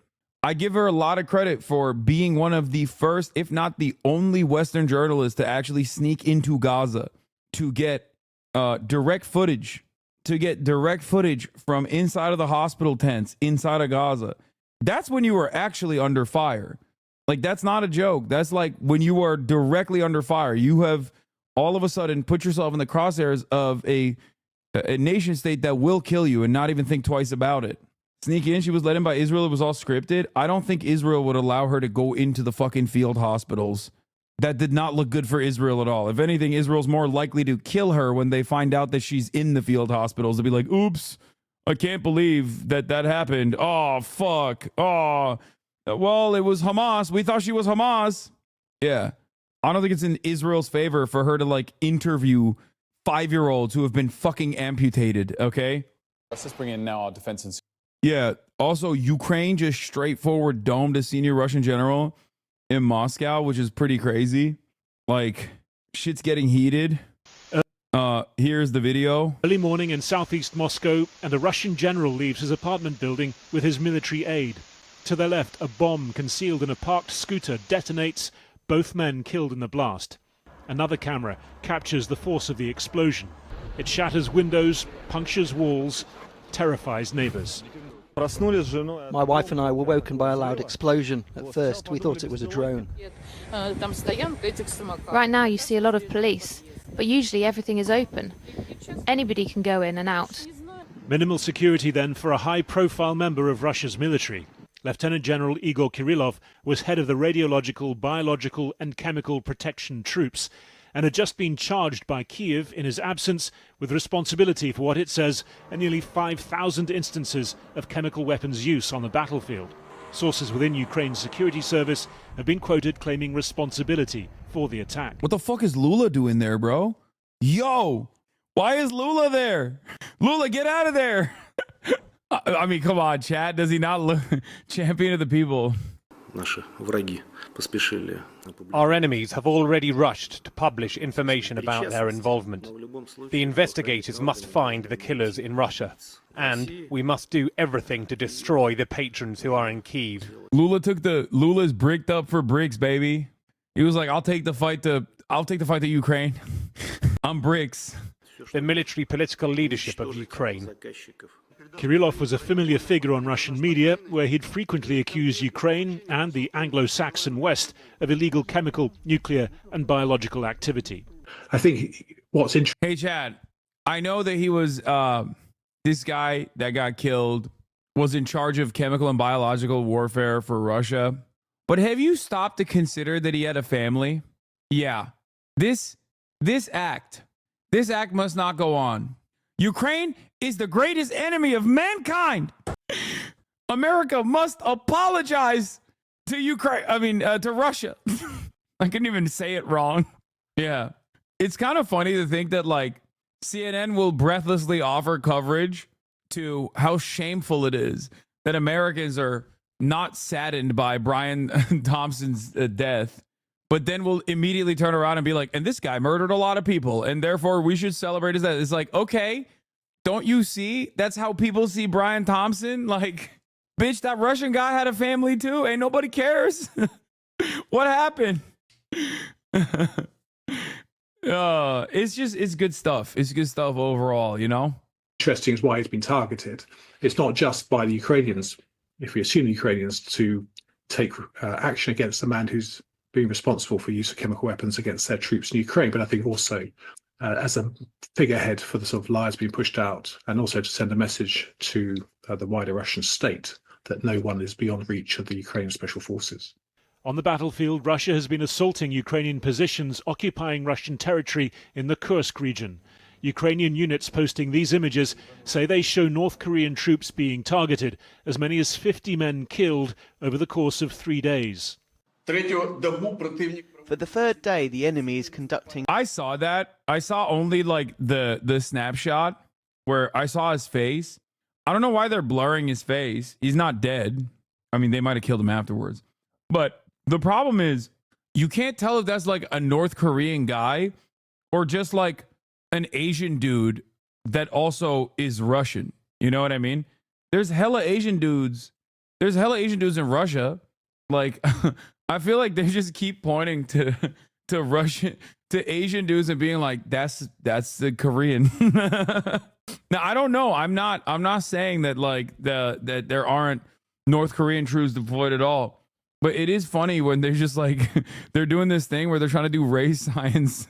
Is this guy Siberian? Is this guy Turkic? Or is he North Korean? The other thing that I did see was that he was, he looked real fucking young. Intensive assaults in the Kursk region. North Korean army units are being actively engaged. Their mercenaries have already suffered big losses. But this is a war being fought on other fronts. With Russia's economy under growing stress, it's ever more reliant on its shadow fleet of sanctions-busting oil tankers. 2 broke up in the Black Sea over the weekend. Today, a third issued a distress signal. The environmental costs are mounting. There are reports that shortened riverine vessels, unsuitable for heavy seas, are being used. The Prime Minister in Estonia promising to sanction 2 Russian maritime companies and 20 ghost tankers, less forthcoming on this morning's attack in Moscow. I think that's a developing situation, but this morning's discussion was very clear about the strategic need for NATO to stand as we do with Ukraine in this critical period. Critical as both sides seek advantage, take risks, with just over a month before the return of Donald Trump to the White House and his pledge to impose a swift end on this war. And after months of deadlock, Israel and... I think it's kind of wild that like they're presenting this as like Donald Trump wants to seek an end to the war. Like, I think people don't understand that the broad reception of this for most people in public is not going to make Trump look bad. It's going to make him look good. Maybe I'm crazy, but like most people don't have the same, most people, like normal people, don't look at this in the same vein. Maybe in Estonia or, you know, Lithuania, maybe in the Baltics, like people are very aggro and understandably fearful of Russian incursion or whatever. But like, I think if you're in the fucking UK and you have your deeply unfavorable prime minister running around, going to Cyprus and being like, we are defending our Air Force, our Royal Air Force is doing a fantastic job. What they're doing, I cannot say because it is a war crime. What they're doing are war crimes, aiding and abetting in the crime of genocide. And then flying to fucking, flying wherever the fuck he flew to be like, yes, we're going to continue the war effort. Like, I understand the morality of the situation in terms of, you know, Ukraine's righteous emancipatory interests. But I don't think people are looking at this and thinking, like people in the UK are looking at this and thinking like, oh, Trump's going to end the war. Like that's automatically a good thing. Okay. For many people, they automatically go end of war. That's good. That's not bad. That's not a bad thing. So you're ascribing a positive thing to Donald Trump. New North Korean troops fighting with the Russians versus Ukraine in Kursk has suffered several hundred casualties, killed and wounded. Those are not battle-hardened troops. They've not been in combat before, per U.S. military officials. Some of that is showing. Casualties among North Korean troops fighting with Russia versus Ukraine in Kursk spread across all ranks, per the senior U.S. military official. North Korean troops fighting in Russia in Kursk are primarily special operations forces being employed for light infantry-type tasks. Overall fighting in Kursk remains difficult, per the U.S. For the senior U.S. military official. The Russian counteroffensive has caused the Ukrainians to cede some of this territory they had back in Kursk to the Russian forces. Russia's main effort appears to be in the Donetsk region. They continue to make incremental progress. But as the Ukrainians get to more defensible positions, we think they'll be able to shore up defenses and last for some amount of time. In Kursk, it will be a hard fight for the Ukrainians to hold what they have. I have no doubt that they can hold it for a period of time that extends at least a few months into the future. Why would you take the Pentagon's word for it? Yeah, I mean, I don't know. I mean, this guy literally is a voice for America guy. So this is directly the State Department. But I also don't understand what purpose it serves to be like North Korea is really a player in this. Yeah, it turns out ceasefire very quickly. The ceasefire conversation was very quickly packed up by Bibi Netanyahu's favorite boy, Barak Ravid, who said, big gaps remain between Israel and Hamas and a Gaza hostage ceasefire deal isn't imminent. Israeli officials tell me. So it turns out that the ceasefire talks are not imminent. Moldova Mama Liga is back. I'm partial. I don't really care about the North Korean story. It could be true. I have yet to see, aside from like a couple photos, like the drone footage and whatnot, where you don't have any way of knowing if it's a North Korean person or like a Siberian person or a fucking, you know, like someone who is of Asian descent. That is in the Russian ranks, or if it's just like a straight up North Korean troop. But also, I don't even fully understand what North Korean troop, like what kind of motion North Korea has. You don't understand the severity. Russian simps saying those are Kazakh people, not North Koreans, Lamau. No, they could be. I'm not saying they're not, but I also don't understand like how consequential that is because it's fucking North Korea. They got no motion. You know what I mean? No, you can see right away they wear mittens. You guys get excited for a troll? Yes, Moldova Mama Liga has yet to answer for the crimes of Moldova in ending the unjustifiable, inhumane embargo against Cuba because of sore wrists. Why? Because they're jerking it too much? Is that what you're going to say next? I saw that video too. I saw that article. North Koreans find porn for the first time. They lose their minds. They're just fucking tugging it. Mama Liga, answer for your crimes of Moldova. Moldova abstained from ending the inhumane, unjustifiable blockade against Cuba. Why have your people done this? Last year, it was Ukraine. We overcame. Son of a bitch, you did this. You're 1/10 responsible considering the population size of Moldova. Yeah, your silence is deafening. Damn, didn't know Moldova is in the Security Council? Yes, dude, he's one of the 10 people that live in Moldova. See, he didn't even know. They didn't even, bro. Moldova Mama Liga, ever since he escaped to America to come back to Moldova stronger with 2 cows so that they can have even more defense against possible Russian incursion, he has lost track of all Moldovan affairs. He was about to double their defenses by 2 cows, not 1. Moldova, I was infiltrating Vatican and Indiana Jones in the past 10 days. Yeah, Moldova voted to abstain. For the 32nd time, the world demands an end to the U.S. blockade on Cuba by UN resolution. In favor, 187 nations. Against 2 nations, United States and Israel. Abstention 1, Moldova. Oh, all of a sudden, you're not familiar. Answer for the crimes of Moldova right now. I will take away your extra cow. You will not be able to bring it back to Moldova. Abstaining is not that bad. Shut the fuck up. Yeah, that's why only 1 country did it, and it was Moldova. Anyway, Donald Trump is going to potentially protect TikTok, so there's that. Moldova, you keep this energy up, we will recognize Transnistria, okay? You understand me? I will get into Trump's ear. I got my ways. I'll pull a Miriam Adelson. He already loves Putin. I'll pull a Miriam Adelson and give him all of my ill-gotten gains to recognize Transnistria and be like, oh, Russia's got security concerns. Russia's got some real. It's Pridnestrovia. Okay, that's even harder to say. I barely got around to being able to say Transnistria, and now you're telling me it's Prigozhin or whatever. What the fuck? What? North Korean soldiers react to grand best moments? Shut the fuck up. Why a North Korean woman was shocked for the first time? America? North Korean female officers react to loving America. Loving American dads the first time. What are these fucking videos, man? What the hell is this fucking slop? There ain't no way North Koreans. First of all, North Korean soldiers to react to grand best moments, only getting 79,000 views is criminally underrated. Okay, especially if this other video got 3 million views.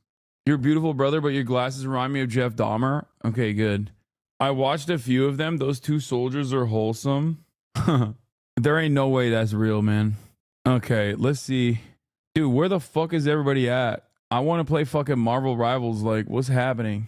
It's madness. Check the comments. There's a North Korean archive page that will react negatively to anything that paints North Korea in a bad way. Who's playing right now? I want to play as well, but I don't know who's still up. Okay. Oh shit. Connor? Which Connor? Sea Dog Va or the pant eating kind? Oh shit. I just found something out. I got wild chips because you and Austin said they were good. They're so ass and so expensive. Wait, hold on. Choco Agent and Pokey are playing. Are they still playing? I hit him up before. I hit him up earlier. I hit up Pokey to be like, yo, can I play? But they're not. Thoughts on Dubai chocolate? It's great. Oh my God. They're already ranking, dude. They're already fucking ranking. Venom advanced tips forever without timestamp. heals. Now let's move on to how to truly separate yourself from the rest of the pack with some advanced concepts. Venom's kit is relatively simple, but truly advanced Venom players separate themselves from the noobs through a concept called spell discipline. He has extremely long cooldowns on every ability, so thinking before swing diving into a team is always the play. Venom also has the ability to crawl and run on walls, so while his core combo will always be swing dive, what you can do instead is jump from or crawl to high ground and use only your dive to engage, using your shield to extend the fight, and if things get sketchy, you still have your swing to escape with. So many Venoms will swing dive into a fight, quickly realizing that they shouldn't have gone that deep and die before their long cooldowns are available again. By diving from a wall crawl or high ground, you give yourself much higher odds of surviving, since anytime things get dicey, you've got a super fast escape tool with your swing. Overall, Venom is an extremely powerful diver in Marvel Rivals and so fun to play. Seriously, he's like my favorite tank. Remember to have strong spell discipline when engaging and try to strike a balance between diving and contesting the enemy team's front line. It can be That's solid ass advice, dude. That's fucking solid ass advice. Bro's locked in. I am locked in. Connor eats pants. Do you want to play Marvel? I'll play right now. Let's fucking go, Connor. That's crazy. I've already been left behind. I'm a child left behind. I'm calling Connor. Also a child left behind. Actually, hello? Are you ranked already? Yeah.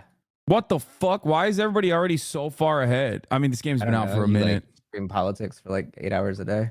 Yeah, well, I'm trying to play. Listen, this isn't Fortnite Friday. I know you are. I know you've had only respectable guests on your stream from the realm of politics. Right.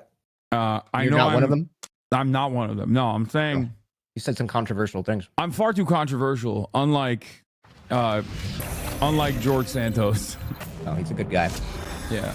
Also, I am worried because it's like your guests sometimes get like milkshaked and stuff in public. Like, and I'm almost and I fear that is because of their.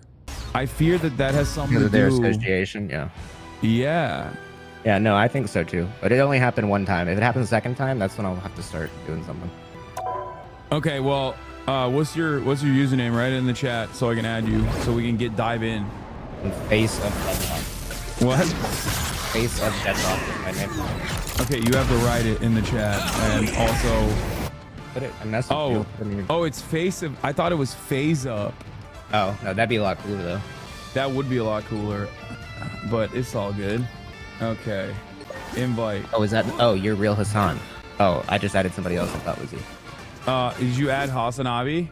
No, I just added you. You're in my game now. I added UHC CEO Shooter in all caps. Is who added me. That's not me, man. What the fuck? Sorry. Damn, we both have the same skin. That's crazy. What do you play? What do you main? I play everybody. I love learning everybody. Okay. Do we go quick match? Yeah, let's do it. And then quick match. I can't do competitive anyway. And then do we talk to the people? We can. I love talking to people in the game. Me too, but I don't know how to do that. Like, what do I have to change? What button do I press? There's I think it's in like communication settings or something. You have to like change your like push to talk key too. You'll need a top-notch team to What's your push to talk key? I put mine on like my mouse, like on the side button. That's cool. Yeah, you think so? Yeah, I do. Should I go with Iron Fist again? I like Iron Fist, but he might be difficult to start with. Punisher. I've been playing with him. I've been playing with him. I feel like Punisher would be good to start with because it's just. I've been playing with Iron Fist. I've been cooking with Iron Fist. Try Punisher or something. Okay, you want me to do Punisher? Fuck it. I'll do Punisher. Wait, half the team is not even in yet. Anybody got a mic in here? Anybody got a microphone? Message from Spider Zero. Get ready. No one's talking. Magic, please. Do you know what comes after? An age that's rightfully ours. You know the old gods had their turn and messed up. Fist of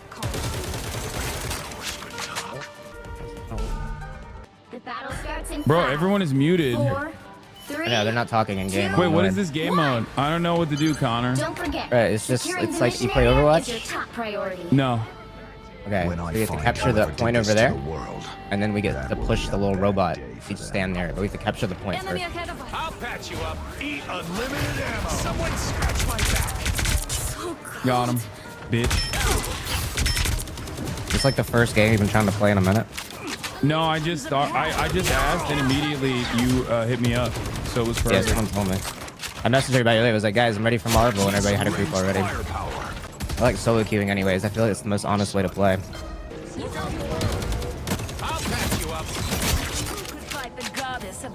Damn, we're kind of cooking them, huh? Yeah, we're fucking them up. I heard they made Punisher like anti. Well, no, woke, like they made Punisher woke now. Wait, what do you mean? Like he does, like because his like logo is like being used by like cops and stuff. Like he had like I know like a recent story apparently they like made him like disavow his like symbol or something. Oh, what the fuck? They closed the door on me. Yeah, go this way. He doesn't say slurs anymore. He said slurs before. Oh shit! Making that up. Oh, I died. I couldn't face off with Venom. Yeah, Venom's annoying. He'll just like jump in and do a bunch of shit, and then he just. No, I like Venom. I've played Venom. Yeah, he's pretty simple. Yeah. He is pretty simple. Co-op time. There's like some weird shit you can do if like you change a setting on him, but it's too complicated for me. You can like change like how his like swing works. I am ready to put on a show. I'm healing you. You're good. You're good. Thank God. That character, when she's on you, she like she does like self heal. Like the more damage she does, she'll just keep healing up. You have a Venom behind you. Wait, how am I not able to kill him? Oh, I got him. Yeah. Bitch. Oh, fuck. Enemies. Perfect. Everybody needs a hand sometimes. I'm nowhere near my fucking... Oh, I have my ult. I'm not done. Do something funny. I'm playing with Hasan, dude. That's funny enough. We'll get jokes later. Hope you filled the tank, Zero. It's go time. You're halfway there. What is that huge jump? Fuck. Can I cook him? Up here? If you jump in this thing I throw, you get unlimited ammo. What? This little like glowy thing I throw. I think I need to use my ult. I haven't used it at all. Judge, jury, executioner. You sound like George Santos. Can moderators ban that guy? I'm good to go. Double kill. You owe me one. I only got a double kill. That's lame. Like you stole it, Spider Zero. Let's roll. On your toes. Connor, are you proud of me? I'm kind of cooking a little bit. Dude, I am proud of you. You're killing it. But if 7-1. if I place this thing down, if I'm Rocket and you're Punisher, turn around. Come over here. All right, we're about there. I throw this thing on the ground and you're in that. Wait, what the fuck? Oh, I got. You have unlimited ammo in this thing. If you're standing in that radius. All right, I tried. What the fuck? You'll figure it out. Out of sight. No! No! No! Oh, he was so low. I almost got the Black Panther, but he cooked me with one. You're doing great. The vehicle reached a checkpoint. I get unlimited ammo when I stand in that thing. That's nice. Scarlet Witch might be more your speed too. Or Squirrel Girl. I am ready to put on a show.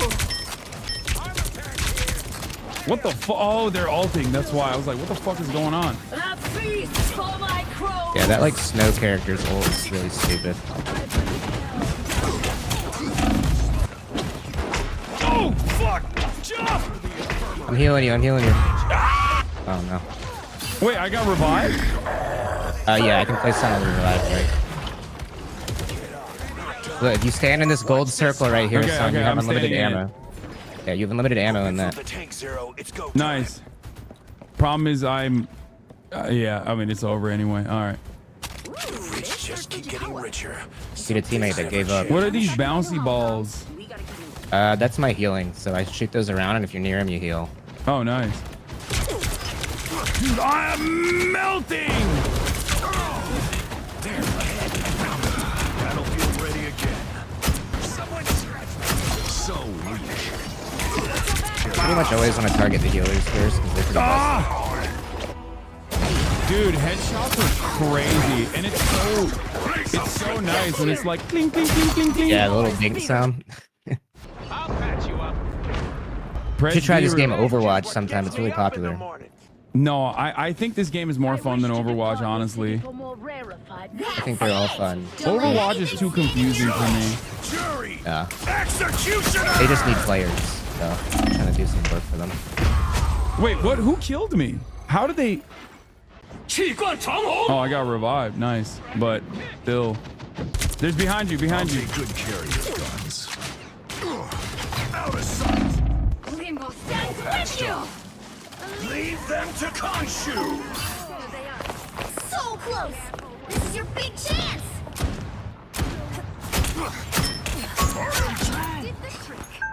Bitch. You would love Scarlet Witch. Really? Yeah, she doesn't even have to aim. Nice little boost. Is that a diss? Is that what it is? No, I mean, I love this character. I can just brainlessly hold the button and I win. We are undefault. Oh, fuck. Iron Fist cooked me. With off feeling. Wait, so you do have a mic. I just heard you. This fight was never yours. Cinna wants to play. Cinna wants to play with us. She's ass though, I'm afraid. Like worse than me even. Cinna's Twitch. What? She's Twitch. He's W community now.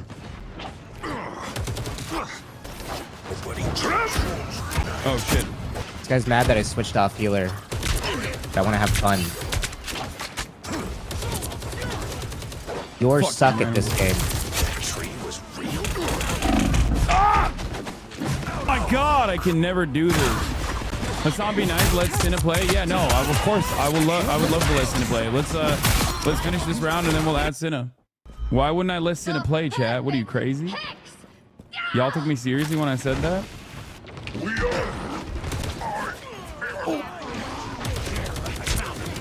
Fuck! Fine, I'll be here. Bitch. Wait, somebody else switched. Okay. Leave them to conscience. I'm close to ulting. Save some shit. What the fuck? This Iron Fist! Gets in your face, you can't do anything. God, I want to do Iron Fist after I get my after I pop my ult. I'm gonna probably switch to Iron Fist because I want to fuck this Iron Fist up to show him how it's really done. You know what I'm saying? No. Switch, bro. Ghost Moon. No one asked. I am ready to put on a show. I'm ulting. Jury.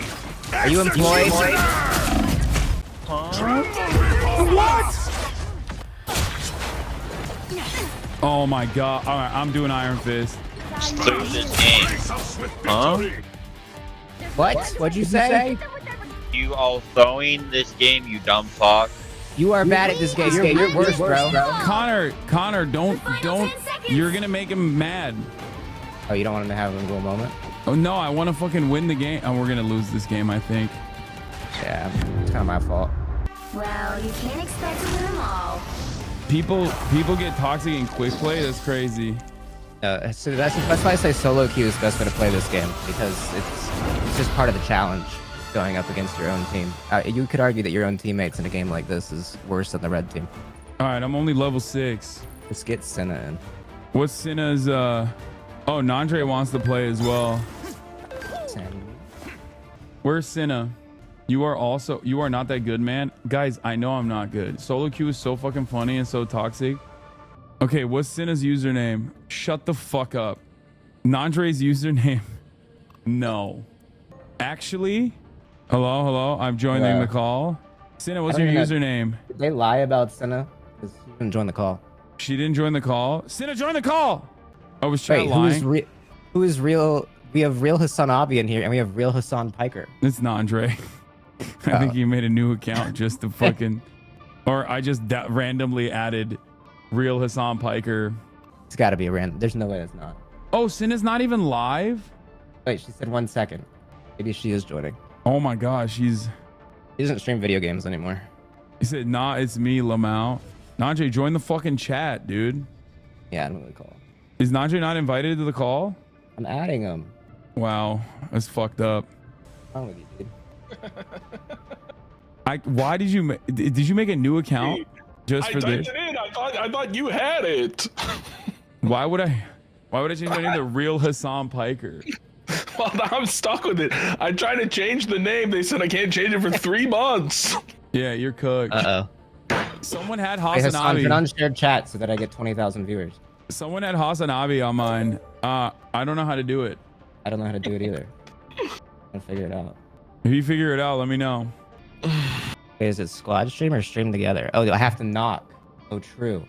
Okay, but I don't get like a notification or anything, so I don't know how that works. I don't know either.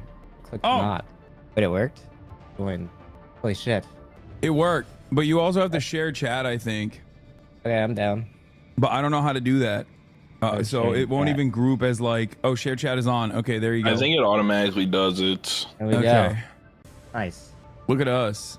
My chat's not unionized, so. Y'all are not winning without Meinhardt either. I'm a union buster. Oh.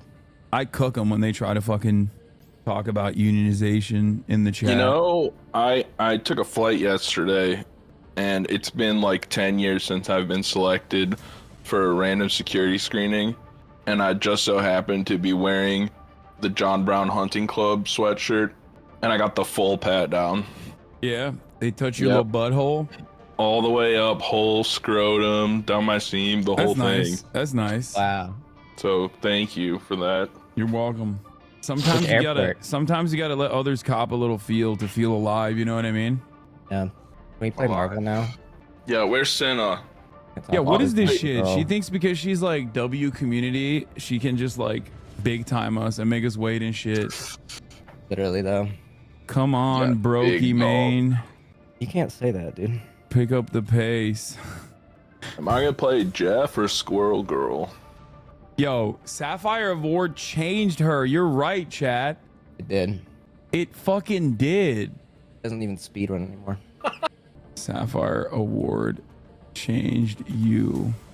Should we play one while we're waiting? I'm fucking... Yeah. I'm itching. Run it.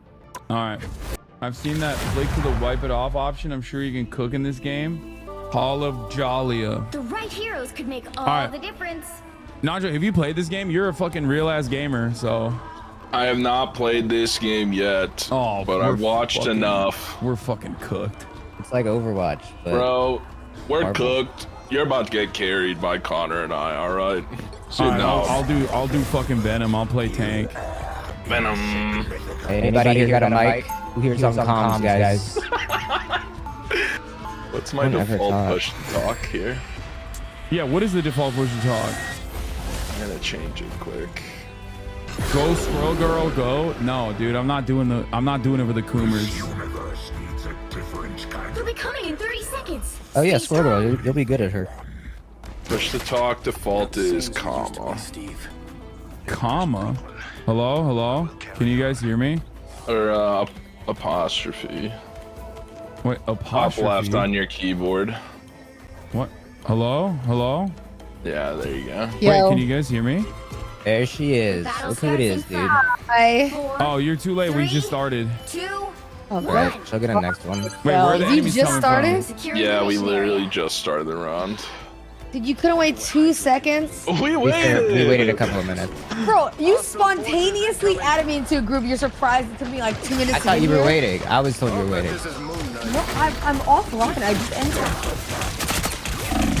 Let me watch your Oh game. my god, I got destroyed. Wait, do we not have healers? I will switch to Jeff. Jeff's a healer. Wait, we can drop. I mean, we just started, but wait, do we get punished No, for no, that? finish this one. Finish this one. If we damage them enough, we don't really need healers. Wait, do we actually not have healers? No, we do. We have one. Actually, two. Oh, this Venom is just standing in our team.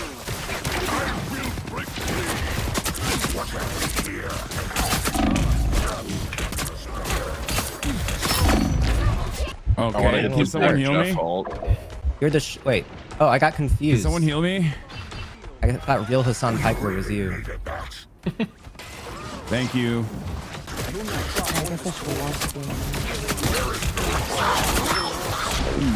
Oh my god, we got Jeff.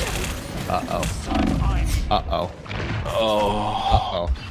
Not good. Okay, guys, I'm gonna need more heals if I'm gonna fucking Batista The shark bomb ate all of us motherfuckers. and then jumped off the map. We got I don't even know where there's healthcare around these parts. Oh, there it is. Oh, never mind. You took the healthcare. Oh no. That vehicle in its tracks. Hostile forces incoming. Get over to here. Heal son.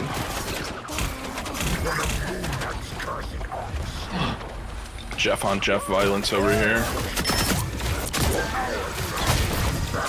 Where'd he go? Up above. Oh.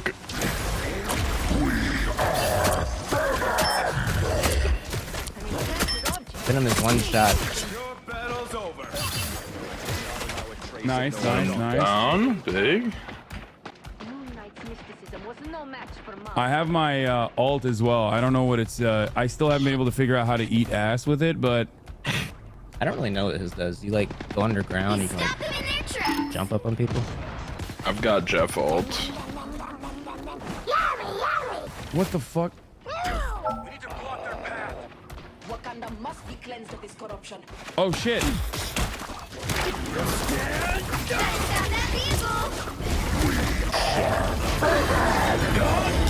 Oh shit! Did I get anybody? What the fuck?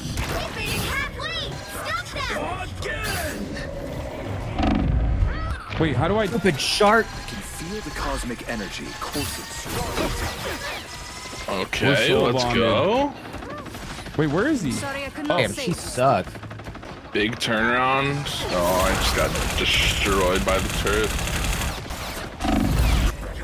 Thank you. Oh, I died. I ate that shit. I'm not solo. I mean, I guess we're not solo queuing. We're trio Yo. queuing. Everyone else on our team is on fire except for us. What the fuck? Should I change character, chat? What does this team comp need? Team comp's not too bad. Together to victory. Don't worry, guys. My shaders are at 30%. Let's go. Right? You can always count Be on there me, soon. partner. A mystical artifact of some sort. When's the last time you streamed the video games? And Today, but I have a slow computer. Jury, executioner. Rise, my friend.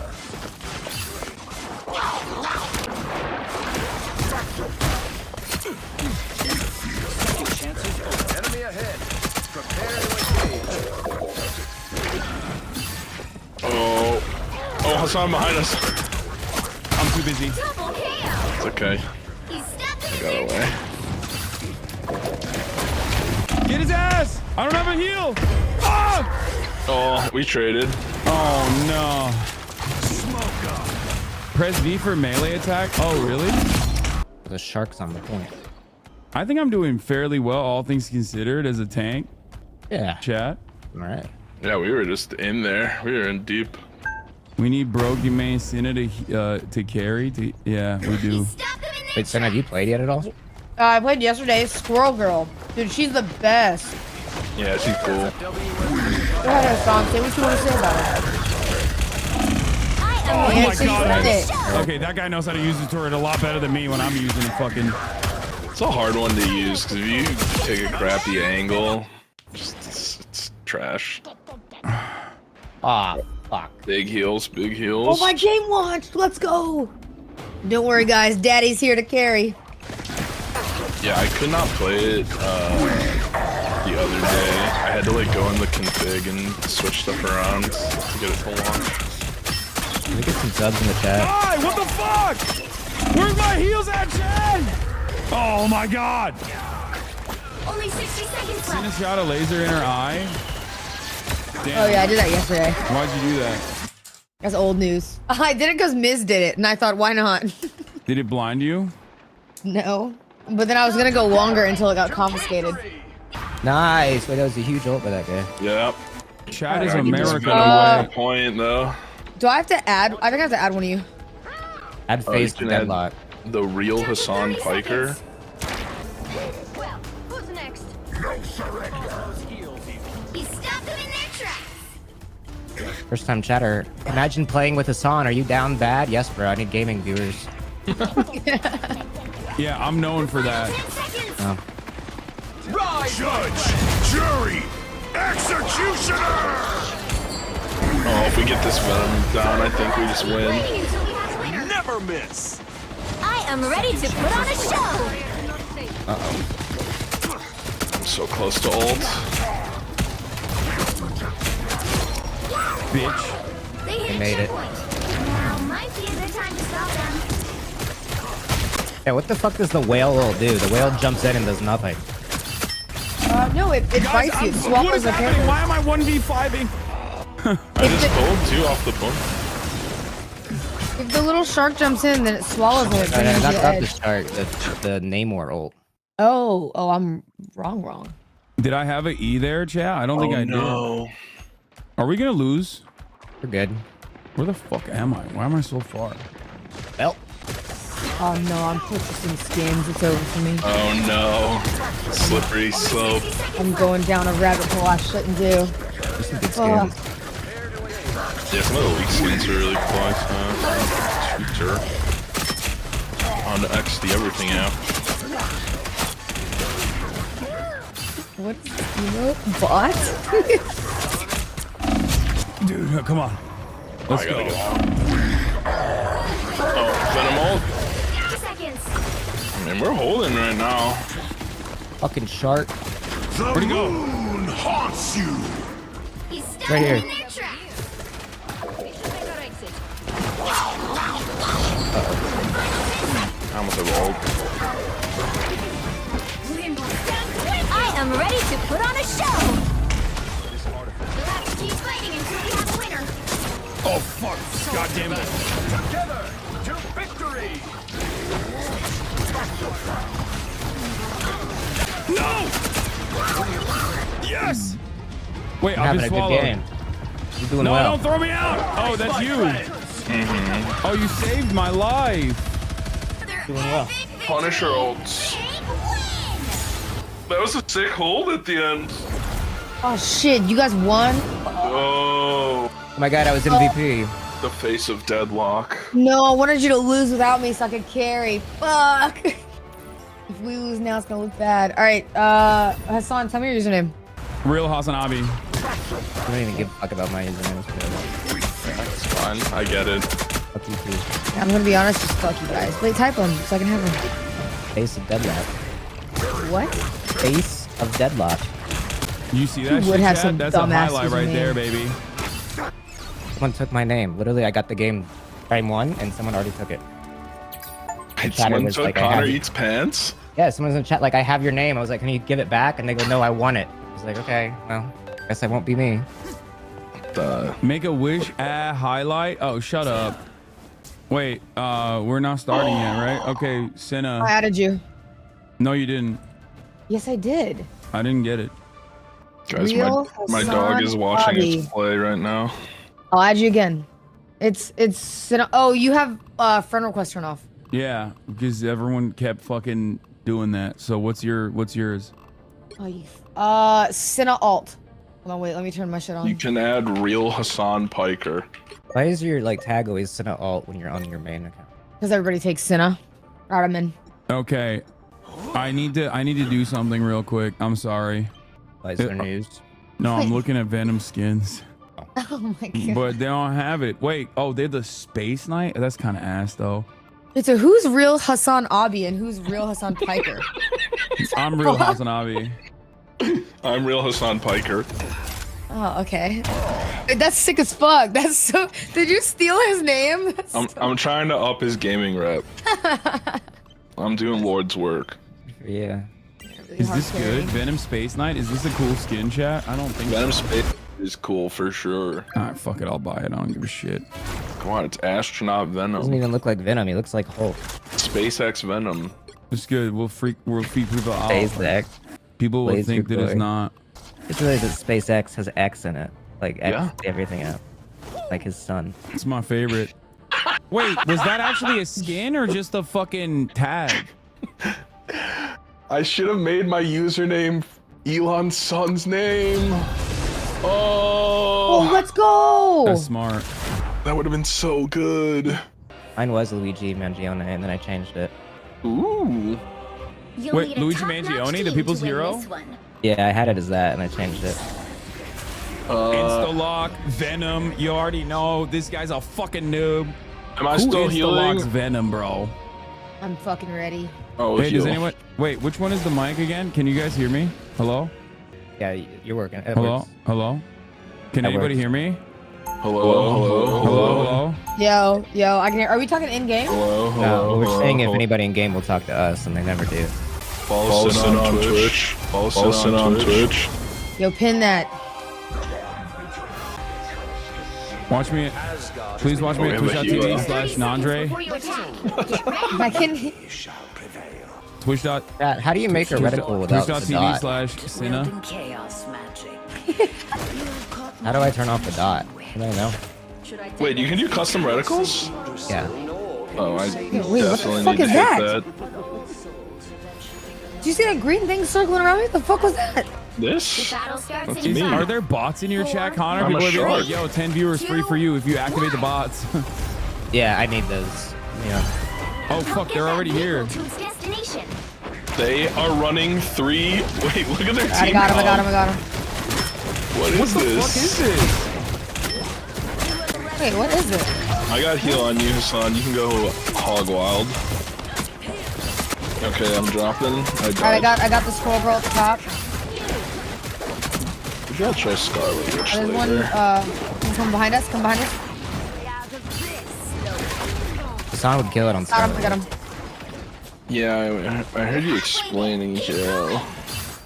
I was watching Escape play Psylocke, but I hear Does anyone was have way a too heal for me? Yep. I'm riding your ass. I need to learn gaming terms like flanking. What does that even mean? It means the side. You come from the side. Bro, I'm on a 5-player kill streak right now. That's not a gaming term. That's war. Oh, shit. That's history. Hey, who wants to smoke? Your vehicle reached a checkpoint. You said who wants to smoke? That's your gaming term that you needed to learn? Yeah, who wants to smoke? That's crazy. What's wrong with that? That's crazy that you Yeah, I'm falling back a little bit. Oh, fuck, I need to heal, I need to heal bad. Yeah! Sorry, I'm adjusting my crosshair. I have ult. I'm going in. Right through the scroll stampede. Got their ass. Oh my god, they killed me while I was ulting. Oh my god, I haven't died once. Oh, jinx it, jinx it, jinx it. Fuck. It's okay. I got heal on you, Connor. Which if the squid stun is so annoying. I need to heal. I need to heal. I'm trying to get to you. Thank you. Yeah, we good.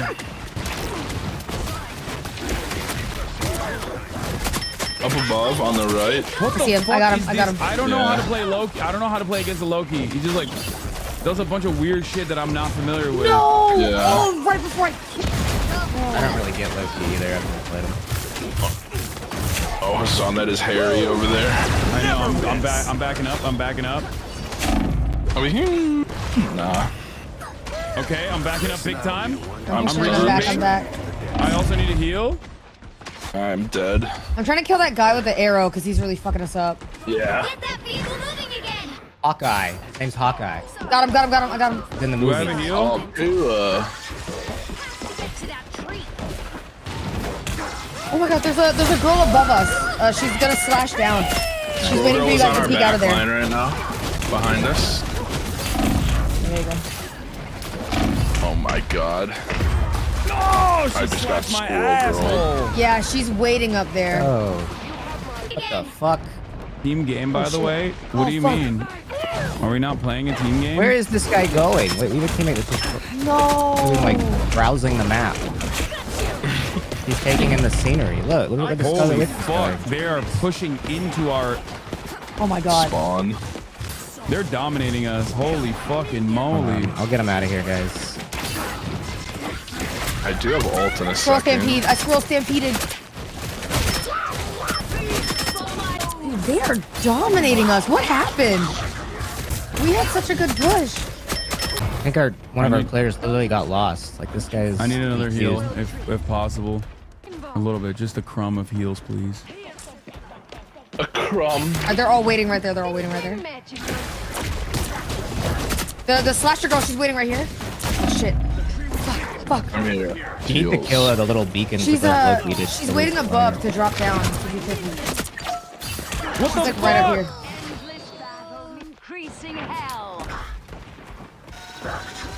Why doesn't that fucking... I don't even understand, like, what the Here we Loki go. character is very annoying. You have to figure out who the OG one is, right? Like, the real one? They're gonna ambush us for sure. This looks like a... Yeah, they're waiting for us to walk in here and die. Oh, yeah, they're... Land shark upright. Oh, yep, up the top. I mean, they don't have ults because we just wiped them. There's two on point. Oh, fuck, I'm too deep in. Sorry. I'm dying! Oh. Remember what that one dude said? Walls and ceilings? I know, dude. I'm trying my fucking best. Did you watch a YouTube guide? I did, and it was ass because this map is not very conducive for me to run up walls like that. Connor, there's heals behind you on the gun. All right, I'm coming back in. We have to get to that tree. Get that squirrel girl. The tree we seek is not far from here. Oh shit.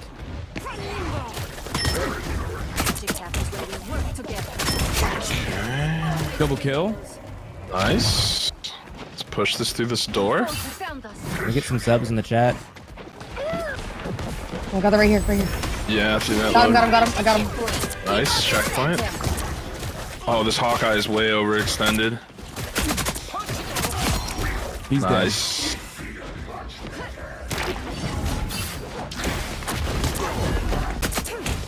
I almost have ult. Wait, isn't my character Kate Blanchett? Yep. With wild Nice, good mascara. shit, guys. She was in the Borderlands movie. She was in the Borderlands movie. Uh, Was that any good? Like, Like, is it one of the bad? worst movies I've ever seen. It was pretty. It was kind of so bad it's good though. I got a heal pad I have here. an ult. I have an ult. Me too. I want to try and find this back line. They're above. They're above. Don't let anything stand in your Light them up. Light them up. What the fuck? Why can't I? I'm goddamn Venom. Why can't I crawl up the fucking wall? Got him. Bitch. I threw 2 behind us, behind the point. They're away from their team. Oh, I got you, son. I got you. I got you. You're good. Fuck that shark. Light work. Light work. Yeah, honestly, this push has been Now really this shit is good. easy. Easy. Thank you for the heals. That was fantastic. Oh, they're coming out. He turned. From where? Oh shit! I died. Oh, he's dead. Instantly, I died. Yeah, he landed it right on you. Big win. Bitch. Wow! Let's go. What a turn! Oh. We did it. Damn. GG free Luigi. Big dubs. Big dubs. Oh my god, I'm level 7. Oh my god, only 3 levels until I'm a pro gamer. Everybody, don't forget the thumbs up, everybody. Oh yeah, that's a thing you can do. Dude, I never use those features in games, like commendate or like. Wow, you don't like I camaraderie? hate my teammates. You get rewards. You get currency. You're playing against your teammates in solo queue. Part of it. Look at my little dogs watching us play. We're just dogs. Iron Man is sick as fuck. I don't believe that. I literally have only heard negative things about Iron Man. I don't like Iron Man either. I want to play Spider-Man because the movement looks so fun. Or does he get to swing around? Yeah, and he can wall climb. That's sick. I really like Iron Fist, but someone in your chat I think said I used to only watch small streamers. Connor, you've changed. Now that you have 19K. No, I know. I switched up You real quick. fucking changed, dude. I started banning people, modding people that know what they're doing. Wait, do you like mod people that are like good at moderating? What is being good at moderating? Wait, where are we at? Why haven't we started a new game? What's happening? Aren't you the leader? Is it back? Oh, where's the one? Oh, I should have hit the one more round button. That was my bad. Sorry, guys. No, I just moderate people that don't want it. Like if someone in chat like does something bad, I moderate them, and then I'm like, "You're a mod now," and then they can't do Inverse anything about it. moderator property. It's Oh, You're the you best make, mod. you make bad chatters mods, so Yes. that they feel like a sense of, they have this like elevated sense of importance. All of a sudden, they're like, "Oh shit, like I gotta be They good start now." sticking around. They start sticking around, and then also like you don't get the people that are like get really excited about being a moderator, which is like the worst kind of guy. Like, oh, I'm an internet janitor now. Okay, don't shit on my mods. Yeah, you just. God forbid they're excited about something. It's like, Yeah. fuck them. I run a whole different ship over on my channel. Yeah. I've actually had Hasan banned for months. He Wait, just do we have hasn't a noticed. tank? I didn't see our comp. Do we have a tank? Oh shit, I don't know. I used to be a sword We do not have a tank. That's crazy. We have 2 healers and no tank. Okay, I'll be. Fuck it. I I'll can be tank. Should I switch? I'll be tank. I'll be tank. No, we need healers. When I see someone with powers These like two yours, healers. I think, wow, We have 2 healers. Yeah, Venom tank. Anybody on comms? Anybody got a mic in here? Send us an agent stream is here. Fuck you, bitch. Agent's playing with Pokemon. We're playing with Broken Man. Stop them from securing. You know what? I'm happy you lost to Aiden Ross, Connor. Okay, fuck you. Oh, shit. I'm happy. Uncalled for. Uncalled for. Flag on the play. Always Hold knew on. you were a Trump He's coming supporter. on me. He's coming I've on seen me. the videos. I know the old lore. Ooh, first blood. Bitch. I'm coming back. The Sapphire Award path to conservatism continues. They need to make the Sapphire word apply to men under 5'7" next year. Sapphire, right hey, next to a fuck heel. you. I'm just as marginalized as Wait, Sonya. was that photo of you on Chuckle?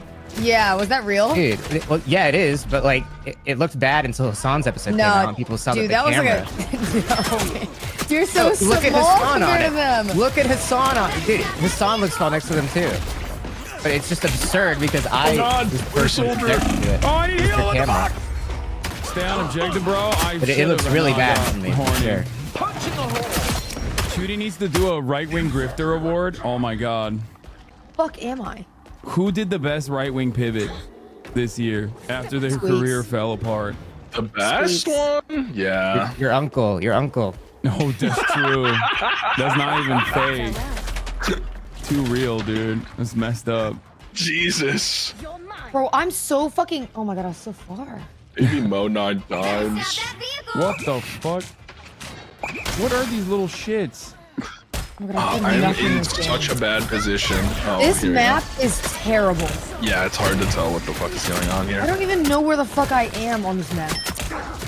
I hate this planet. I would never be on the Venom planet. Oh, my homies Honestly, hate the fuck Venom the Venom. planet. Oh, I'm trying to heal you, Hassan. It's deep. I'm deep, I'm deep. Venom. Went the wrong way. Please keep healing. I'm trying. I almost had the Yeah, I almost you had the did. shield back, but I almost have ult.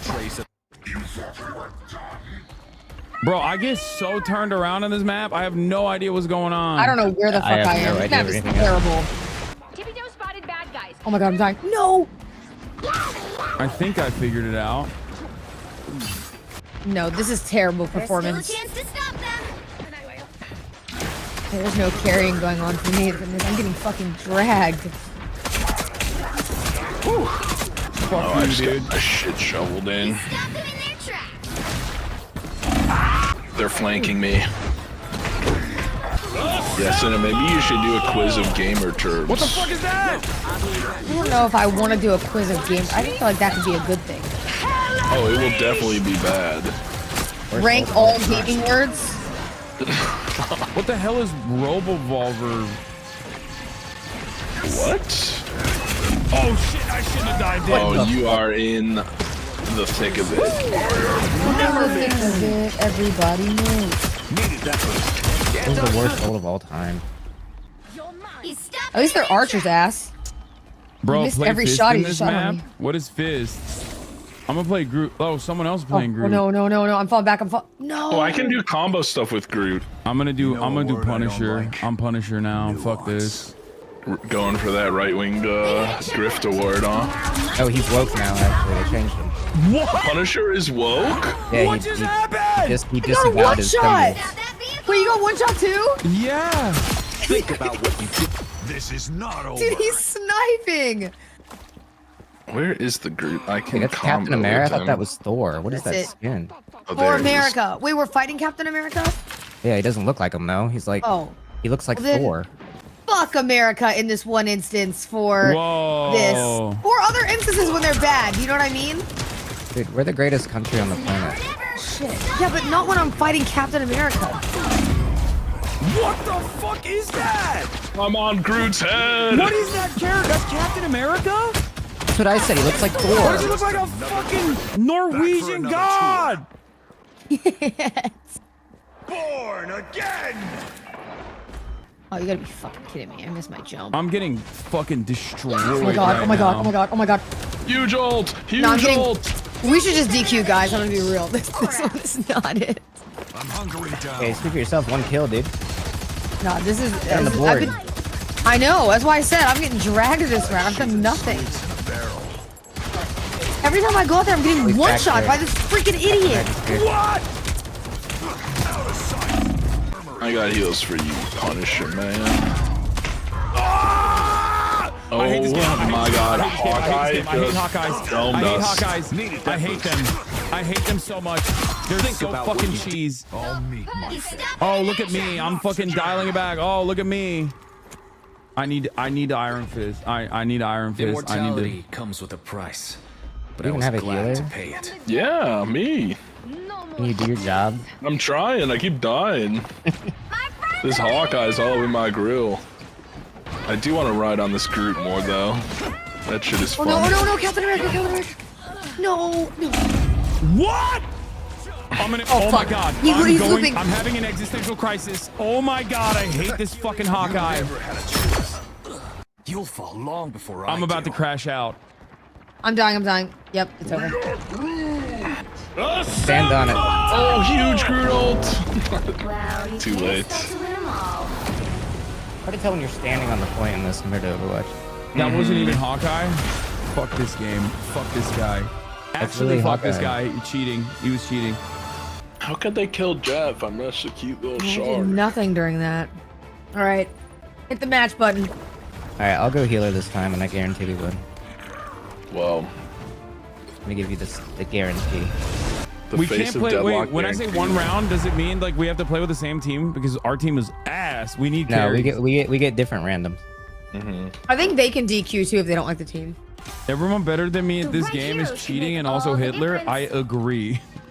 Are you calling me Hitler? Typical leftist. No, you're not better than me at this game. You have nothing to worry about. No, I'm definitely better than you at this game. I saw your aim yesterday. Yeah, I don't feel Your that chat way. was cheering for you when you figured out how to shoot. Like, what do you mean? Yeah, well, You like know, I shot like a gun that- for the first time, and they're like, Hassan, finally! You really should try Scarlet Witch.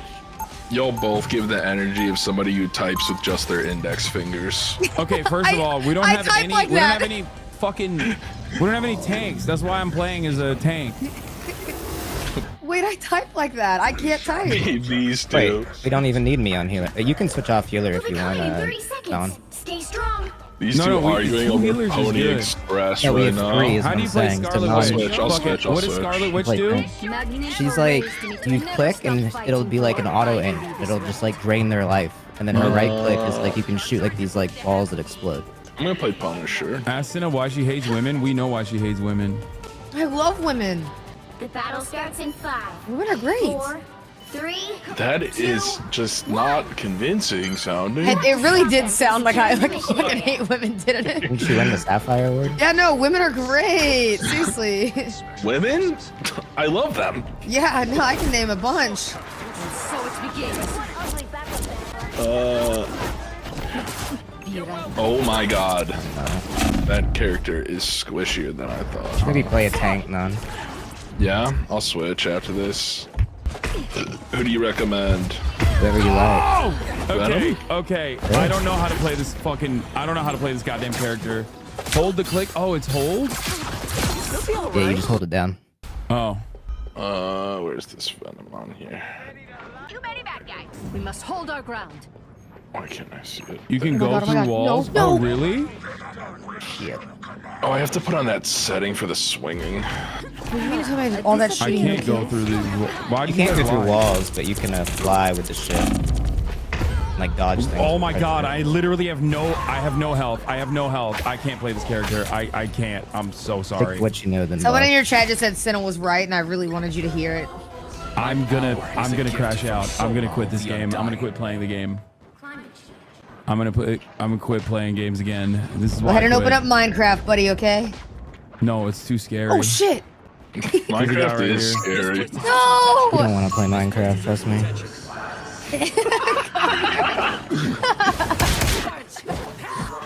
What's so funny, guys? Nothing. Oh my god! Hassan, why are you back here as a tank? We're back. I'm back to raging. Oh, I'm Gonna stop dead. running from my heels. The yellow balls are good. Clogs to clogs in 3 generations. That's the thing. Oh shit, Spider-Man's on me! No!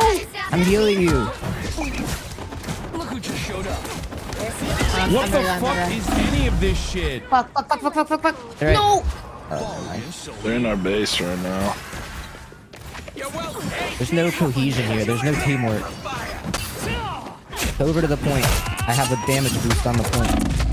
Fuck you! Getting that fucking help! Oh my god. I'm too old. I'm too old. I hit him for with a playing scroll video games. stampede. I'm too old. I'm too feeble-minded. I'm too weak-minded. I'll admit. I know when my time is past. You know what I mean? Okay. Dude, how do they have 9 and 8 kills over there? I have 2. I have 0 and 4. So.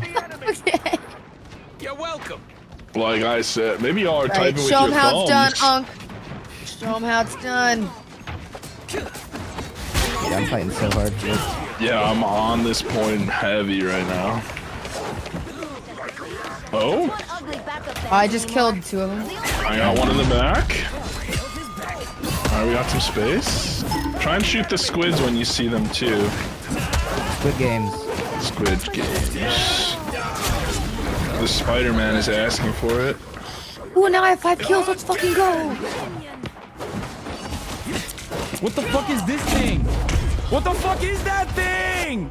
What are all these things? Why are there like 11 characters on the map? I don't even know who to hit. Doctor Strange about to go down. Got him. Nice, good, good. Spider-Man's here. Weapons are tools, Look out. and I'm the master craftsman. Unc is crashing out. Yes. See, I'm flocking help. I'm on a 5 kill streak. Battlefield ready again. Good shit. I'm hunkering down. Okay, I think they're regrouping right now. It's fine. I can hold this point. Hassan's got a good turret set up. Spider-Man's right there. Yeah, I'm behind him. Oh. Got some extra help. I think most of them are in that building on the right. Yes. Hassan, stand over here next to the damage thing. Oh wait, I didn't. Bro, stampede. Spider-Man's on you. Oh my god, he stunned me out of my ult. Come on, come on, come on, come on. Alt, almost ready. You got it, you got it. Doctor Strange is a tank, right? Jury. Yeah. Executioner. What? Nah, we're chilling, we're chilling. This point is being held hard right now. Aquaman is a ridiculous character, dude. What the fuck is Aquaman? If you put the crosshair on the enemy while you're shooting, it takes damage. Wait, really? They're up top, they're up top. Good job, guys. You're doing great. Really good hold.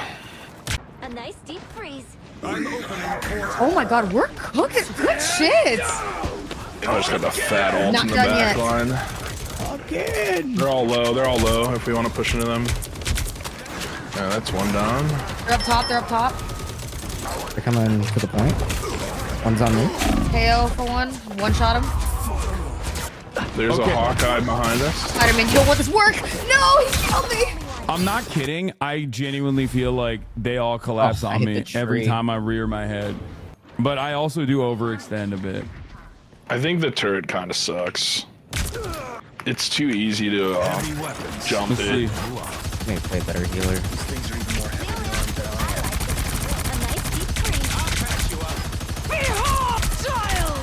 We gotta stand on it. We gotta stand on the thing. I'm here. Come over here. Come over here, quick. I'm the only one on it. Oh god. Get a mantis. Oh shit. I got stunned. Got stunned too. No. Okay. I got Those are killed by the freaking. Big Doctor Strange ult. Now might be a good time to stop them. Oh, did we all die? We're on the second spawn. Oh my gosh, I could run so far. Yeah, they just pushed it through the halfway. Ugh. Up Spider-Man. Spider-Man behind. Whenever I see this fucking piece of shit, what is this character? Oh. Which one? That Jeff skin is awesome. Every time, bro. Every time she just fucking destroys me. Now or never. Stop them. Pitch your dog for a soft reset? No, there is no soft resetting this. Dude, I'm just so... Shoot the magic. Judge. No way, Jury. they killed me in my ult. Executioner. Oh, that's so bad. Fuck. Oh. This is bad. I was about to get a triple ult. Big bite. What is that? These things are even more heavy. A nice deep freeze. What's the problem? Is it magic? I think it's just this Doctor Strange on the front line getting anything he wants. That was terrible. Yeah, that was rough. That was... We just got We fucking held for a little destroyed. bit, but We held it. Once they got that push through the halfway, it was really Just hard. pushed up too Like far. sometimes playing Punisher feels like I'm playing Overwatch and the other team's characters are one-tapping me, so they're playing Marvel Rivals. Like I'm playing Bullet Sponge Simulator, where there's like so many fucking dings and it's not doing anything, and then the character will be like, oh, he's right there, let me one tap him, and I don't know what to do about that. Wait, somebody did say invite Super. He's a really good tank, and he plays Overwatch all the time. Just load up the article. Okay, this is my last game. All right. Then we gotta win. Wait, is Super a good tank? Next time, I'll remember to ask him, because I think he plays at night too, and if we play, we'd have a full team. That's what we're missing. We're just missing the other two. Cohesion. Then we'd be unstoppable. Check your bank account to get a mental reset. I don't give a shit about the stuff like that. None of that matters. Literally none of that matters. What matters is like dominating in video games. That's so much more important than how much money you have, I promise. The Shroud meme. I'm clipping that and posting it to Twitter. Is this a Shroud meme? I think Shroud did that. Yeah, he died in the game and he looked at his bank account. Marcus. I wish I could calm myself down like that. I want the fluffy shark skin. I'm gonna buy that. I think they're giving out a free shark skin in like a couple days. Oh, hell yeah. Oh, yeah. They'll chew through anything. Thanks for the tip. My name is Jeff. If your mental goes boom, The battle your starts in Nexus 5, goes boom. Remember that? What does that mean? 3, No, your mental doesn't matter. 1. It's games or nothing. Legends. Fuck mental health. To the mission area. Got it? Fuck mental health. Hell yeah. We know Cinna's right wing.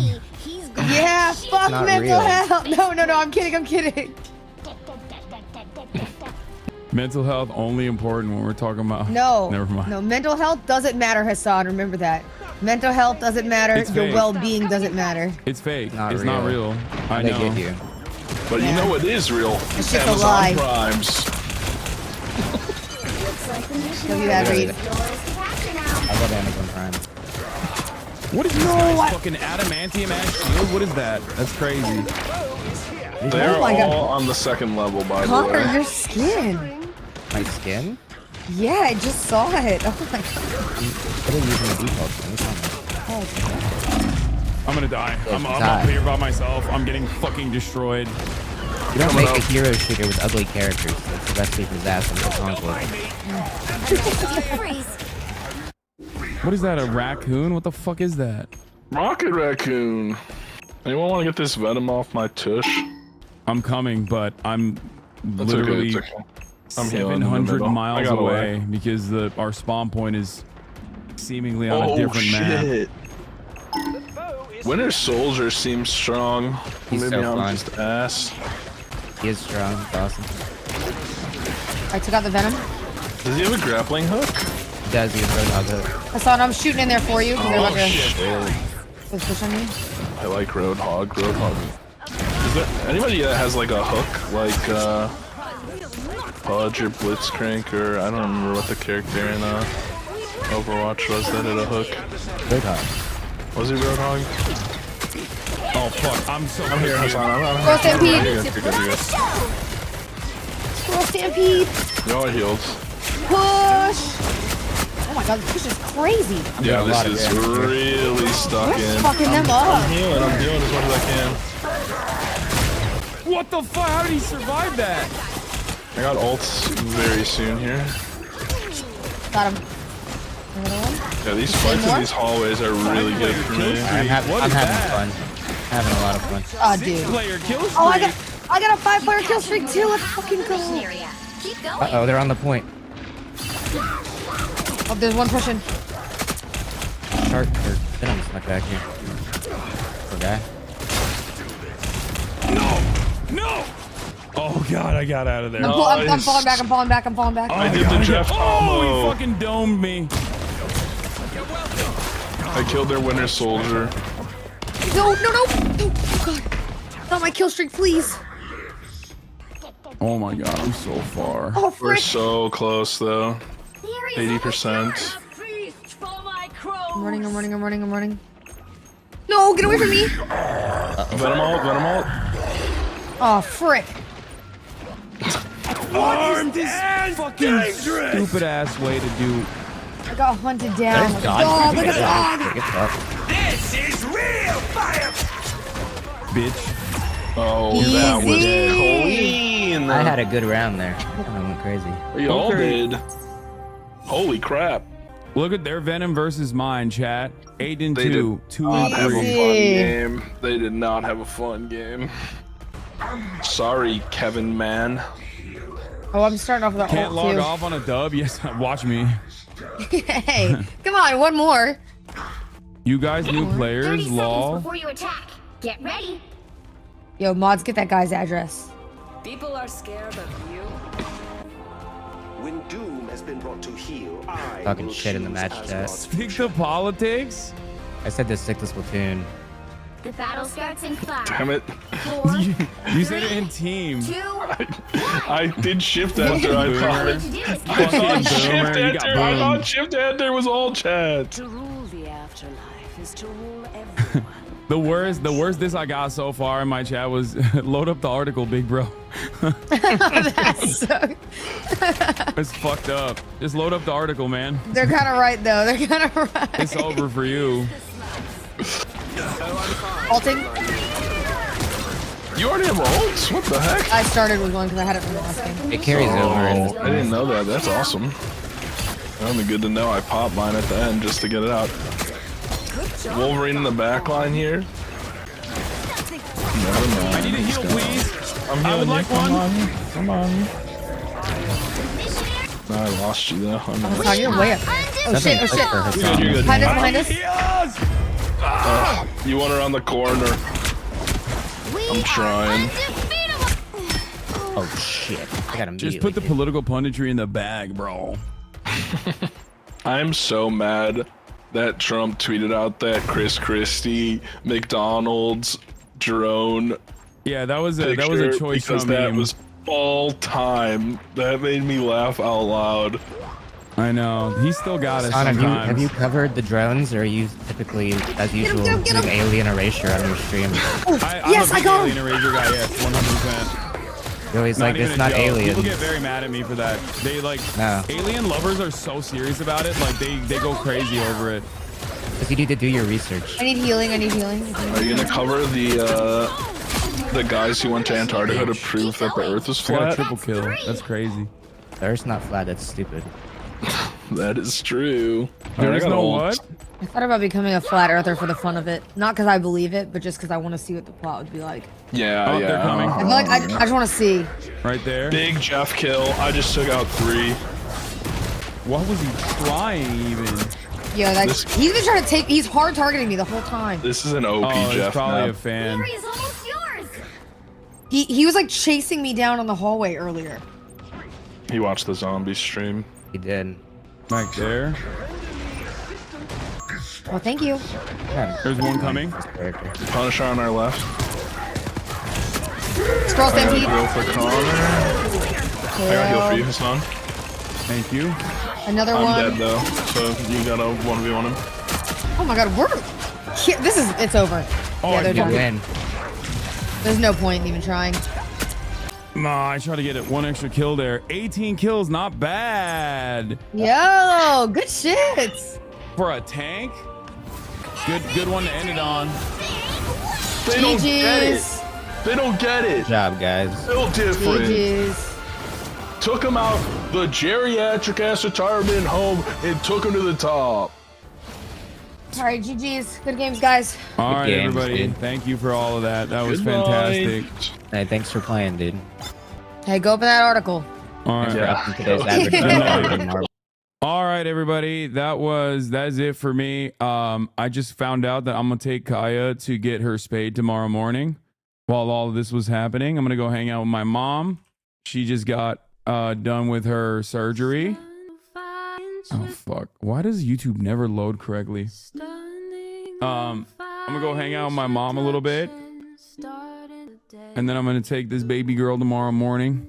Okay.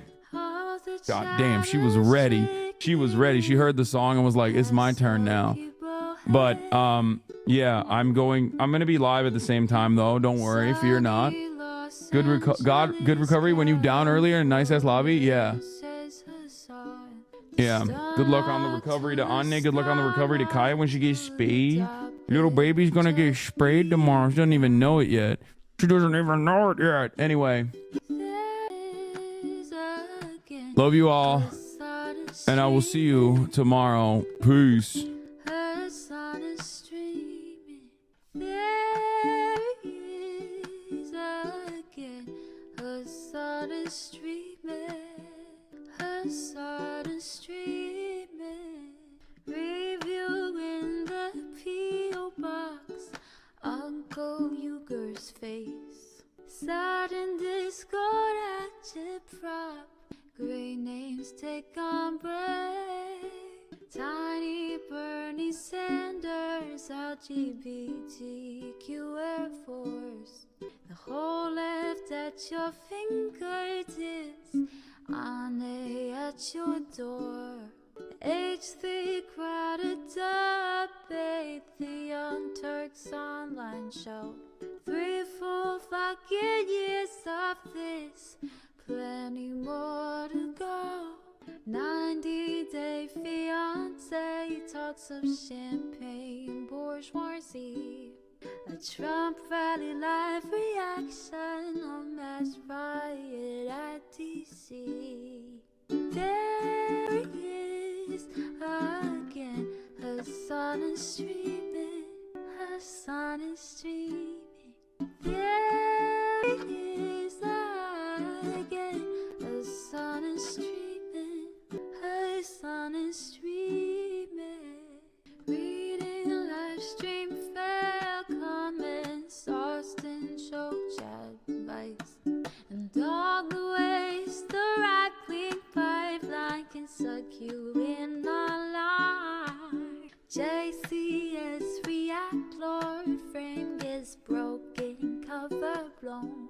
A full-blown mass pandemic, monster streaming at your home. Total radicalization coming out to find. The system you were taught to trust in was broken the whole time. All these daily streams, whether big or whether small, have helped me and so many find the meaning through it all. There he is again. Her sun is streaming. Her sun is streaming. There